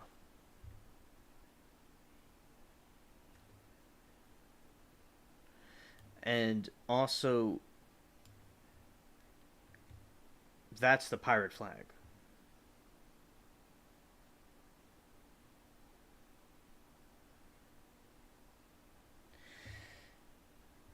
We got chat. Hello, JS. We're talking about pirates and like that kind of stuff. And earlier was just talking about a bunch of this like different things that's going on. And also I was talking about the gray aliens and how they're from the what the Bible says. John was talking about these frog-like spirits that were evil, and basically the frog-like spirits are the gray aliens that he was referring to, which confirms what we were saying about the them being fallen angels, or something to do with that. So that's something I brought up. For a moment, I showed some memes about it, and glad you're here, JS.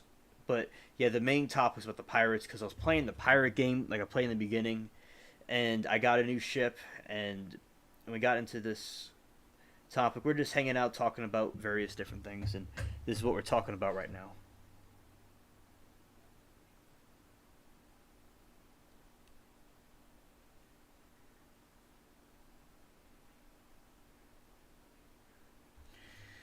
Thanks, Delight.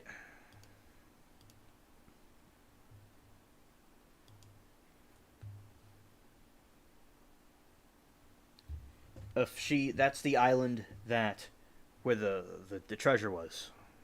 Treasure Island. All vessels entering or leaving the port were stopped, and as the town had no guard ships, its pilot boat was the first to be captured. Over the next 5 or 6 days, about 9 vessels were stopped and ransacked as they attempted to sail past Charlestown Bar.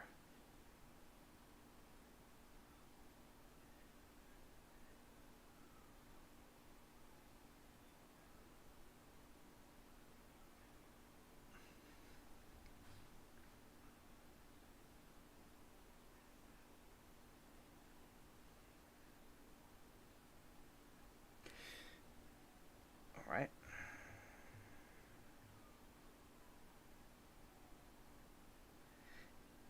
And thanks, Delight, for telling us that in the chat. Yeah, Delight's she's excellent with movies. She's been giving great movie suggestions. I just talk about a variety of different things in the channel, and it's nice to have that chat here talking about this. And also, we have, yeah, so that's the flags I use. In the back of my house, I have the two swords crossed with that with the skull. All right, the blockade of Charlestown.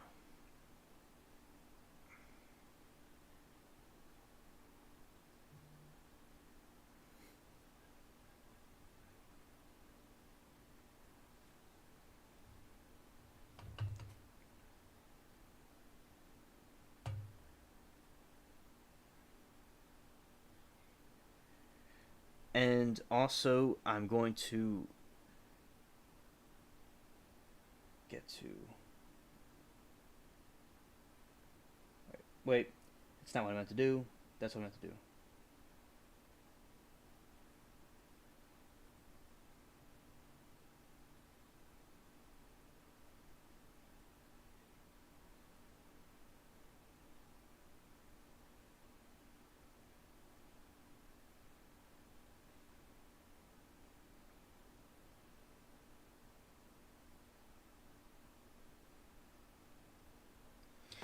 All right, so I'm going to go into this blockade and LOL turning guns. By May 1718, Tech had awarded himself the rank of Commodore and was the height of power. Late months, I read that. All right. And all port vessels entering or leaving the port were stopped, and as the town had no guard ship, its pilot boat was the first to be captured. Over the next 5 or 6 days, about 9 vessels were stopped and ransacked by the attempted sail past Charlestown Bar, where Tech's fleet was anchored. One such ship headed for London with a group of prominent Charlestown citizens, which including Samuel Wragg, a member of the Council of Province of Carolina, was Crowley. Her passengers were questioned about vessels still in port.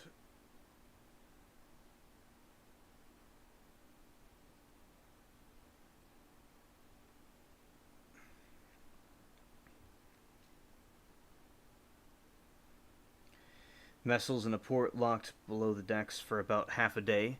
Tech informed prisoners that his fleet required medical supplies from colonial government of South Carolina, and that if none were forthcoming, all prisoners would be executed, their heads sent to the governor, and all captured ships burnt. Wow, that's wild. That's some wild stuff right there.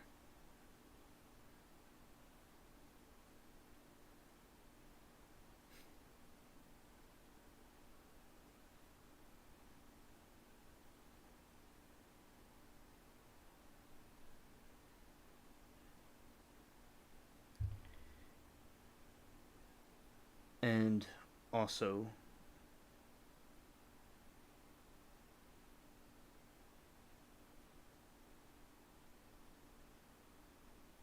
all right, JS. Thank you for letting me know, and I like talking to you, and I enjoyed that. I'd like to do it again sometime.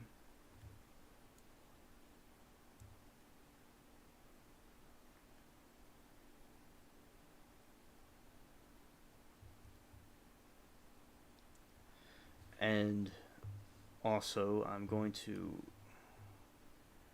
yeah. So I think basically with the pirate, it's very interesting about this time period and like what they were doing. Because basically, I think that this inspired a lot of adventure and a lot of things that were going on. Because Blackbeard's a very historical pirate,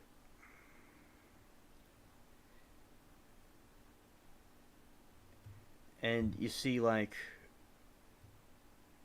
basically this is the genesis. This is the origin of all those things.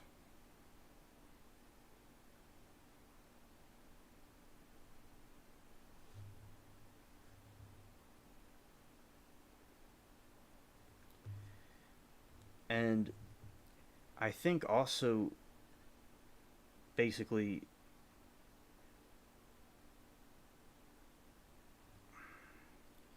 the ships and like the things that they did at that time was so captivating.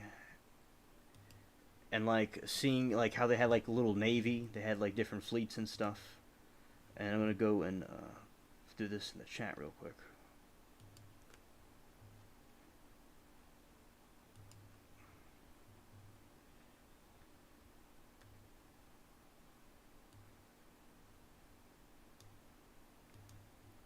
Yeah, so another thing about the interesting thing about the pirate flags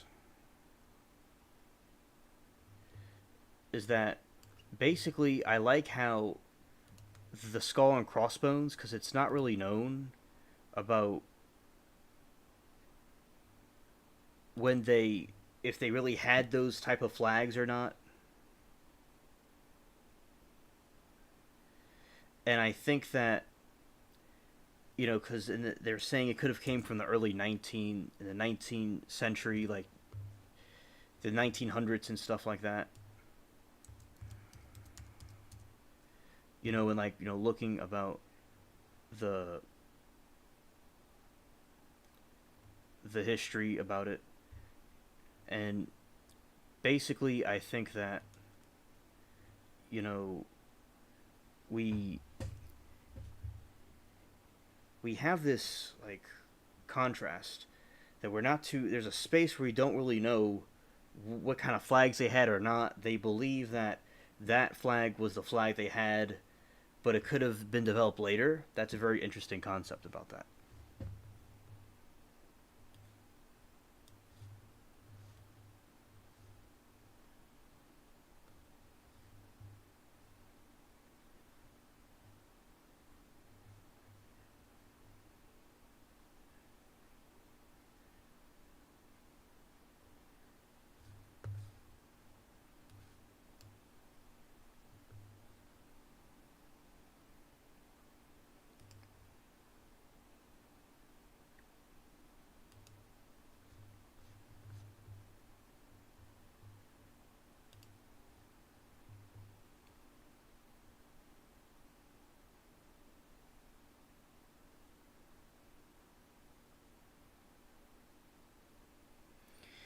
And also, so like, he sees different flags. It says, according to the contemporary sources, Blackbeard flew a black flag with a skull a blood and a blood red flag.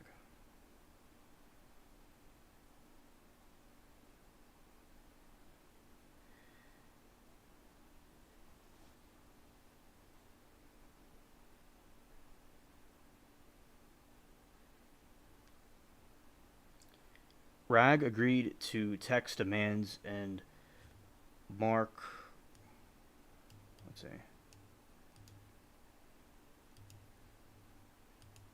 Rag agreed to Tech's demands, and Mr. Marks and two pirates were given 2 days to collect drugs. Tech moved his fleet and captured ships within about 5 or 6 leagues from land. 3 days later, messenger sent by Marks returned to the fleet. Marks' boat had capsized and delayed their arrival in Charles Town. Tech granted a reprieve of 2 days, but still the party did not return. He then called a meeting of fellow sailors and moved 8 ships into the harbor, causing a panic within town. When Marks finally returned to the fleet, he explained that what had happened on his arrival, and he had presented the pirates' demands to the governor, and the drugs had been quickly gathered, but the two pirates sent escort had proved difficult to find. They had been busy drinking with friends and were finally discovered drunk.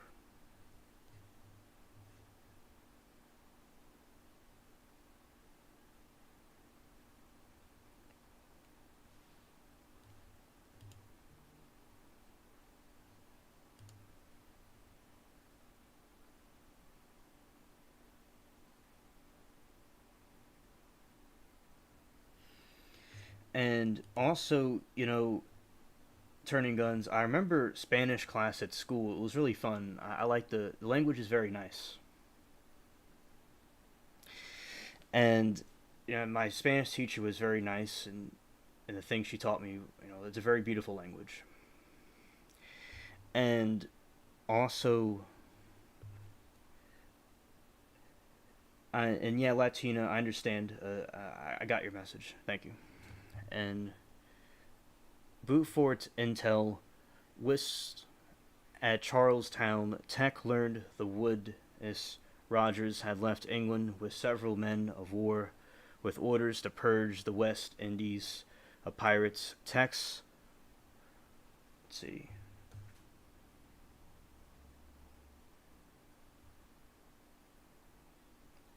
let's see, Tech, what's it called?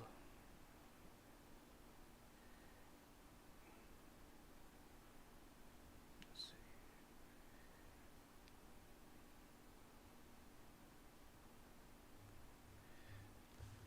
Yes, and then ordered the West Indies to purge the West Indies of pirates. So there's a situation in the West Indies, and they they want to purge them of pirates. This has to do with the the pirate, so the Caribbean and stuff like about that when they're trying to eradicate pirates.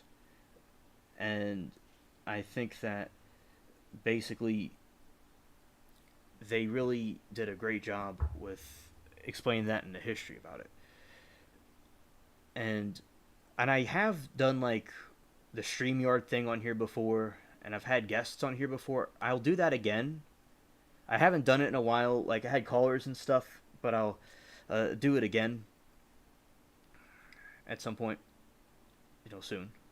It just recently I've been just kind of doing these like solo streams, and I'm glad you all are here. Thank you, and a nice engagement. And whist at Charlestown and West Indies of pirates. Tex flotilla sailed northward along the Atlantic coast and into the Topsail Inlet, the coast of North Carolina. There they intended to careen their ships to scrape their hulls, but on 10 June 1718, the Queen Anne's Revenge ran aground on a sandbar, cracking her main mast and severely damaging many of her timbers. Tech ordered several sloops to throw ropes across the flagship in an attempt to free her. A sloop commanded by Israel Hands of Adventure also ran aground, and both vessels appeared to be damaged beyond repair.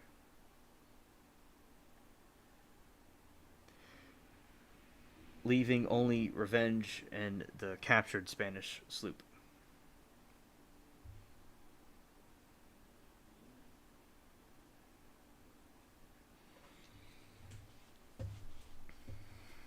Pardon. Tech had at some stage learnt of the offer of a royal pardon and probably confined in Bonnet his willingness to accept it. The pardon was opened to all pirates who surrendered on or before 5 September 1718, but contained a caveat stipulating that immunity was offered only against crimes committed by before the 5 January. Although in theory this left Bonnet and Tech at risk of being hanged for their actions at Charlestown Bar, most of authorities could waive such conditions. Tech thought that the governor, Charles Eden, was a man he could trust, but to make sure he waited to see what would happen to another captain. Bonnet left immediately on a small sailing boat for Bath Town, where he surrendered the governor Eden, and recently his pardon. Then traveled back to Beaufort Inlet to collect Revenge and the remainder of his crew, intending to sail to St. Thomas Island to receive the commission. Unfortunately for him, Tech had stripped the vessel of its valuables and provisions and had marooned its crew. Bonnet set out for the Revenge, but was unable to find him. He and his crew returned to piracy and were captured on 27 September 1718 at the mouth of Cape Fear River. All but 4 were tried and hanged in Charlestown.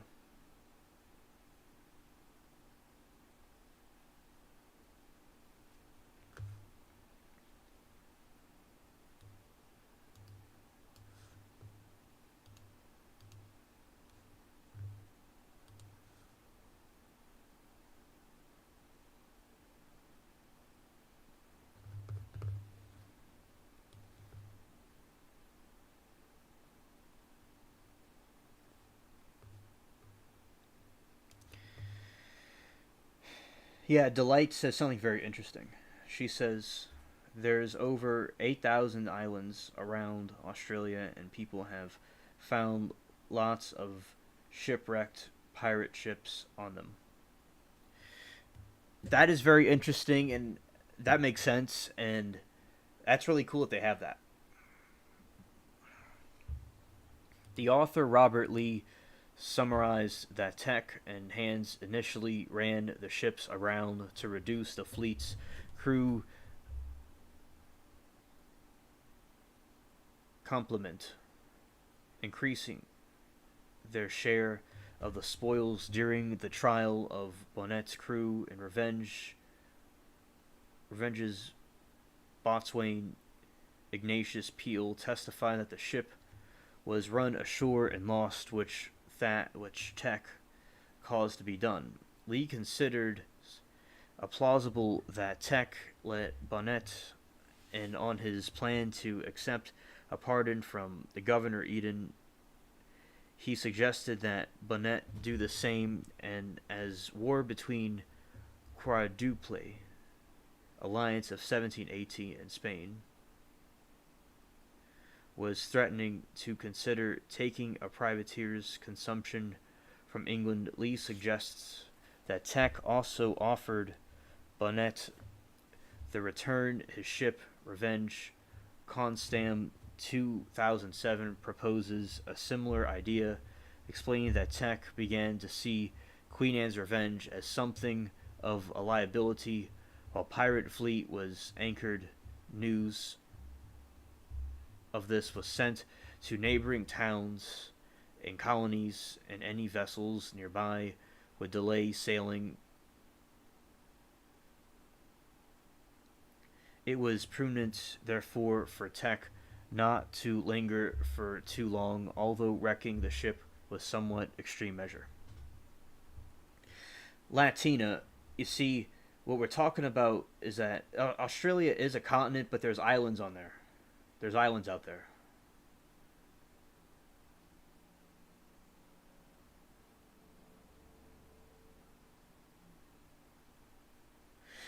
And at the same time, it's like both. Like what Delight is saying. It's an island and it's a it's a continent. It's both. Yeah. New Zealand's a continent too.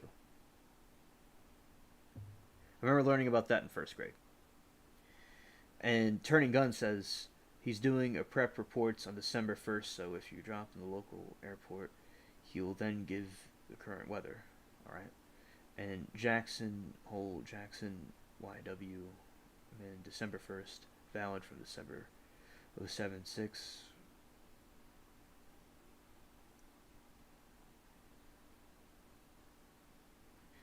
Yeah, and yeah, Turning Guns. That's interesting information. I'm actually not that familiar with that stuff, but it seemed pretty cool. But I'd like to know more about it.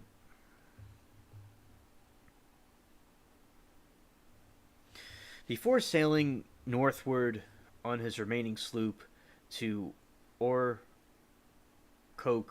Inlet, Tech marooned about 25 men on a small sandy island about a league from mainland.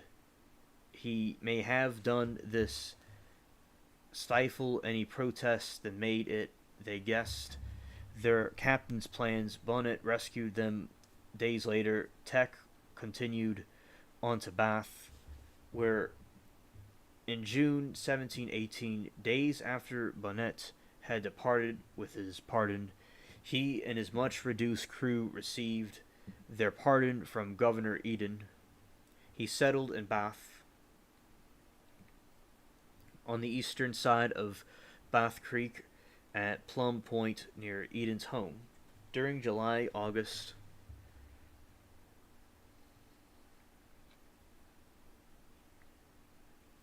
he traveled between his base and the town and his sloop of Orcoke. Johnson's account states that he married the daughter of a local plantation owner, although there is no supporting evidence for this. Eden gave Tech permission to sail to St. Thomas to seek commission As a privateer, a useful way of removing bored and troublesome pirates from the small settlement, and Tech was given official title to his remaining sloop, which he renamed Adventure. By the end of August, he had returned to piracy, and at the same month, the governor of Pennsylvania issued a warrant for his arrest. But by then, Tech was probably operating in Delaware Bay. Some distance away, he took two French ships, leaving the Caribbean, moved one crew across the other, and sailed the remaining ships back to Oracoke in September. He told Eden that he had found a French ship at sea deserted. I know about deserted ships, that's very interesting. Thence a Marley court was quickly convened, presided over the Tobus Knight and the collector of customs. The ship was jugged as derelict found at sea, and of its cargo 20 hogsheads sugar were awarded to Knight, and 60 to Eden. Tech and his crew were given what remained in its vessel's hold.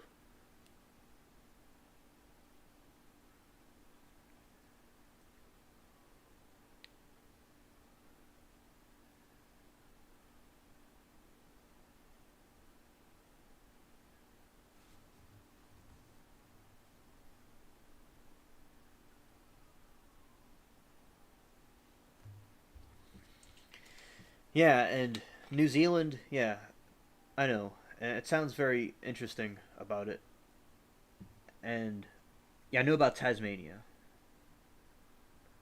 The Tasmania Devil.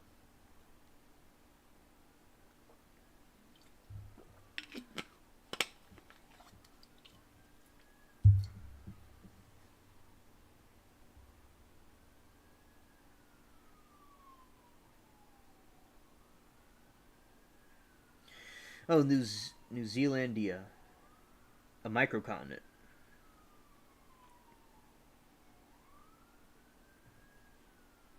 A submerged mass of continental crust in Oceania. And as you can hear in the distance, it seems like New Orleans is heating up. It's getting a little bit warm out, a little hectic with the crime out here.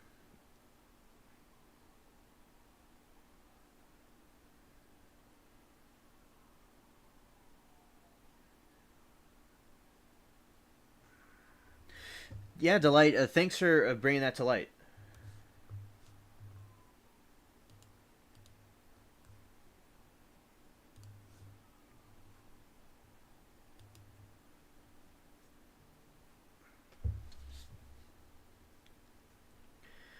Oracoke Inlet was Tech's favorite archaeolog orage. It was perfect vantage point from which to view ships traveling between various settlements of northeast Carolina. It was from there that Tech first spotted the approaching ship of Charles Vane, another English pirate. Several months earlier, Vane had rejected the pardon brought by Witty's Rogers and escaped the men of war the English captain brought with him to Nassau.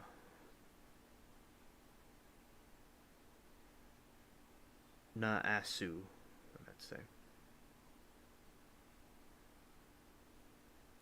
He had been pursued by Tech's old commander, Benjamin Hornigold,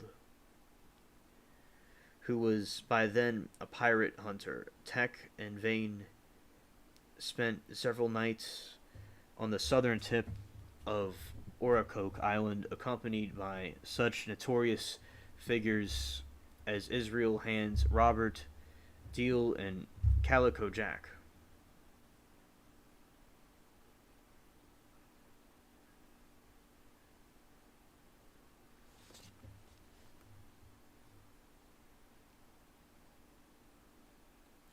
Turning guns, we got some ships right here. Alexander Spotswood. As it spread throughout the neighboring colonies, the news of tech and veins in Porputu.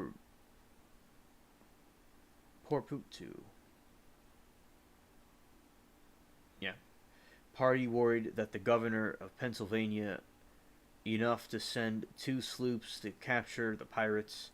They were unsuccessful, but Governor of Virginia Alexander Spotswood was also concerned that supposedly retired freebooter and his crew were living in nearby North Carolina. Some of Tech's former crew had already moved into several Virginian seaport towns, promoting Spotswood to issue proclamation on 10 July requiring all former pirates to make themselves known as the authorities, to give up their arms, to not travel in groups larger than 3 rather. As head of Crown Colony, Spotswood viewed proprietary colony of North Carolina with contempt. He had little faith and ability to the Carolinians to control the pirates, who he suspected would be back in their old ways, disrupting Virginian commerce as soon as their money ran out.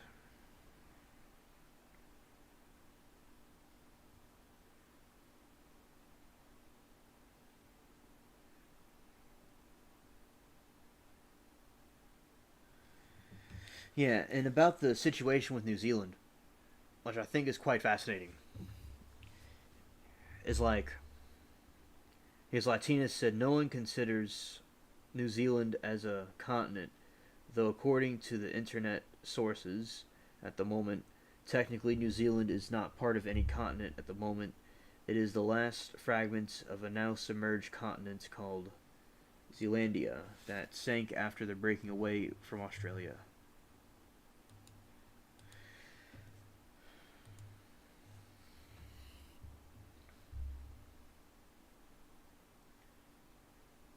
$60 to $85 million years ago.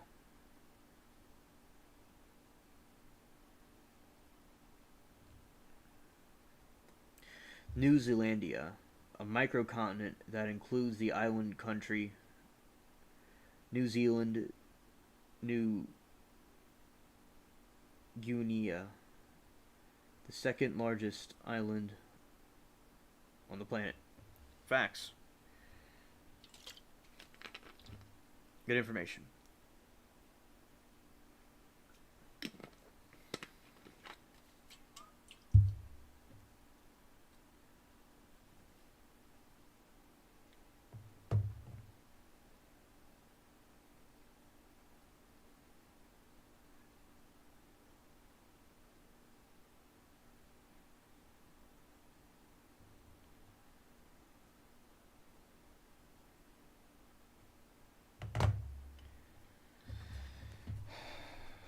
And also had no legal authority to have pirates tried, and as a result, Howard's attorney, John Holloway, brought charges against Captain Brand of the HMS Lyme, where Howard was imprisoned. He also sued Howard's behalf for damages of £500, claiming wrongful arrest. Spotswood counsel claimed that under a statute of William III, the governor was entitled to try pirates without a jury in times of crisis, and that Tech's presence was a crisis. The charges against Howard referred to several acts of piracy supposedly committed after the pardon's cut-off date in a sloop belonging to ye subjects of the King of Spain, but ignored the fact that they took place outside of Spotswood jurisdiction. An vessel then legally owned. Another charge cited 2 attacks, one of which was capture of a slave ship of Charlestown bar, from which one of Howard's slaves was presumed to have come. Howard was sent to await trial before a court of Vince ad morality on the charge of piracy, but Brand and his colleague, Captain Gordon HMS Pearl, refused to serve with Holloway present and sensed Holloway had no option but to stand down and was replaced by the Attorney General of Virginia, John Clayton, whom Spotswood described as a Hunster man. Then Howard was found guilty and sentenced to be hanged, but was saved by commission from London, which directed Spotswood to pardon all acts of piracy committed, surrendering pirates before 18 August 1718.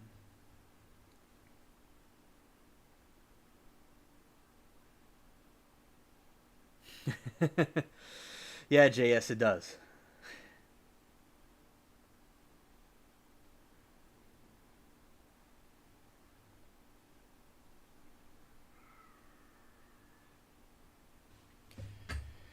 Spotswood had obtained from Howard valuable information on Tech's whereabouts and planned to send his forces across the border into North Carolina to capture him. He gained the support of two men keen to discredit North Carolina's governor, Edward Mosley, and Colonial Maurice Moore.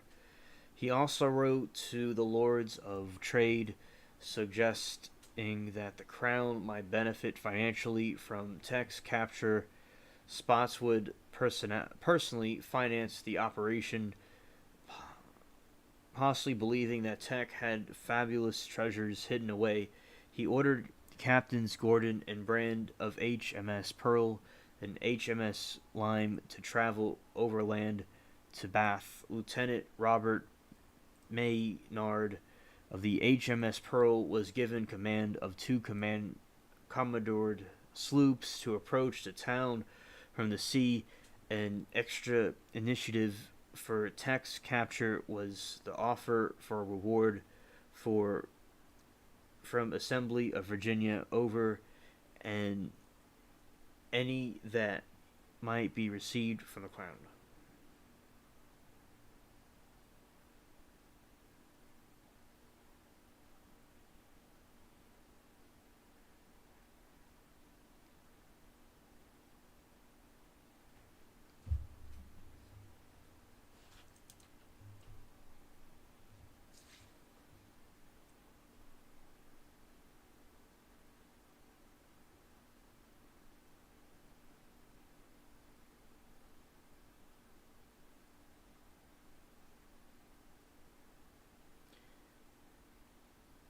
Thanks, Turning Guns. Delight says Earth's hidden eighth continent is no longer lost. Popular mechanics. All right. Interesting. Thank you. And Popular Mechanics just closed its doors after like 80 some years. And also, let's see. Read this part. Maynard took command of the two armed sloops on 17 November. He was given 57 men, 33 from HMS Pearl and 24 from HMS Lyme. Maynard and detachment from HMS Pearl took the larger of the two vessels and named her Jane. The rest took Ragnar command and Maynard's officers, a Mr. Hyde, some from the two ships' civilian crews remained aboard. They sailed from Keycongton along the James River. On 17 November, the two sloops moved slowly, giving Brand's force time to reach Bath. Brand set out to North Carolina 6 days later, arriving within 3 miles of Bath on 23 November, including Brand's force, were several North Carolinians, including Colonel Moore and Captain Jeremiah Vale, sent to counter any local objection to the presence of foreign soldiers. Moore went into the town to see if Tech was there, reporting back he was not, but that he was expected at every minute. Brand then went to Governor Eden's home and informed him of his purpose. Then the next day, Brand sent 2 canoes down Plamlico River on Oriencoke Inlet to see if Tech could seen. They returned 2 days later and reported on what eventually inspired. Well, that's cool as an engineer. I'm related to people, like, some of my ancestors were into that stuff. My great-grandparents and things like that.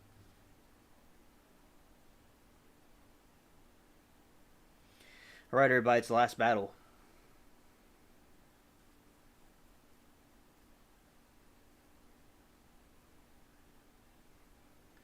And something I was pronouncing earlier as S, thanks to Turning Guns, Gene. That's how the thing was pronounced that I said.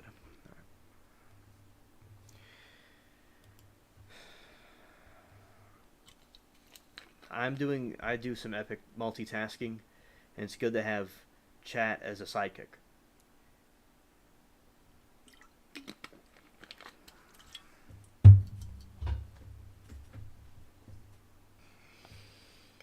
Maynard found the pirates anchored on the inner side of Oracoke Island at the evening of 21 November. He had ascertained their position from the ships he had stopped along his journey, but being unfamiliar with the local channels and shoals, he decided to wait until the following morning to make his attack. He stopped all traffic from entering the inlet, preventing any warning of his presence, and posted outlook of the both sloops, ensure that Tech could not escape to sea. On the other side of the island, Tech was busy entertaining guests and had not set a outlook with Israel hands ashore in Bath, when, with about 24 of Adventure's sailors, he also had a much reduced crew. Johnson 1724 reported Tech had no more than 25 men on board, and that he gave out to all the vessels that he spoke with that he had 40, 13 white and 6 Negroes. Was the number of the latter report of Brand to Admiralty.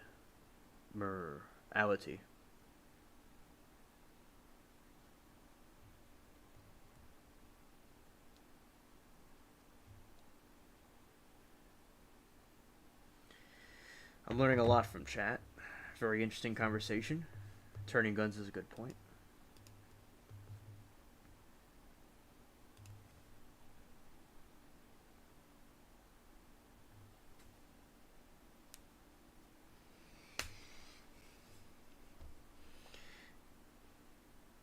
And Latina says, what about Atlantis? She wants to know where Atlantis is.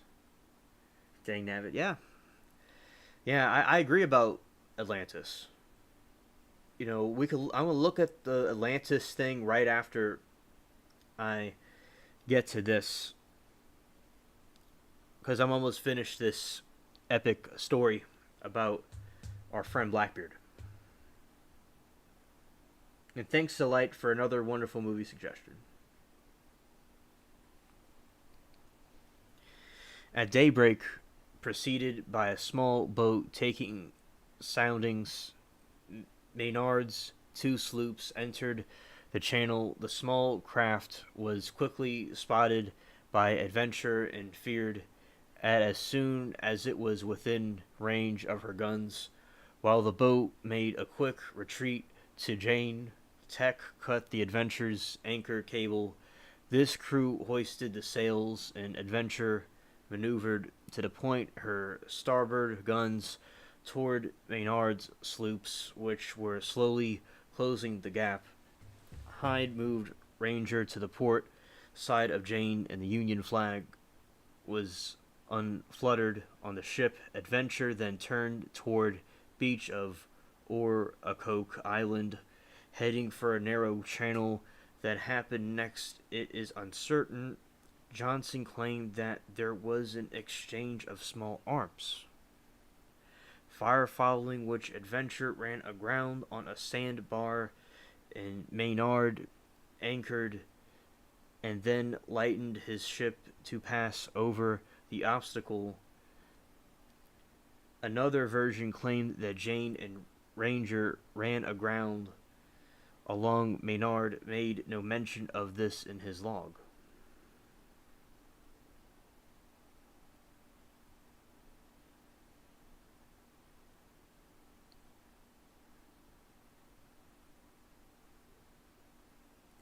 Facts, Delight. Facts. Thank you. And that's cool that you like that too.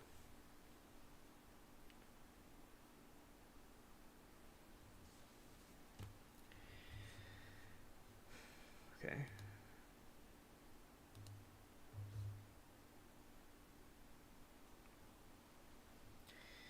And then we have this report that happened on this yellow thing on the right. Maybe it's your left, depending how you're viewing it.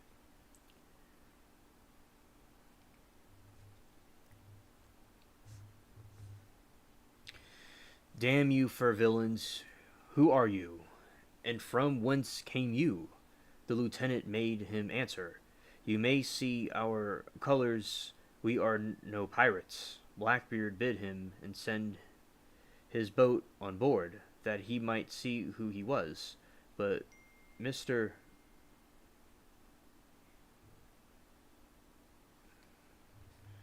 Hold on.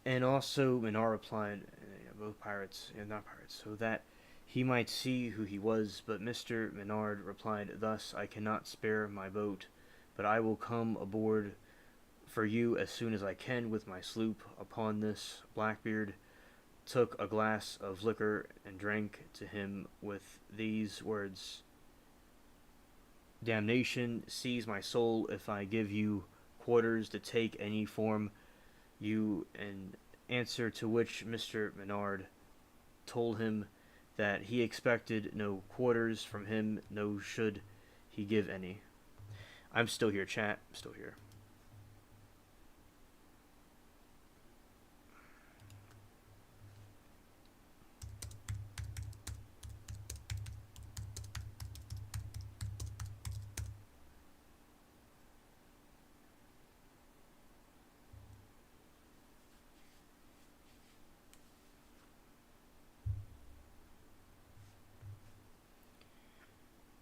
And also, so this is like the fight between Blackbeard and the other people.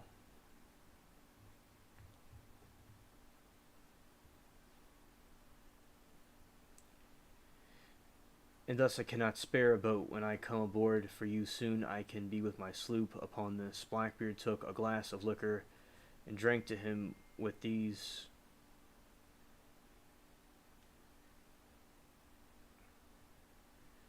give you quarters or take any from you, in answer which Mr. Menard told him that expected no quarters from him, nor should he give him any. So this is an epic situation, and then it's about when the fight's about to happen. And basically, I want to say that, the Adventure eventually turned her guns on the two ships and fired. The broadside was devastating, and in an instant, Menard had lost as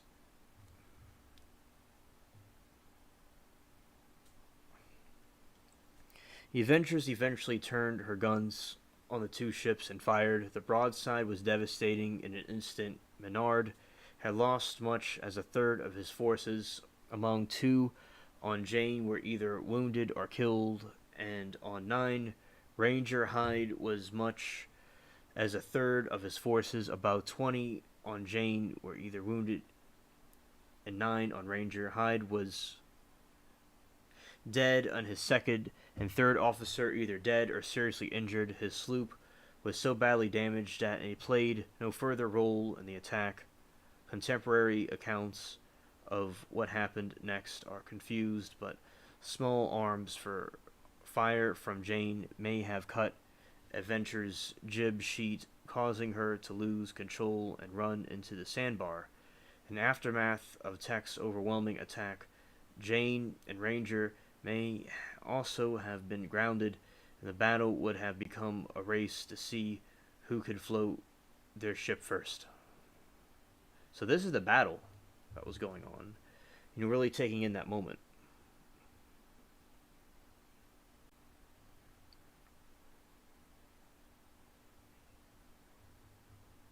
I'll be with you all in one moment.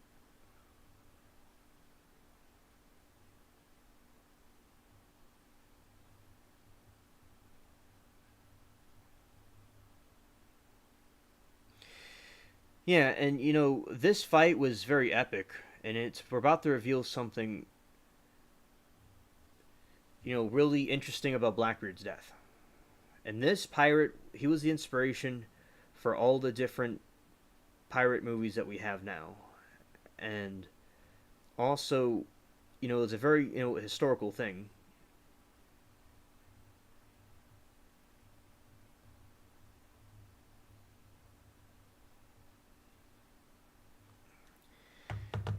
And also how this happened, and then this other part we have.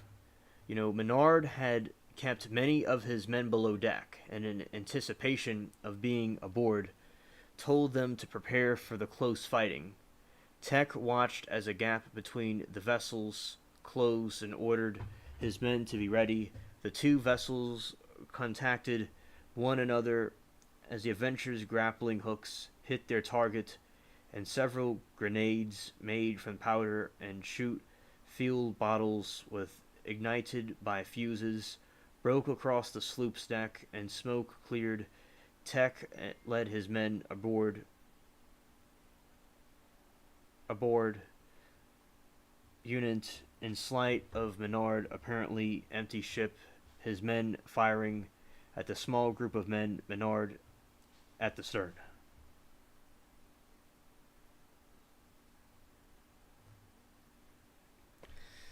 And also a chat, very interesting.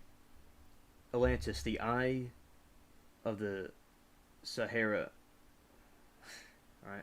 The focus of our efforts has been Bimini area. However, other locations have also been investigated. Research on the so-called Benini Road has been hampered. Collins' book, Gateway to Atlantis, poses that major remaining portions of Atlantis are in around Cuba, especially in the area where possible underwater were discovered in 2000. Very interesting, Latina. Never heard about it being in the Sahara. It's the eye of the Sahara. You can see it from the air. I'm trying to find the info on it. Wow.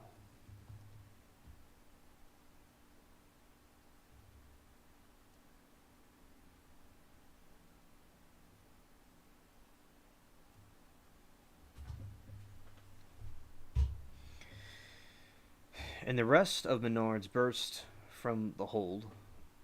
So Menard had kept many of his men below deck in anticipation of being boarded, and told them to prepare for close fighting with Blackbeard. Tech watched as the gate between vessels closed in order to order his men to be ready, and the two vessels contacted one another as Adventure's grappling hooks hit their target, and several grenades made from powder and shoot filled the bottles ignited by fuses broke across the sloop's deck. As the smoke cleared, Tech and his men aboard the buoyant at the sight of Menard's apparently empty ship, his men firing the same group of men, Menard at the stern. Thanks, chat. Thanks, chat. Yeah, it is very interesting.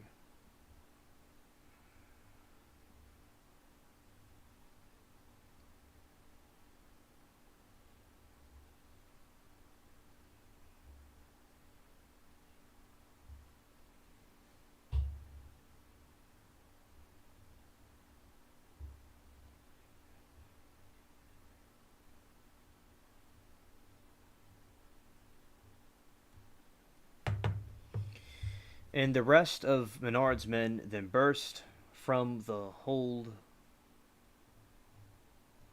shouting and firing. The plane to surprise Tech and his crew worked. The pirates were apparently taken aback at the assault. Tech railed his men, and the two groups fought across the deck, which was already slick with blood from those killed or injured by Tech's broadside. Menard and Tech fired their flintlocks at each other. Menard managed to hit Tech, while Tech missed both, then threw their flintlocks away and drew their cutlasses.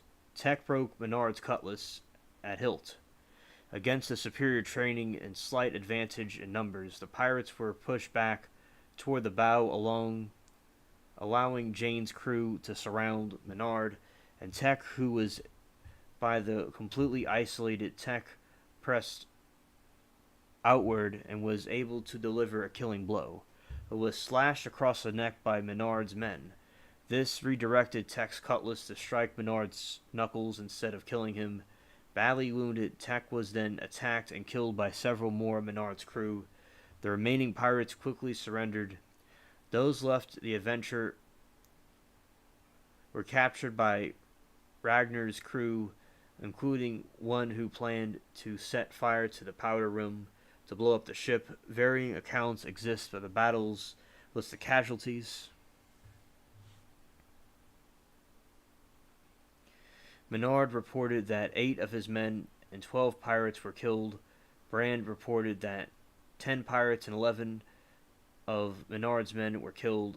Spotswood claimed 10 pirates and 10 Kingsmen died.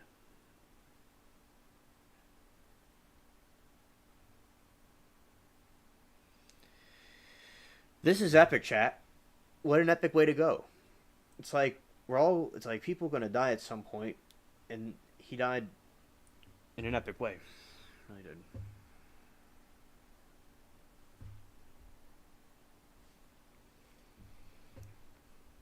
Menard later examined Tech's body, noting that it had been shot 5 times and cut about 20. He also found several items of correspondence, including letters from Tobis Knight. Tech's corpse was thrown into the inlet, and his head was suspended from bowsprit of Menard's sloop so the reward could be collected. On reward to Virginia, Tech's head was placed on a pole at the entrance of the Chesapeake Bay as a warning to other pirates and greeting to other ships, and it stood there for several years.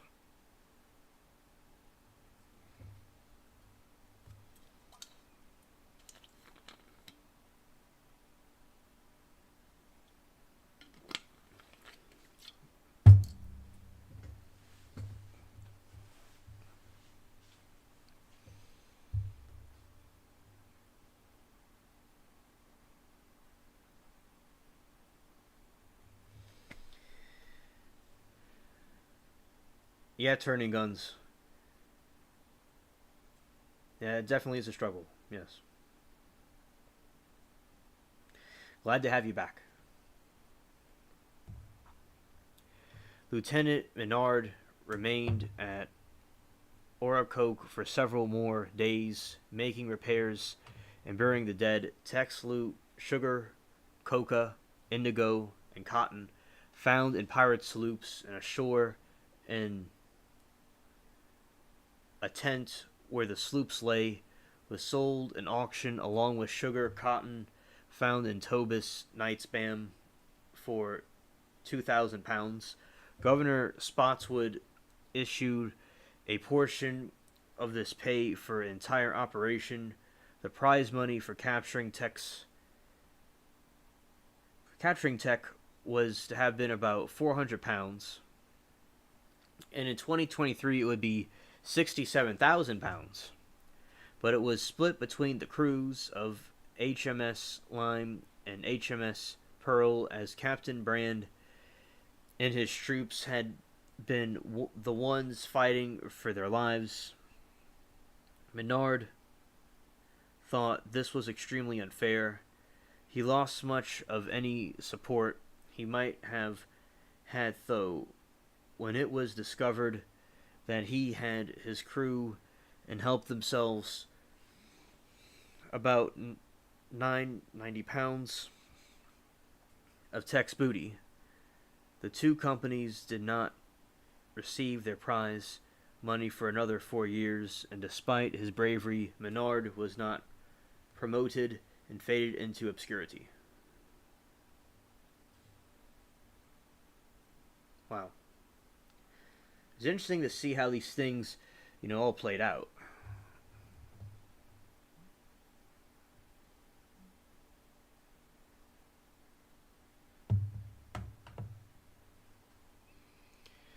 The remainder of Tech's crew and former associates were found by Brand and Bath and were transported to Williamsburg, Virginia, where they were jailed on charges of piracy. Several were black, promoting Spotswood to ask if his counsel what could be done about the circumstances of these Negroes to exempt them from undergoing the same trial as other pirates. Regardless, the men were tried with their comrades in Williamsburg's Capitol building under Admiralty law on 12 March 1719. No records of the day's proceedings remain, but 14 of the 16 accused were found guilty. Of the remaining two, one proved that he had partaken the fight out of necessity, having been on Tech's ship only as a guest at a drinking party the night before and not as a pirate. Other Israel Hands was not present at the fight. He claimed that during a drinking session, Tech had shot him in the knee, and that he was still covered by the royal pardon. The remaining pirates were hanged, then let to rot in gibbets among Williamsburg's Capitol Landing Road, known for some after as the Gallows Road.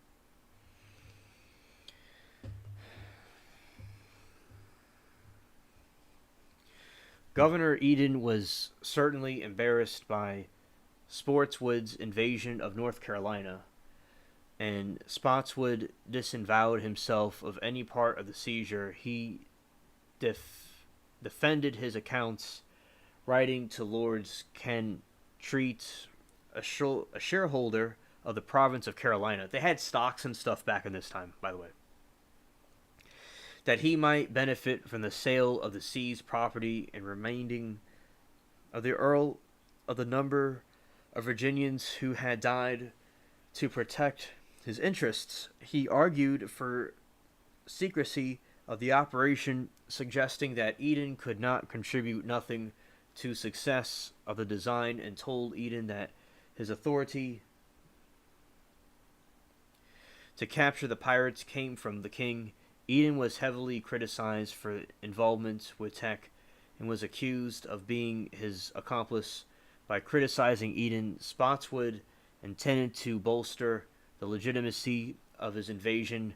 Lee concluded that although Spotswood may have thought that the ends justified the means, spill the beans, lol, he had no legal authority to invade North Carolina, to capture the pirates, and to seize the auction their goods.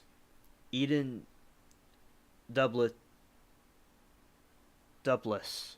shared the same view, as Spotswood had also accused Tobias Knight of being in league with Tech.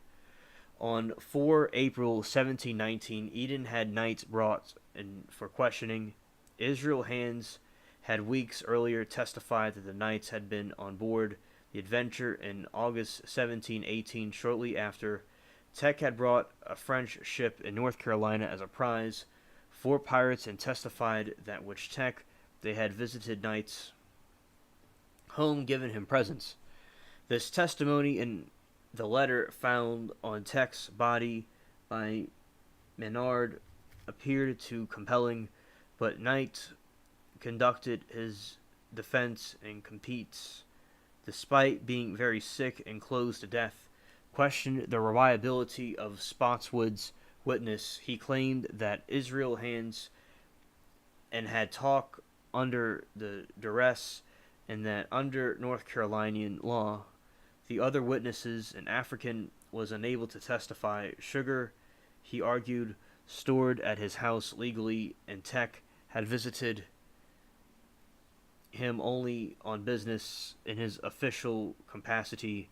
The board found Knight innocent of all charges. He died later that year.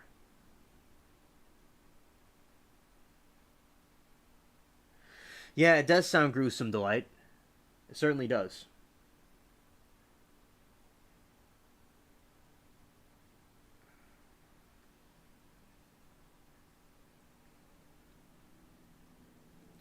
Turning guns, that's very interesting.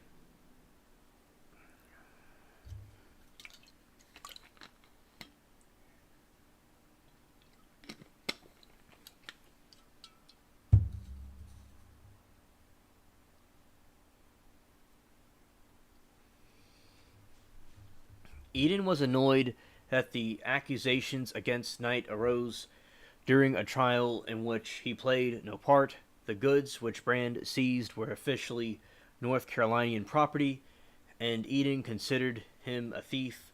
The argument ranged back and forth between colonies until Eden's death.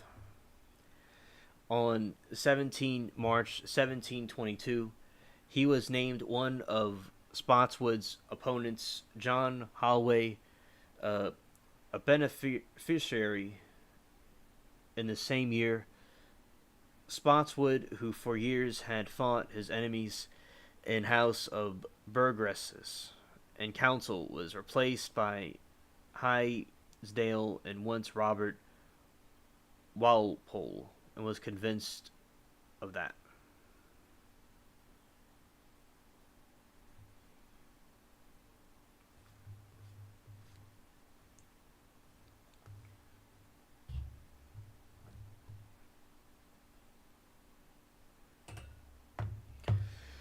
Official views on pirates. Official views on pirates.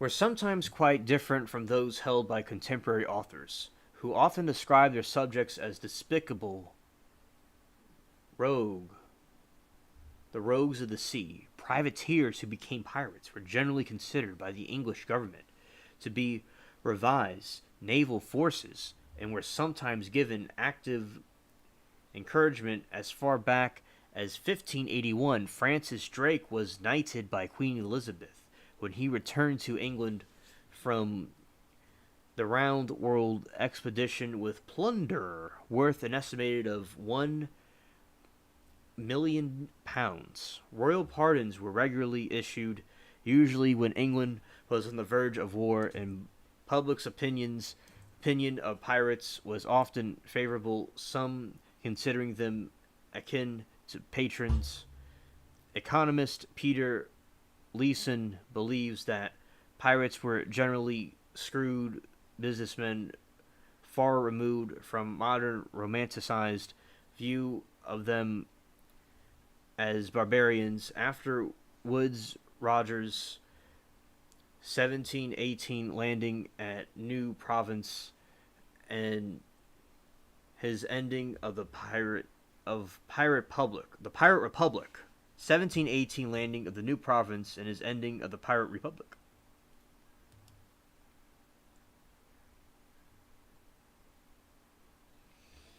Chat, there's a Pirate Republic.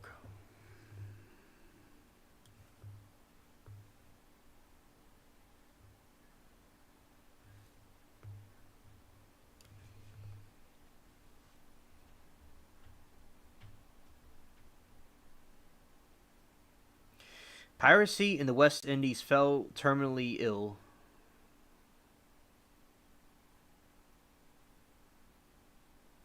In terminal decline, with no easily accessible outlet to fence their stolen goods. Pirates were reduced to subsistence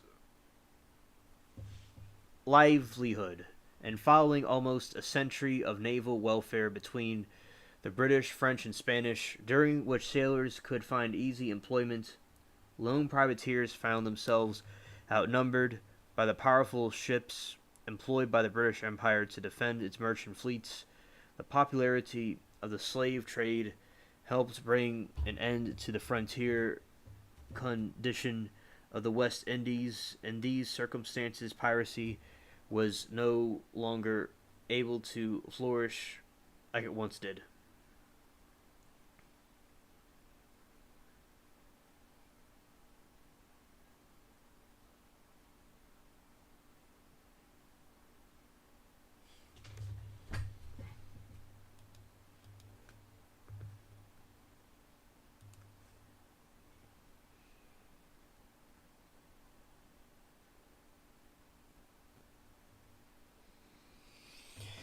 Since the end of the golden age of piracy, Tech and his exploits had become the stuff of lore-inspiring books, films, and even amusement park rides.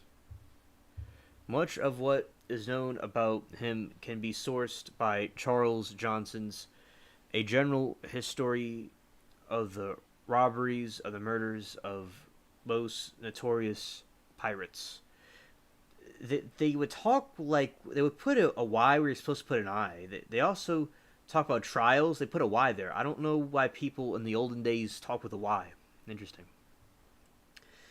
Why? Published in Britain in 1724, a recognized authority of the pirates of his time, Johnson's description of such figures as Anne Bonny, and Mary Read were for years required reading for those interested in the subject. Readers were titillated by the stories, and second edition was quickly published, though another Angus Constam suspects that Johnson's entry on Blackbeard was colored a little to make more sensational story. A general history through and is generally considered to be reliable source. Johnson may have been assumed. Alice, as Johnson's accounts had been corroborated in personal and official dispatches, Lee, 1974, considered that whoever he had some access to official correspondence. Constam speculates further, suggesting that Johnson may have been the English playwright Charles Johnson, the British publisher Charles Rivington, or the writer Daniel Defoe. In 1951, The Great Days of Piracy, author George Woodbury wrote that Johnson is obviously a pseudonym, continuing to no one can help suspecting that he may have been a pirate himself. 」 . 」 « 」 « 」 « 」 « 」 « 」 « 」 « 」 « 」 « 」 « 」 « 」 « 」 « 」 « 」 « 」 « 」 « 」 « 」 « 」 « 」 « 」 « 」 « 」 « 」 « 」 « 」 « 」 «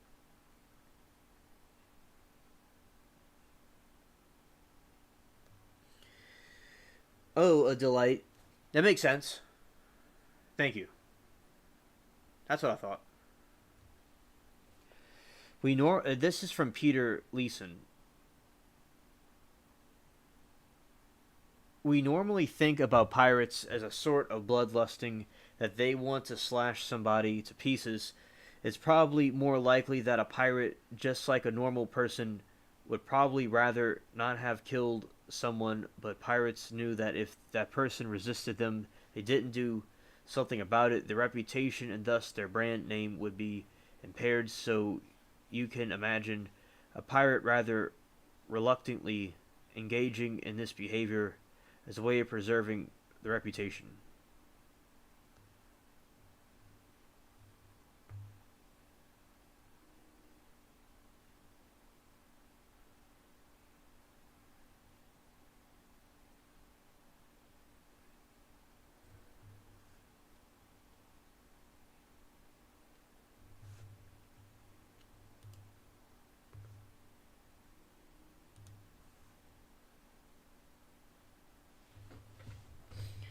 All right, so you have Tech was known to use a black flags with death, hands, and bloody flags, which were meant to intimidate his enemies.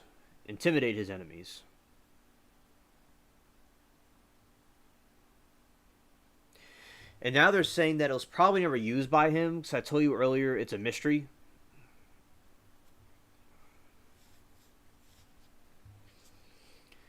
Despite his infamy, Tech was not the most successful pirates. Henry Every tried a rich man and Bath Warlomu. Roberts took an estimated 5 times the amount. Tech stole. Treasure hunters have long abused themselves searching for any trace of his rumored hoard of gold and silver, but nothing found in the numerous sites exploring along the east coast of the U.S. he had ever been connected to him. Some tales suggest that the pirates often killed a prisoner on the spot where they buried their loot. Tech is no exception in these stories, but no finds have come to light is not exceptional. Buried pirate treasure is often considered a modern myth for which almost no supporting evidence exists.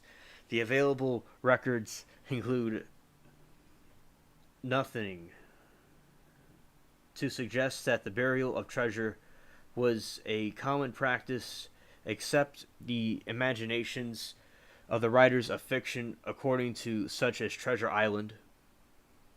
Such hoards would be necessitate a wealthy owner, and their supposed existence ignores the command structure of pirate vessel, in which the crew served for a share of profit.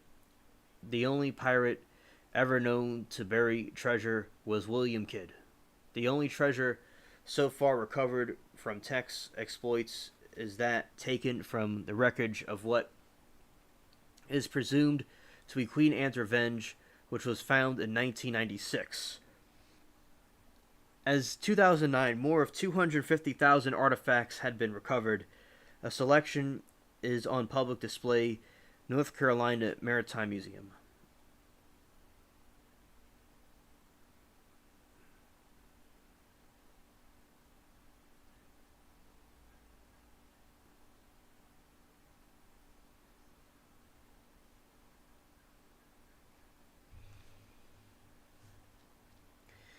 Turning guns. I like airplanes. I think they're cool.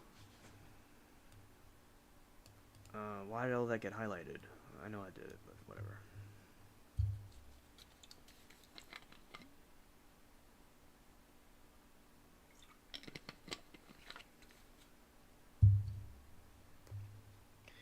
Various superstitious tales exist of Tech's ghost, unexplained lights at sea, often referred to as Tech's light, and some recitals claim that notorious pirate now roams the afterlife, searching for his head, for fear that his friends and the devil will not recognize him. North Carolinian tale holds that Tech's skull was used as a basis for a silver drinking chalice, A local judge even claimed to have drunk from it one night in the 1930s.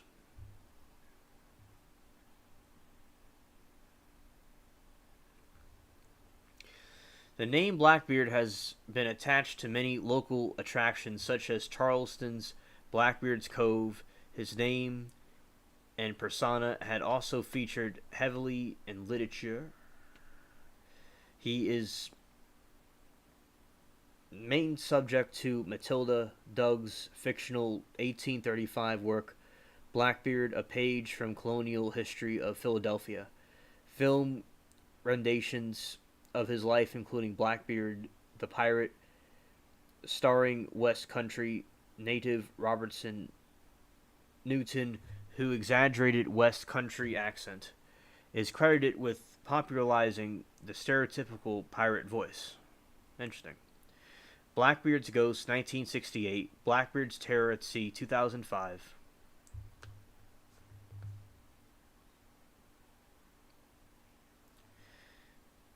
And 2006 Hallmark Channel.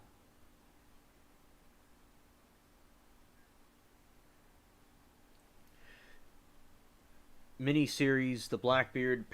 Parallels have also been drawn between Johnson's Blackbeard and the character of Captain Jack Sparrow. In 2003, adventure film Pirates of the Caribbean: The Curse of the Black Pearl. That one's awesome.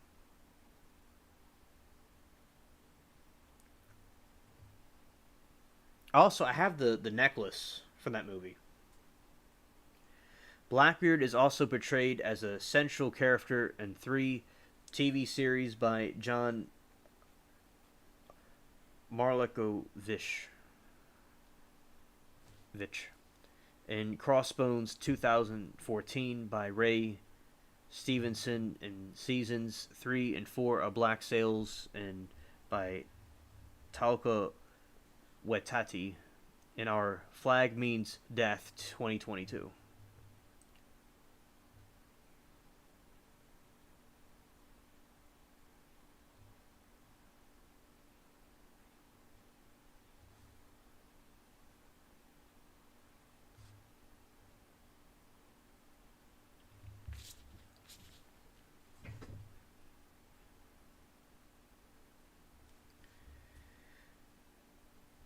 I like that 2 turning guns. I like the Volvo. It's nice. It is kind of low to the ground. In 2013 and 2015, the state government of North Carolina uploaded Atlantis Productions videos of the wreck of the Queen Anne's Revenge to its website without permission. As a result, Atlantis Productions, the company documenting the recovery since 1998, filed suit in federal court over copyright violations and passage of Blackbeard's Law by North Carolina General Assembly before posting the video of General Assembly passing Blackbeard's Law, New York. General State which 12125, which stated all photographs, video recordings, or other documentary materials of derelict vessel, a shipwreck, or continent's relics, artifacts, or historic materials in the custody of any agency of North Carolina government of subdivisions shall be public record pursuant Chapter 132 of the General Statutes. On 5 November 29, U.S. Supreme Court heard oral argument in Allen versus Cooper. The Supreme Court subsequently ruled that the states favor and struck down the Copyright Remedy Classification Act, which Congress passed in 1989, attempted to curb such infringements to copyright state.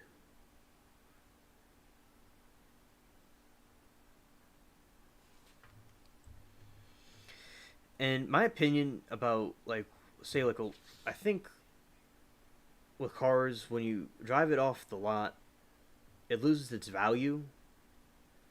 And with luxury cars, they'll break there are things that break in it, and there's a lot to keep it up. So it does have its like pros and cons to it. It's good to, have something to get you to point A to point B. And I also like you wouldn't want to like be made as like a target. Like say somebody goes, "Oh, this person has something. I want to steal from them." But like I do think that cars are really cool and interesting, and I do like them. But there's also like pros and cons to it. As a result of the ruling that Tulis filed a motion for reconsideration of the United States District Court of the Eastern District of North Carolina. On August 18, 2021, Judge Terrence Boyle granted a motion for reconsideration, which North Carolina promptly applied to the United States Court of Appeals Fourth Circuit. The Fourth Circuit denied the state's motion on October 14, 2022.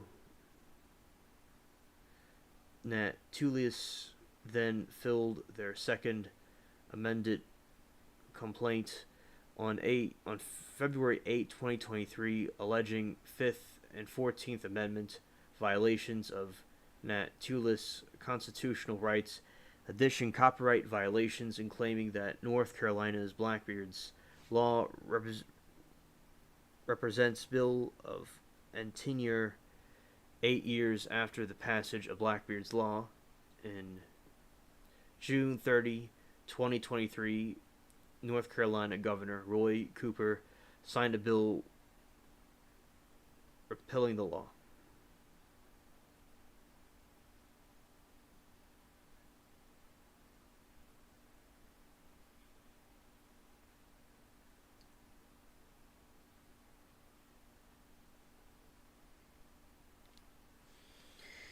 And Latina says, "Alien, I heard peeps used to get red rummed for touching someone's ship in the olden days." I wouldn't be surprised. That makes sense.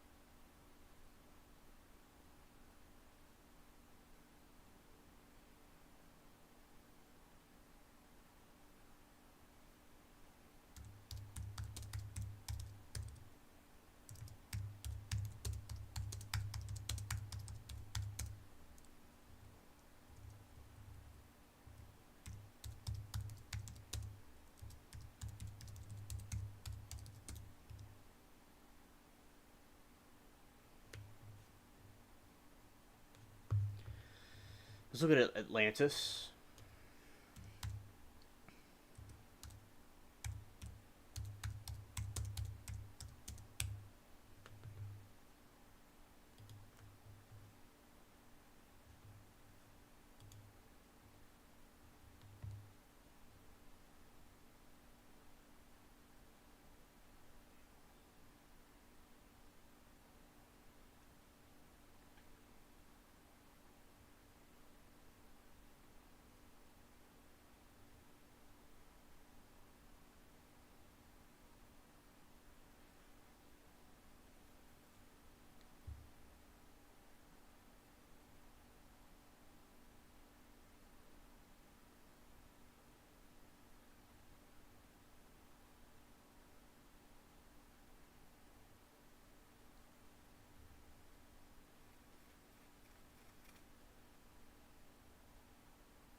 All right, so this is Atlantis.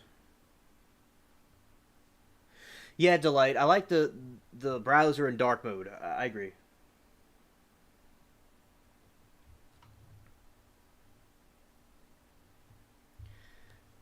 And also, like you see this little thing. It's like kind of by. It seems like it's by Spain and off the coast of Africa.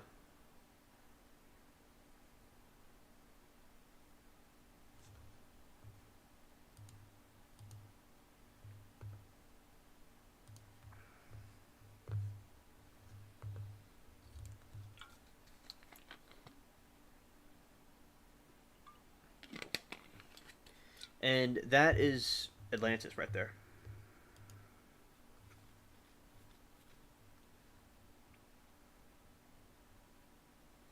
So it's apparently in that location.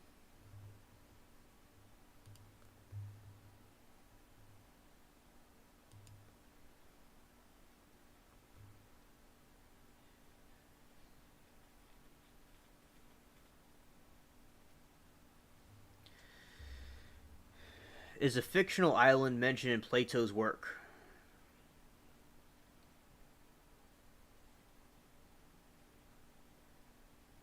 In the story, Atlantis is described as a naval empire that ruled all western parts of the known world, making it literally a counter-image of the Academian Empire.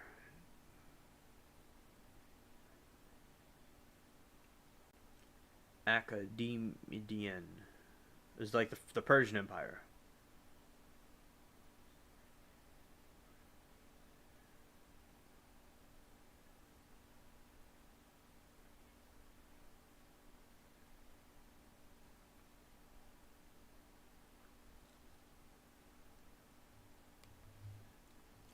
After an ill-fated attempt to conquer ancient Athens, Atlantis falls out of the favor with the deities and is submerged into the Atlantic Ocean.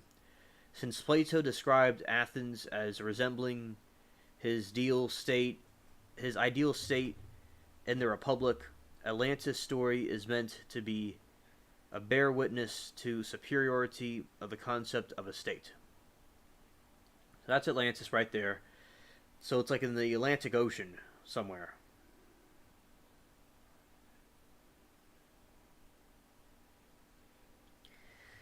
And Plato was a philosopher. And he was a cool, he was a noble philosopher. Said many interesting things. And Delight says they had pirates in ancient times too. Oh yeah, exactly. I remember there was something I was reading about on the show, or I was going to at one point, about the Chinese pirates, and there's like a woman Chinese pirate. It was interesting. Yeah, they had them everywhere.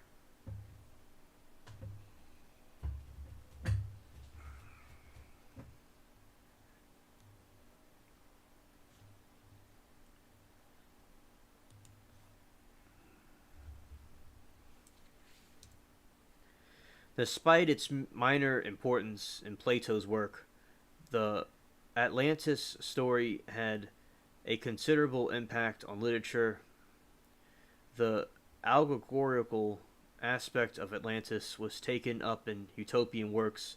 Several Renaissance writers, such as Francis Bacon's New Atlantis and Thomas More's Utopia.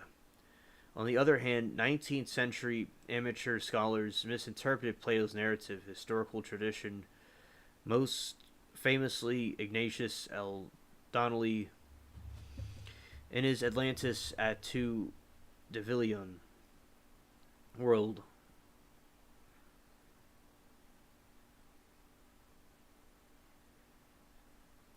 Well, you got a stray cat you've been feeding. That's great, Turning Guns. We have a lot of cats around here.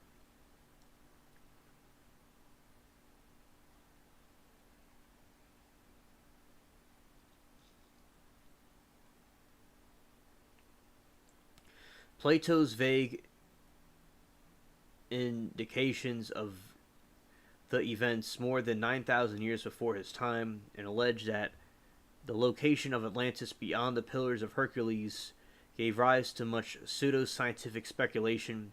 As a consequence, Atlantis had become byword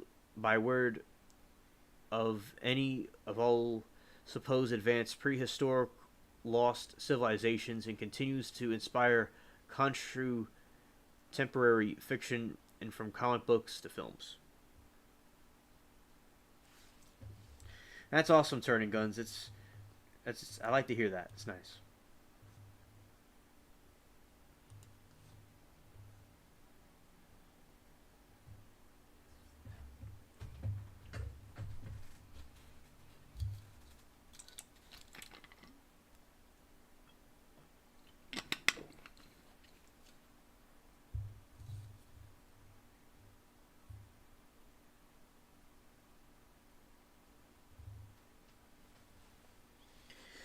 Good night, Latina. Blessings.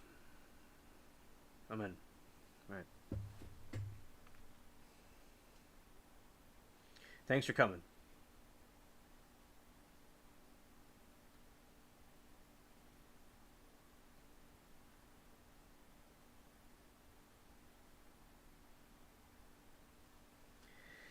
And she said the neighbor is on business trip in China and has to feed his horses. Watch my seat. All right. While present day physiologists and classicalists agree on the story's fictional nature, there is still debate on served as its inspiration. Plato is known to have freely borrowed some of his allegories and metaphors from older traditions, as he had with the story of Gyacus. This is a number of scholars to suggest a possible inspiration of Atlantis from Egyptian records from the Thera eruption. Turning Guns, she's in Australia. It's a different time zone over there.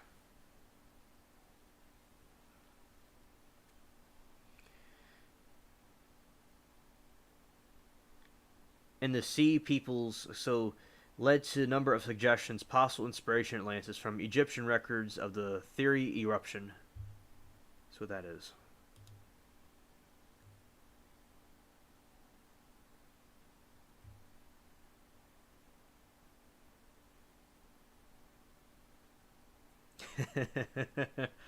Yeah, she roasted him.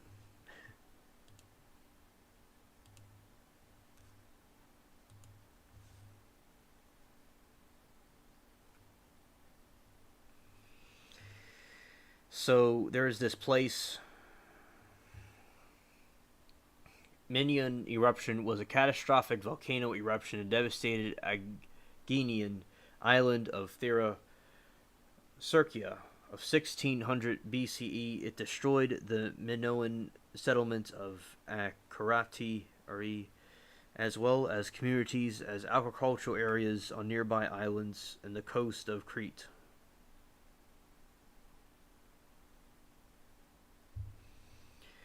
The Sea People's invasion. I don't know. I think about sea monkeys, those little things that float around in a plastic jar. It's like that's what it seems like to me. I like horses too. Turning Guns. There's a picture of me when I was at the Little Red Schoolhouse. It's like a preschool where I was riding a little pony. Sea People's invasion or the Trojan War. Others have rejected this chain of tradition as implausible and instead insist that Plato created an entirely fictional account, drawing loose inspiration from contemporary events such as Athenian invasion of Sicily, the destruction of Helike in 373 BC.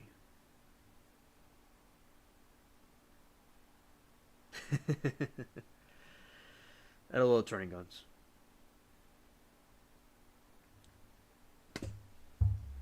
It's so interesting to see the ancient peoples and like what they were doing, what they thought, and that was a Sicilian battle.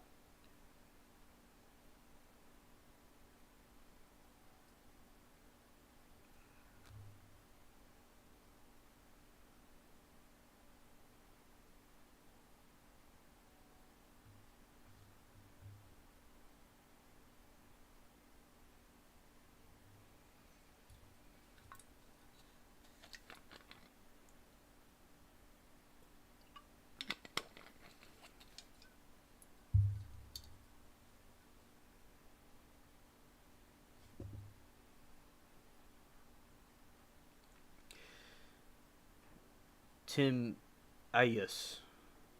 The only primary sources of Atlantis are Plato's dialogues, Timaeus and Critias.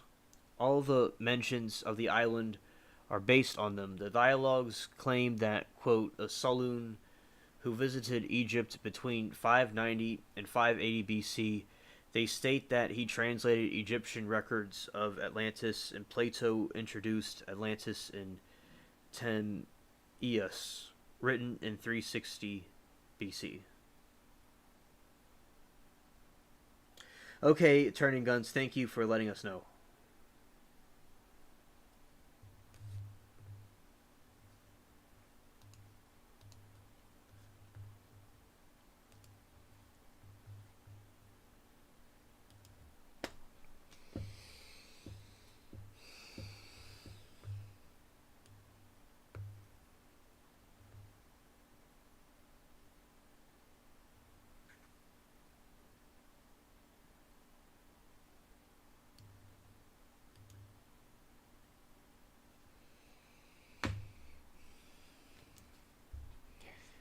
And also, the Sloon visited Egypt. Yeah, okay. For it is a related in our record how once upon a time your state stayed the course of a mighty host which starting from a distant point in the Atlantic Ocean was insolently advancing to attack the whole of Europe and Asia to boot. For ocean there was at a time navigable.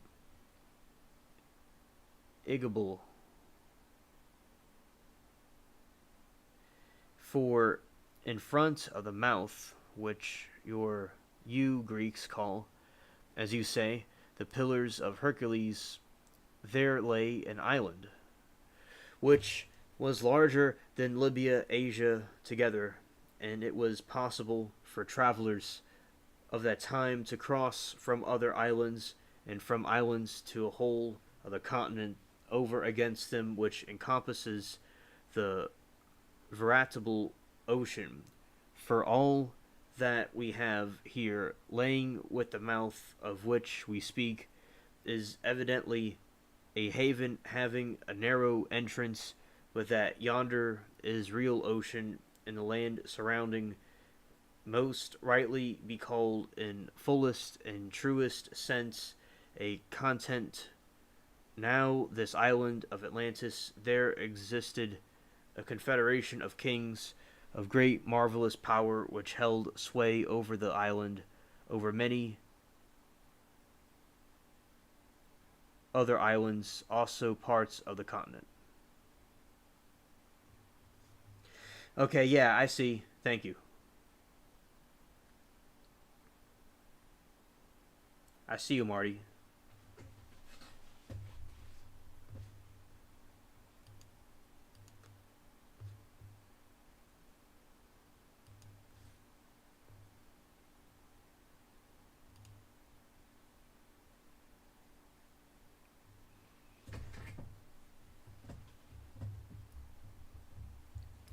The four people appearing in those two dialogues are politicians Cretus and Hermocrates, as well as the philosophers Socrates, Timaeus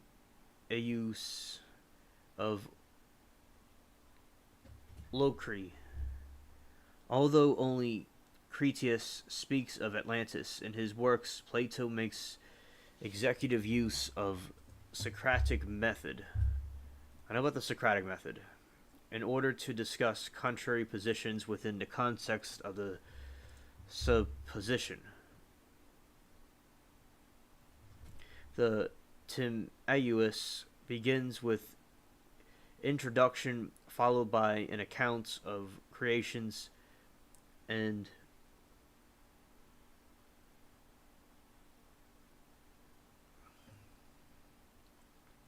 account and creations and structures of universe and ancient civilization. Introduction, Socrates muses about the perfect society described in Plato's Republic. Wonders of if he and his guests might recollect a story which exemplifies such a society. Critias mentions a tale considered to be historical that would make the perfect example. He then follows by describing Atlantis as recorded in the Critias. In his account, ancient Athens seems to represent the perfect society, and Atlantis, its opponent representing the very antithesis of the perfect traits described in the Republic.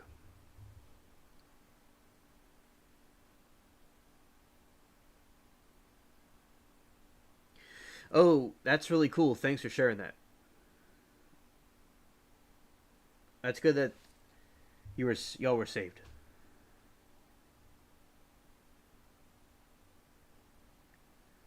Shout out to Marty.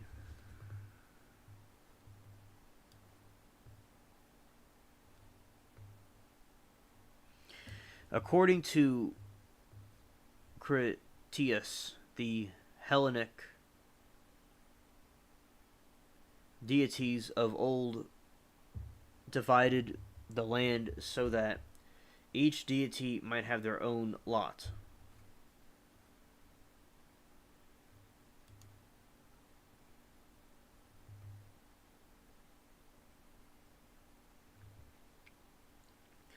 Poseidon was apparently, and to his liking, bequeathed the island of Atlantis. The island was larger than ancient Libya and ancient in Asia Minor combined, but it was later sunk by an earthquake and became an implausible mud shoal. Inhabiting travel to any part of the ocean, Plato asserted that Egyptians described Atlantis as an island consisting mostly of mountains in the northern portions and along the shores, and encompassing a great plain in oblong shape in the south, extending in one direction 3,000 stadia, but across the center inland it was 2,000 stadia. 50 stadia from the coast was mountain that was low on all sides, broke it off all round about. The central island itself was 5 stades of diameter. In Plato's metaphorical tale, Poseidon fell in love with Cleito, the daughter of Evenor and Leucippe, who bore him 5 pairs of male twins. The eldest of these, Atlas, was made rightful king of the entire island in the ocean.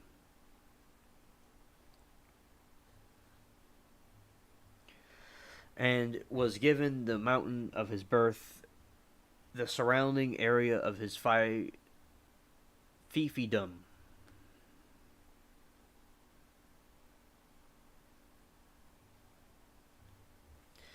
Atlas' twin Gardius, or Emulus in Greek, was given to the extremity of the island toward the Pillars of Hercules. The other 4 pairs of twins, Amphiris and Eveman, Minius, and Autochethion, Elaphus, Elasiphius, and Mestor, and Asius, and Daphirpes, were also given rule over many men and large territory.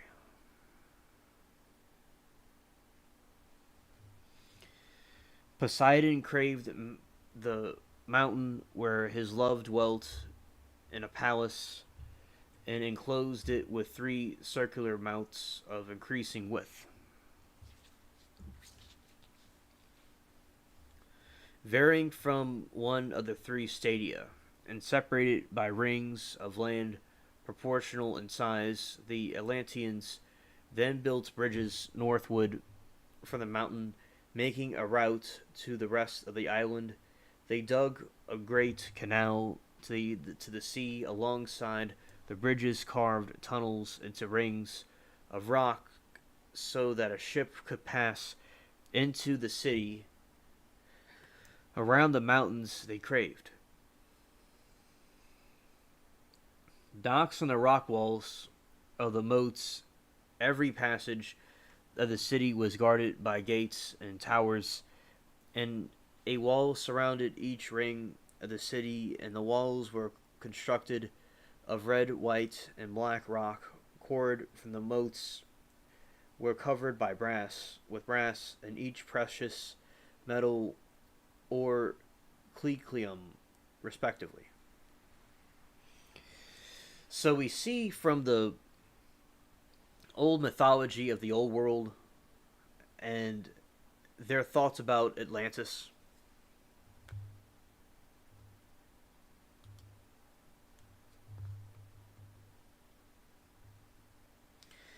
It's very interesting to see how they did this and how they were able to articulate it, and I think it's real. I think personally that the this Atlantis place is likely real. But let's see further details. Some ancient writers viewed Atlantis as a fictional or metaphorical myth. Others believe it to be real. Aristotle believed that Plato, his teacher, had invented the island to teach philosophy. The philosopher Crantor, a student of Plato's student Exernocrates, is cited often as an example of a writer who thought the story of historical fact. His work, contemporary of Timaeus, is lost, but Proclus, a Neoplatist of the 5th century AD, reports on it. The passage is questioned, had been represented in the modern literature either as a claiming that Crantor visited Egypt, had conversations with priests, and saw hieroglyphs, confirming the story, or as claiming that he learned about them. Other visitors to Europe, Proclus wrote.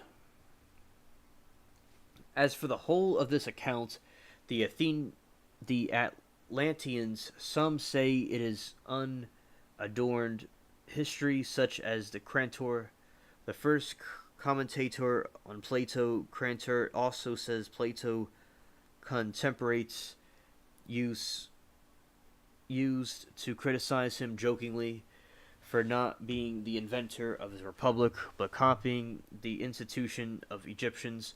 Plato took these critics seriously enough to assign Egyptians the story about Atlanteans, so also make them to say Athenians really once lived according to the system.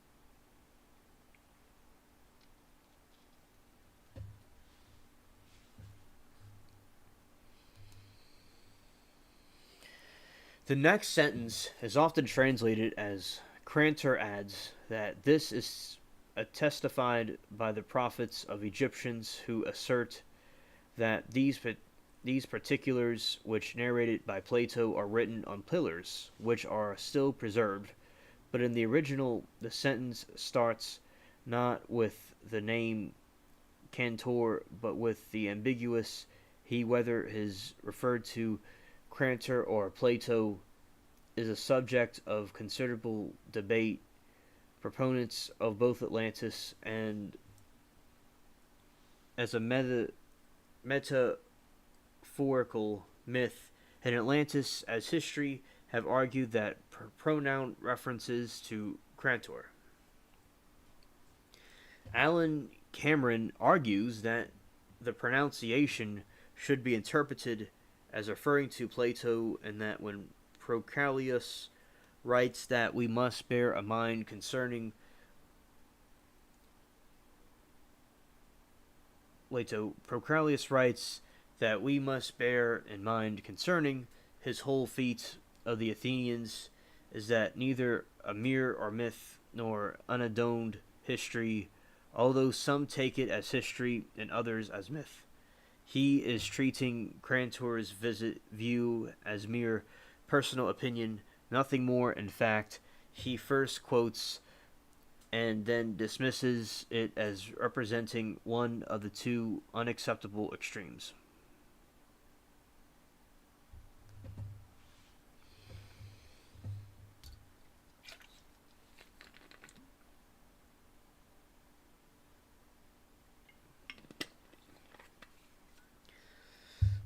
Marty, some people may be like watching and like sleeping in and out. Some people may be like they like to watch the stream, but not a lot of people like they don't necessarily comment, but they like watch it.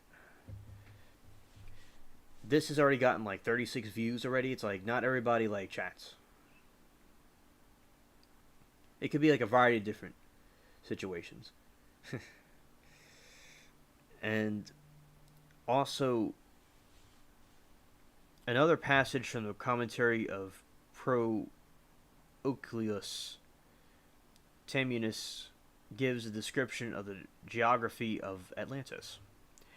That an island of such nature and size once existed is evident from what is said certain authors who investigate the things around the outer sea, for according to them there were 7 islands in that scene and time, sacrificed Persephone, and also 3 others of enormous size, one of which was scared to hides, another to Ammon, and another one between them to Poseidon, the extent of which was 1,000 stadia, and the inhabitants of it they preserved the remembrance from their ancestor of measurably large island of Atlantis, which had really existed there, which for many ages had resigned over all islands in Atlantic Sea, and which itself had likewise been sacred to Poseidon. Now these things Marculius has written in his Aethipicia.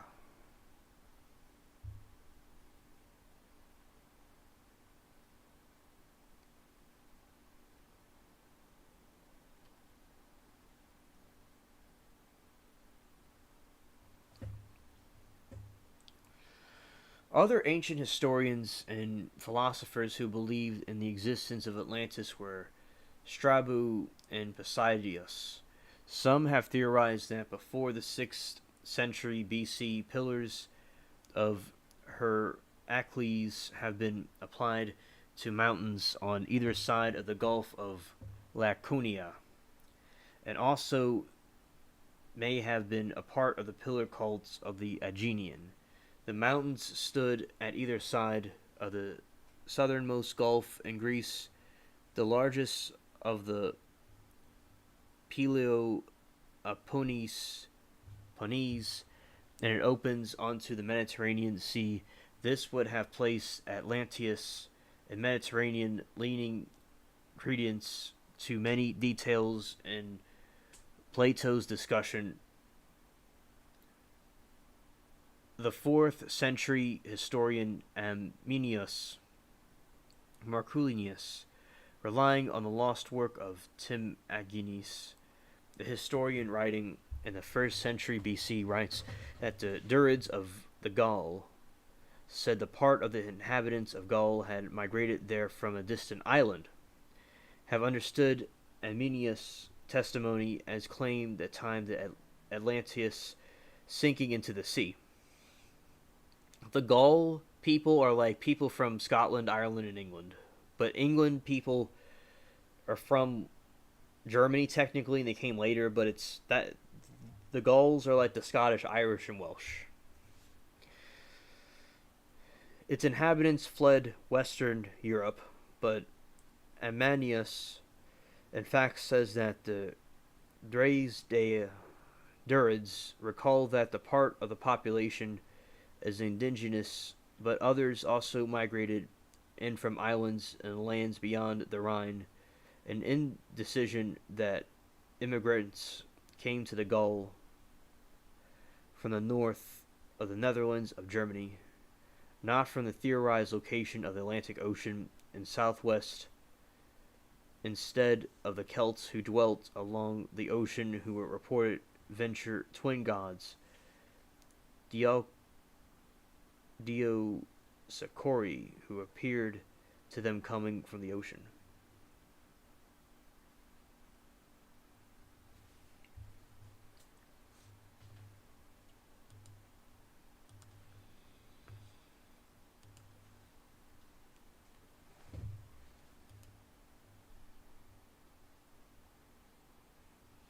The term stadia comes from the Greek units of length stadion, equal 600 Greek feet poios,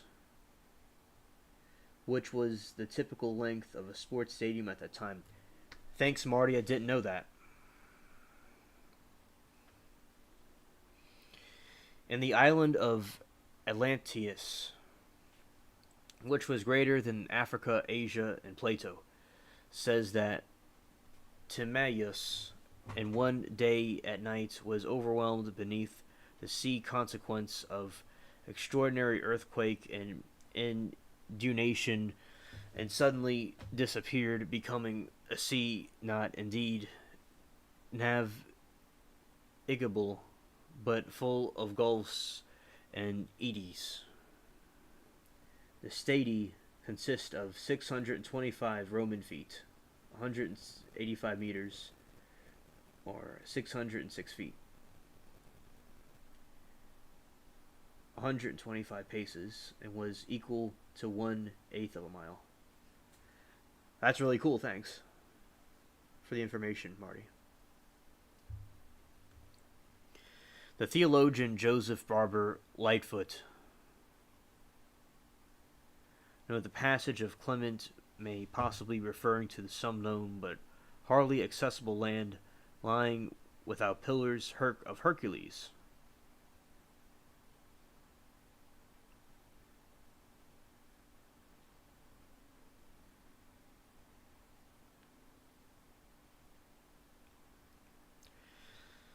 And also disappeared.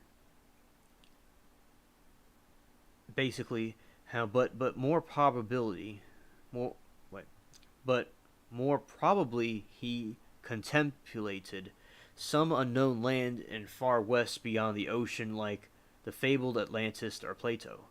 Other early Christian writers wrote about Atlantis, although they had mixed views on whether it once existed or was untrustworthy myth of pagan origin. Tertullian believed Atlantis was once a real wrote in the Atlantic Ocean. Once existed the island that was equal in size to Libya or Asia, referring to Plato's geographical description of Atlantis. The early Christian apologist writer Anubrius also believed Atlantis once existed, but blamed the destruction on pagans.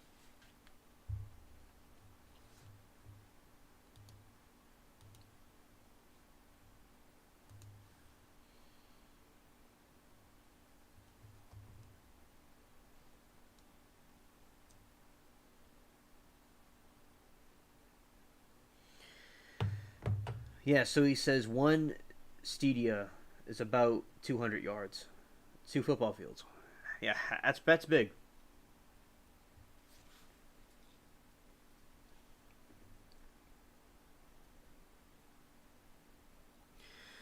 Cosmos and Ecopletius in the 6th century wrote Atlantis and the Christian topography in the ancient in the attempts to prove his theory that the world was flat and surrounded by water.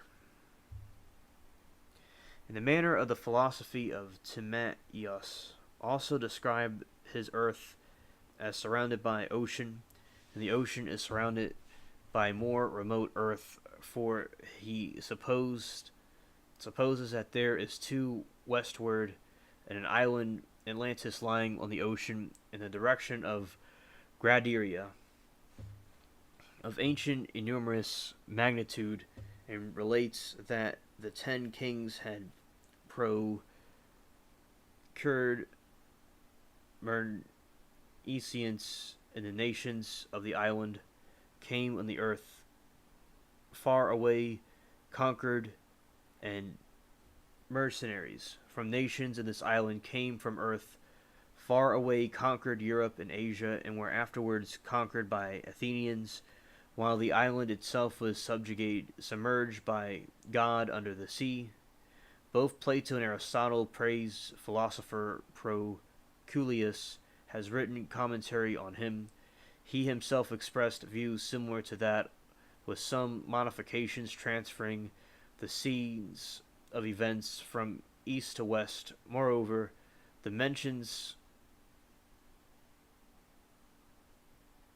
as he himself expressed views of some modifications transferring the scenes of events east to west. Moreover, mentions those 10 generations as well as those on earth, which lies beyond the ocean, and in a word, and it's evident that all of them borrow from Moses and publish the statement as their own. And you see right here, it's a map of the world, and that's where Atlantis allegedly is.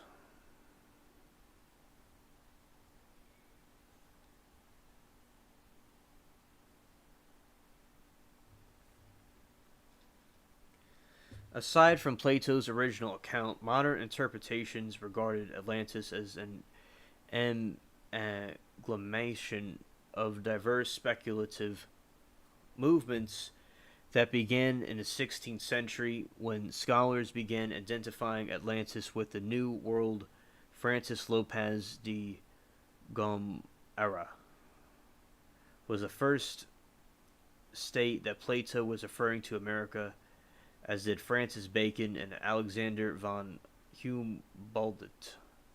Junius Jonas Burchard said 1663. The New World is not new.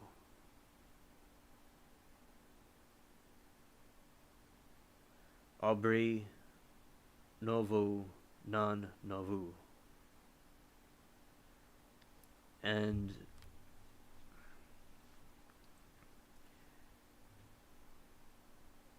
Athanasius Kircher accepted Plato's accounts as literally true, describing Atlantis as a small continent in the Atlantic Ocean.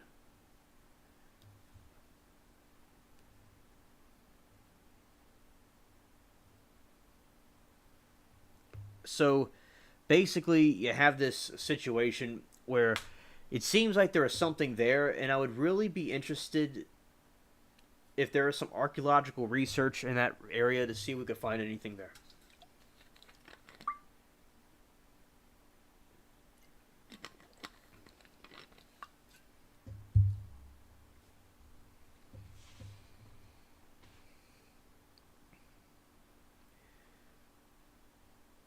Contemporary precipitations of Atlantis share roots with Mayanism, which can be traced to the beginning of the modern age, when European imaginations were fueled by the initial encounters with the indigenous people of Americas from the era of spring, apocalyptic, and utopian visions that would inspire many subsequent generation theorists. Many pseudo-history, scientific, and pseudo-archaeologists, they have presented their works as academic, scientific, but lack the standard of the criteria. Some have imagined the continents were joined before drifting to Abraham this person named Abraham says that the continents were together, then they started drifting into present positions. In 1596 edition, his Thesaurus Geographicus, he wrote, "Unless it be a fable, the island of Gradir or Gades Cadiz will the remaining parts of the island of Atlantis or America, which was not sunk as Plato reports, so much of the torn away of Europe and Africa earthquakes and flood. The traces of the ruptures are shown to the projections of Europe and Africa, and the intentions of Europe and the parts of the coasts. These three said lands the face each other to annoy to anyone who, using the map of the world, carefully consider them, so that another may say with Strabo in Book 2 what Plato says, the island of Atlantis, on the authority of the saloon, not a fragment."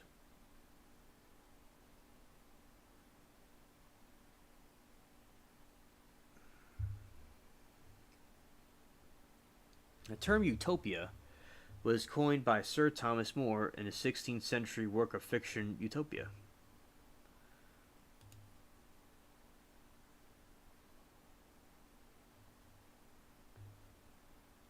Atlantis. Plato's Atlantis travelers' accounts of Americas more described an imaginary island set in the New World.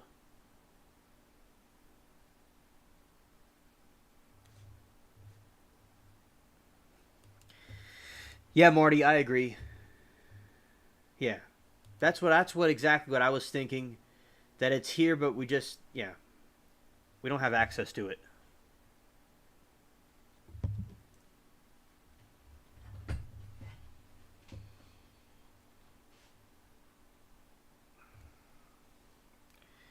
America's in utopian societies, and Bacon's discussed the New Atlantis, a character that the narrative gives a history of Atlantis that's similar to Plato's, and place Atlantis in America.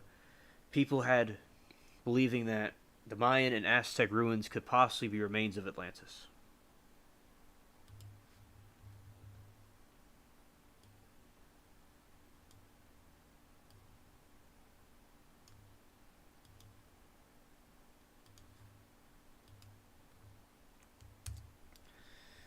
And I think it's very fascinating with this place.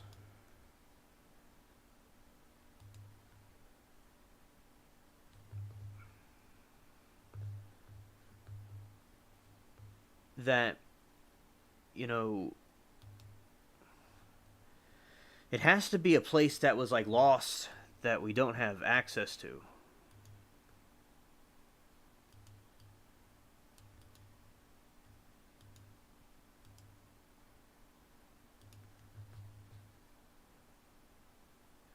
And I do agree that Marty that we're like forbidden from going there.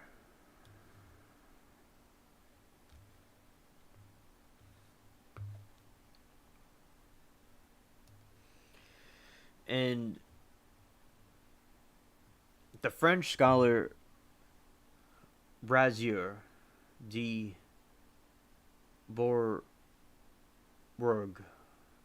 traveled extensively through Mesoamerica in mid 1800s and was renowned as the translations of Mayan text, most notably sacred book Polvo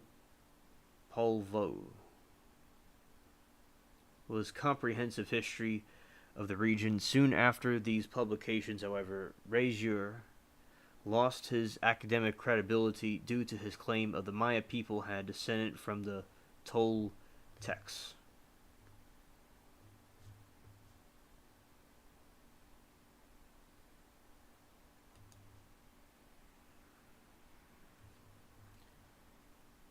All right, Billy. You mentioned that before your name was Billy. Yeah. I'm Hans.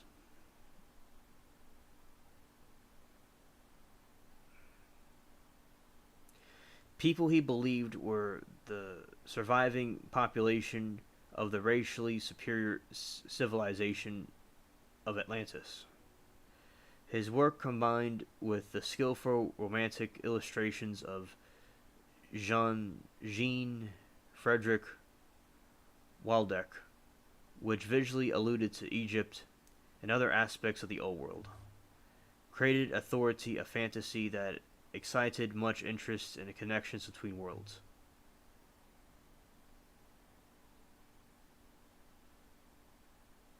The old world is Afro-Eurasia that originated in Europe, 1586.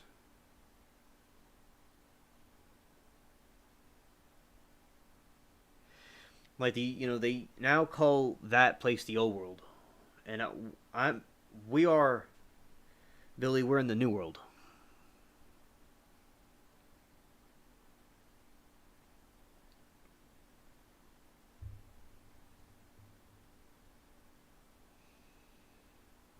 Inspired by Brazier's theories, the fusion theories, the pseudo-archaeological Augustus Lee Plongeon traveled to Mesoamerica and performed some of the first excavations. Many famous Mayan ruins invented narratives as such kingdoms of the Muse sage romantically drew connections to him and his wife Alice, and Egypt deities Horus and Isis, as well as Heinrich Schliemann, who had discovered the ancient city of Troy from Homer's epic poetry.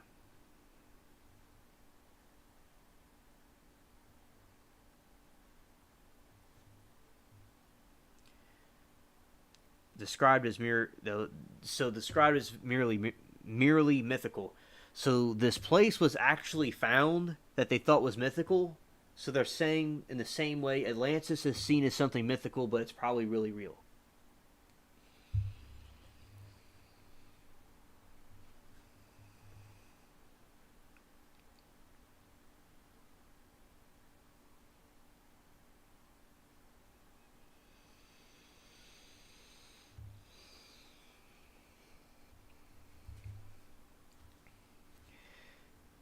In 1882, publication of Atlantis, the Antediluvian World by Ignatius Donnelly simulated much popular interest in Atlantis.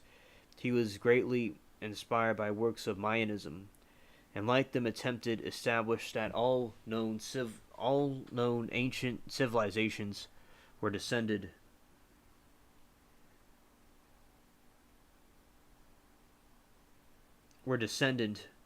from Atlantis, which he saw technologically sophisticated and more advanced culture. Donnelly drew parallels between creation stories and the New Worlds, attributing collections to Atlantis where he believed the biblical Garden of Eden existed. See, that's what you were saying, Billy. That's what you're saying. As implied by the title of his book, he also believed Atlantis was destroyed, the Great Flood mentioned in the Bible. He says, my mom named Billy before I was born because she wanted a girl. Well, she did end up having 3 girls years later, and they hate each other's guts. Yeah, I know what you mean. They have always hated each other. Yeah, sometimes sisters don't get along.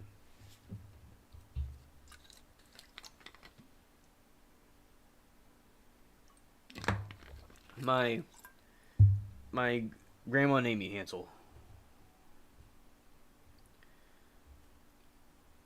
My mom thought I was going to be a girl, but not quite.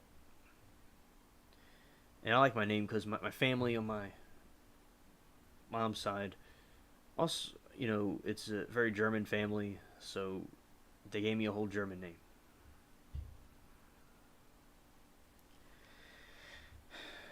And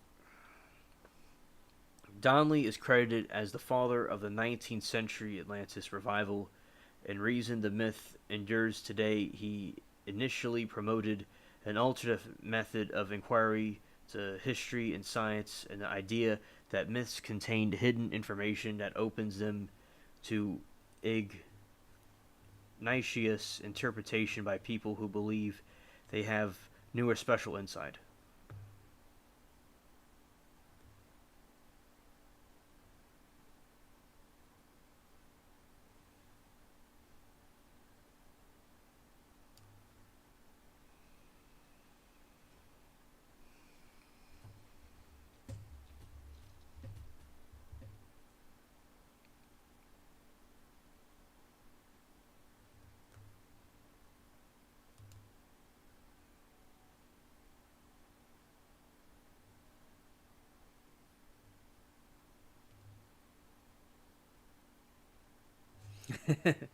You're your mom's favorite. That's nice.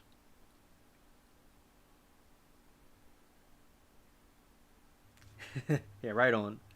Yeah, right on. You're cool. You're cool people. Always nice to have you in chat, Billy.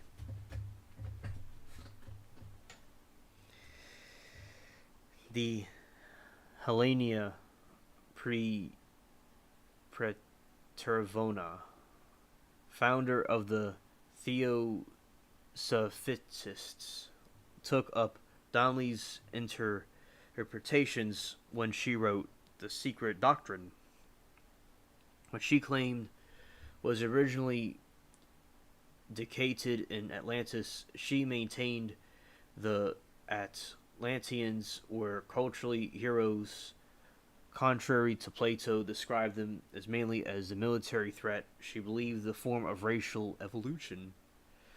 So you have this situation where, and you were going into like some of the World War II stuff, they thought that this place was where they had all these like a superior, like a superior race of people, like a superhuman race of people lived there, and they're talking about that, and like the ancient like northern India is like where a certain group like they say comes from, so that's very far away from Atlantis. Atlantis is really a mystery about the people that were there and like what it was and all. I mean, there's too much speculation. They're saying it could have been the Europeans, the Mayans. I mean, who knows what, what or who was there or what. For some reason, God sunk Atlantis into the abyss of the ocean, where Leviathan dwells. It's all these are just speculations. Like it's just a place that we can't really access. Thus, the interdimensional beings.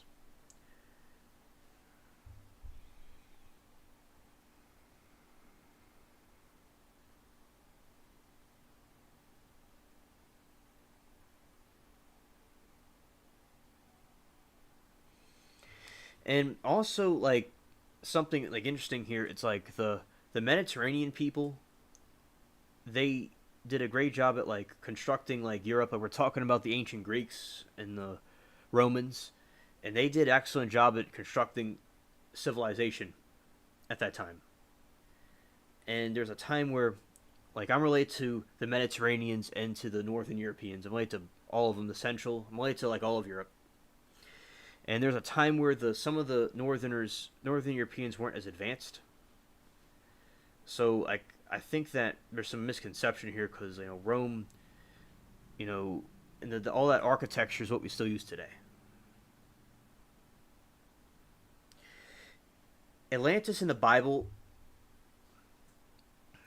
I'll go back up. See, I don't think there's anything in the Bible about Atlantis, Billy. It was just that basically they were talking about how there's different Christian teachers and Christian thinkers from the old world, from the ancient times, that believed that there was an Atlantis and God sunk it. That's what they believed. So I'll go look, but there's nothing like in the Bible about it as far as I know. It just there's different philosophers though that did say there is an Atlantis, so there is a Christian view on it that there is an Atlantis and God sunk it. That's what the Christian view of it is. I'll tell you. So, other Christian writers wrote about Atlantis, although they had mixed views on whether it was once existed or it was an untrustworthy mythology or pagan origin. Tertullian believes Atlantis was once a real and wrote that Atlantic Ocean once existed, an island that was equal size to Libya or Asia, referring to Plato's geographical depiction description of Atlantis, and the early Christian apologist writer Arnobius also believed Atlantis was once existed but blamed its destruction on pagans. Yeah, Marty, I mean, Billy, rather. That is exactly right. It could be the Garden of Eden. Or something that has to do with that.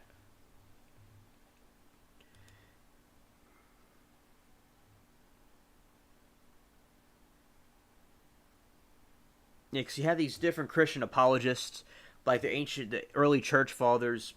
These aren't necessarily church fathers, but they're like early Christian apologists, which I'd say is canon to Christianity. Even if it wasn't the Bible, I think what these people are saying is, would be canon. So it was some kind of place that got sunk into the abyss. Right, that we don't have access to.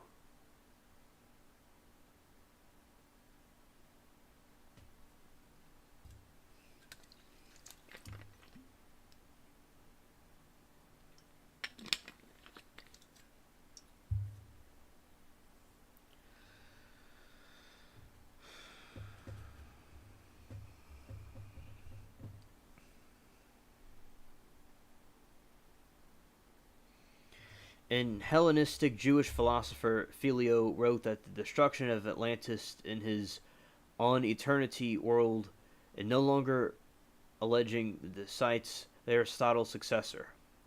And the island of Atlantis, which was greater than Africa or Asia, and Plato says that Timaeus in one day and night was overwhelmed beneath the sea in consequence of an extraordinary earthquake, intuition, and suddenly disappeared, becoming the sea, and not indeed navigable, but full of gulfs and eddies. So a Jewish philosopher said that there was a great Atlantis and it sunk, and also the Christian philosopher said it too.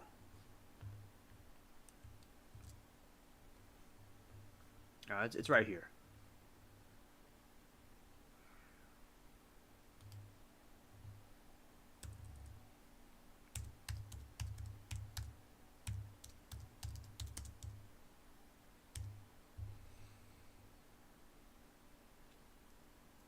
These are some ideas of an Atlantis underwater.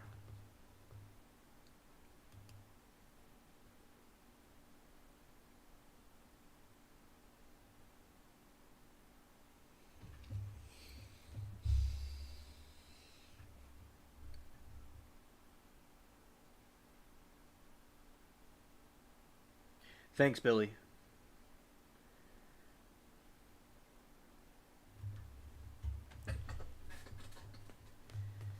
Glad that you enjoyed the stream and the content and what we're talking about.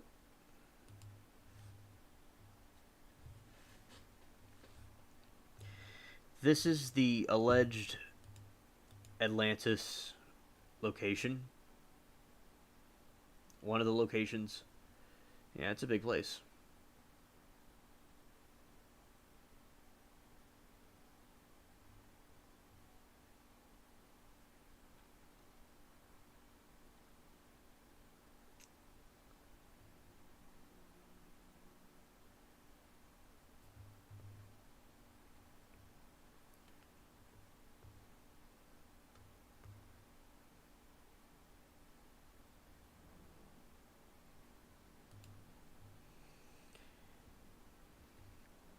Yeah, and I really like, Atlantis. It's a very interesting story.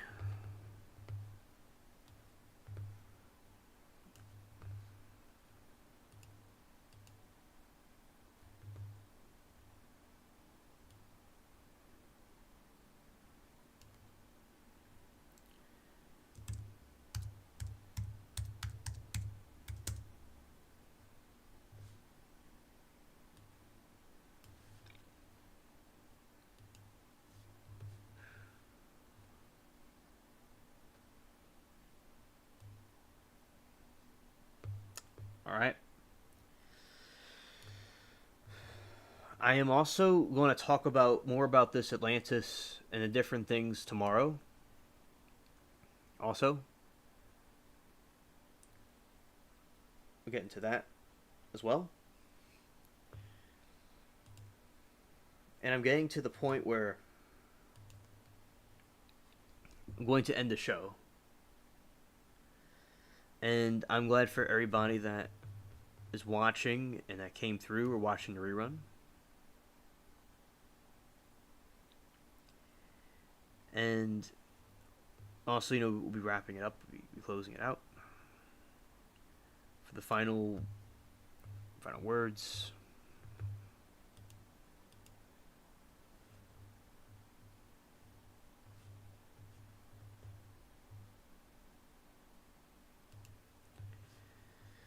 Okay, let's go here.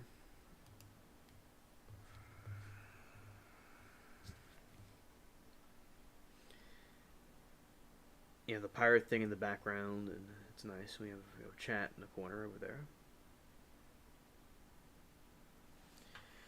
Alright, good night, DJ, and Billy, and everybody else. Just giving people a chance they want to say something else before we close it off. And then I'll shut it down. This is a very good stream tonight. I really enjoyed the crowd. We had a good conversation about these pirates, about the gray aliens being the frog demons from John, and we had an amazing time and of an adventure of all these different things from the past and the different worlds. I mean, this is like a whole movie. It's a whole movie. And I really appreciate that and all the hard work of people, of all of you that are watching, and the other people that were here.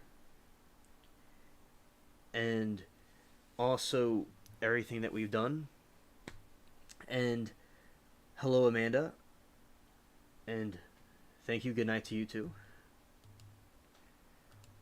As well. And it looks like Bubbles is eating his food. He always has to be in the spotlight. Because he's the best cat around here.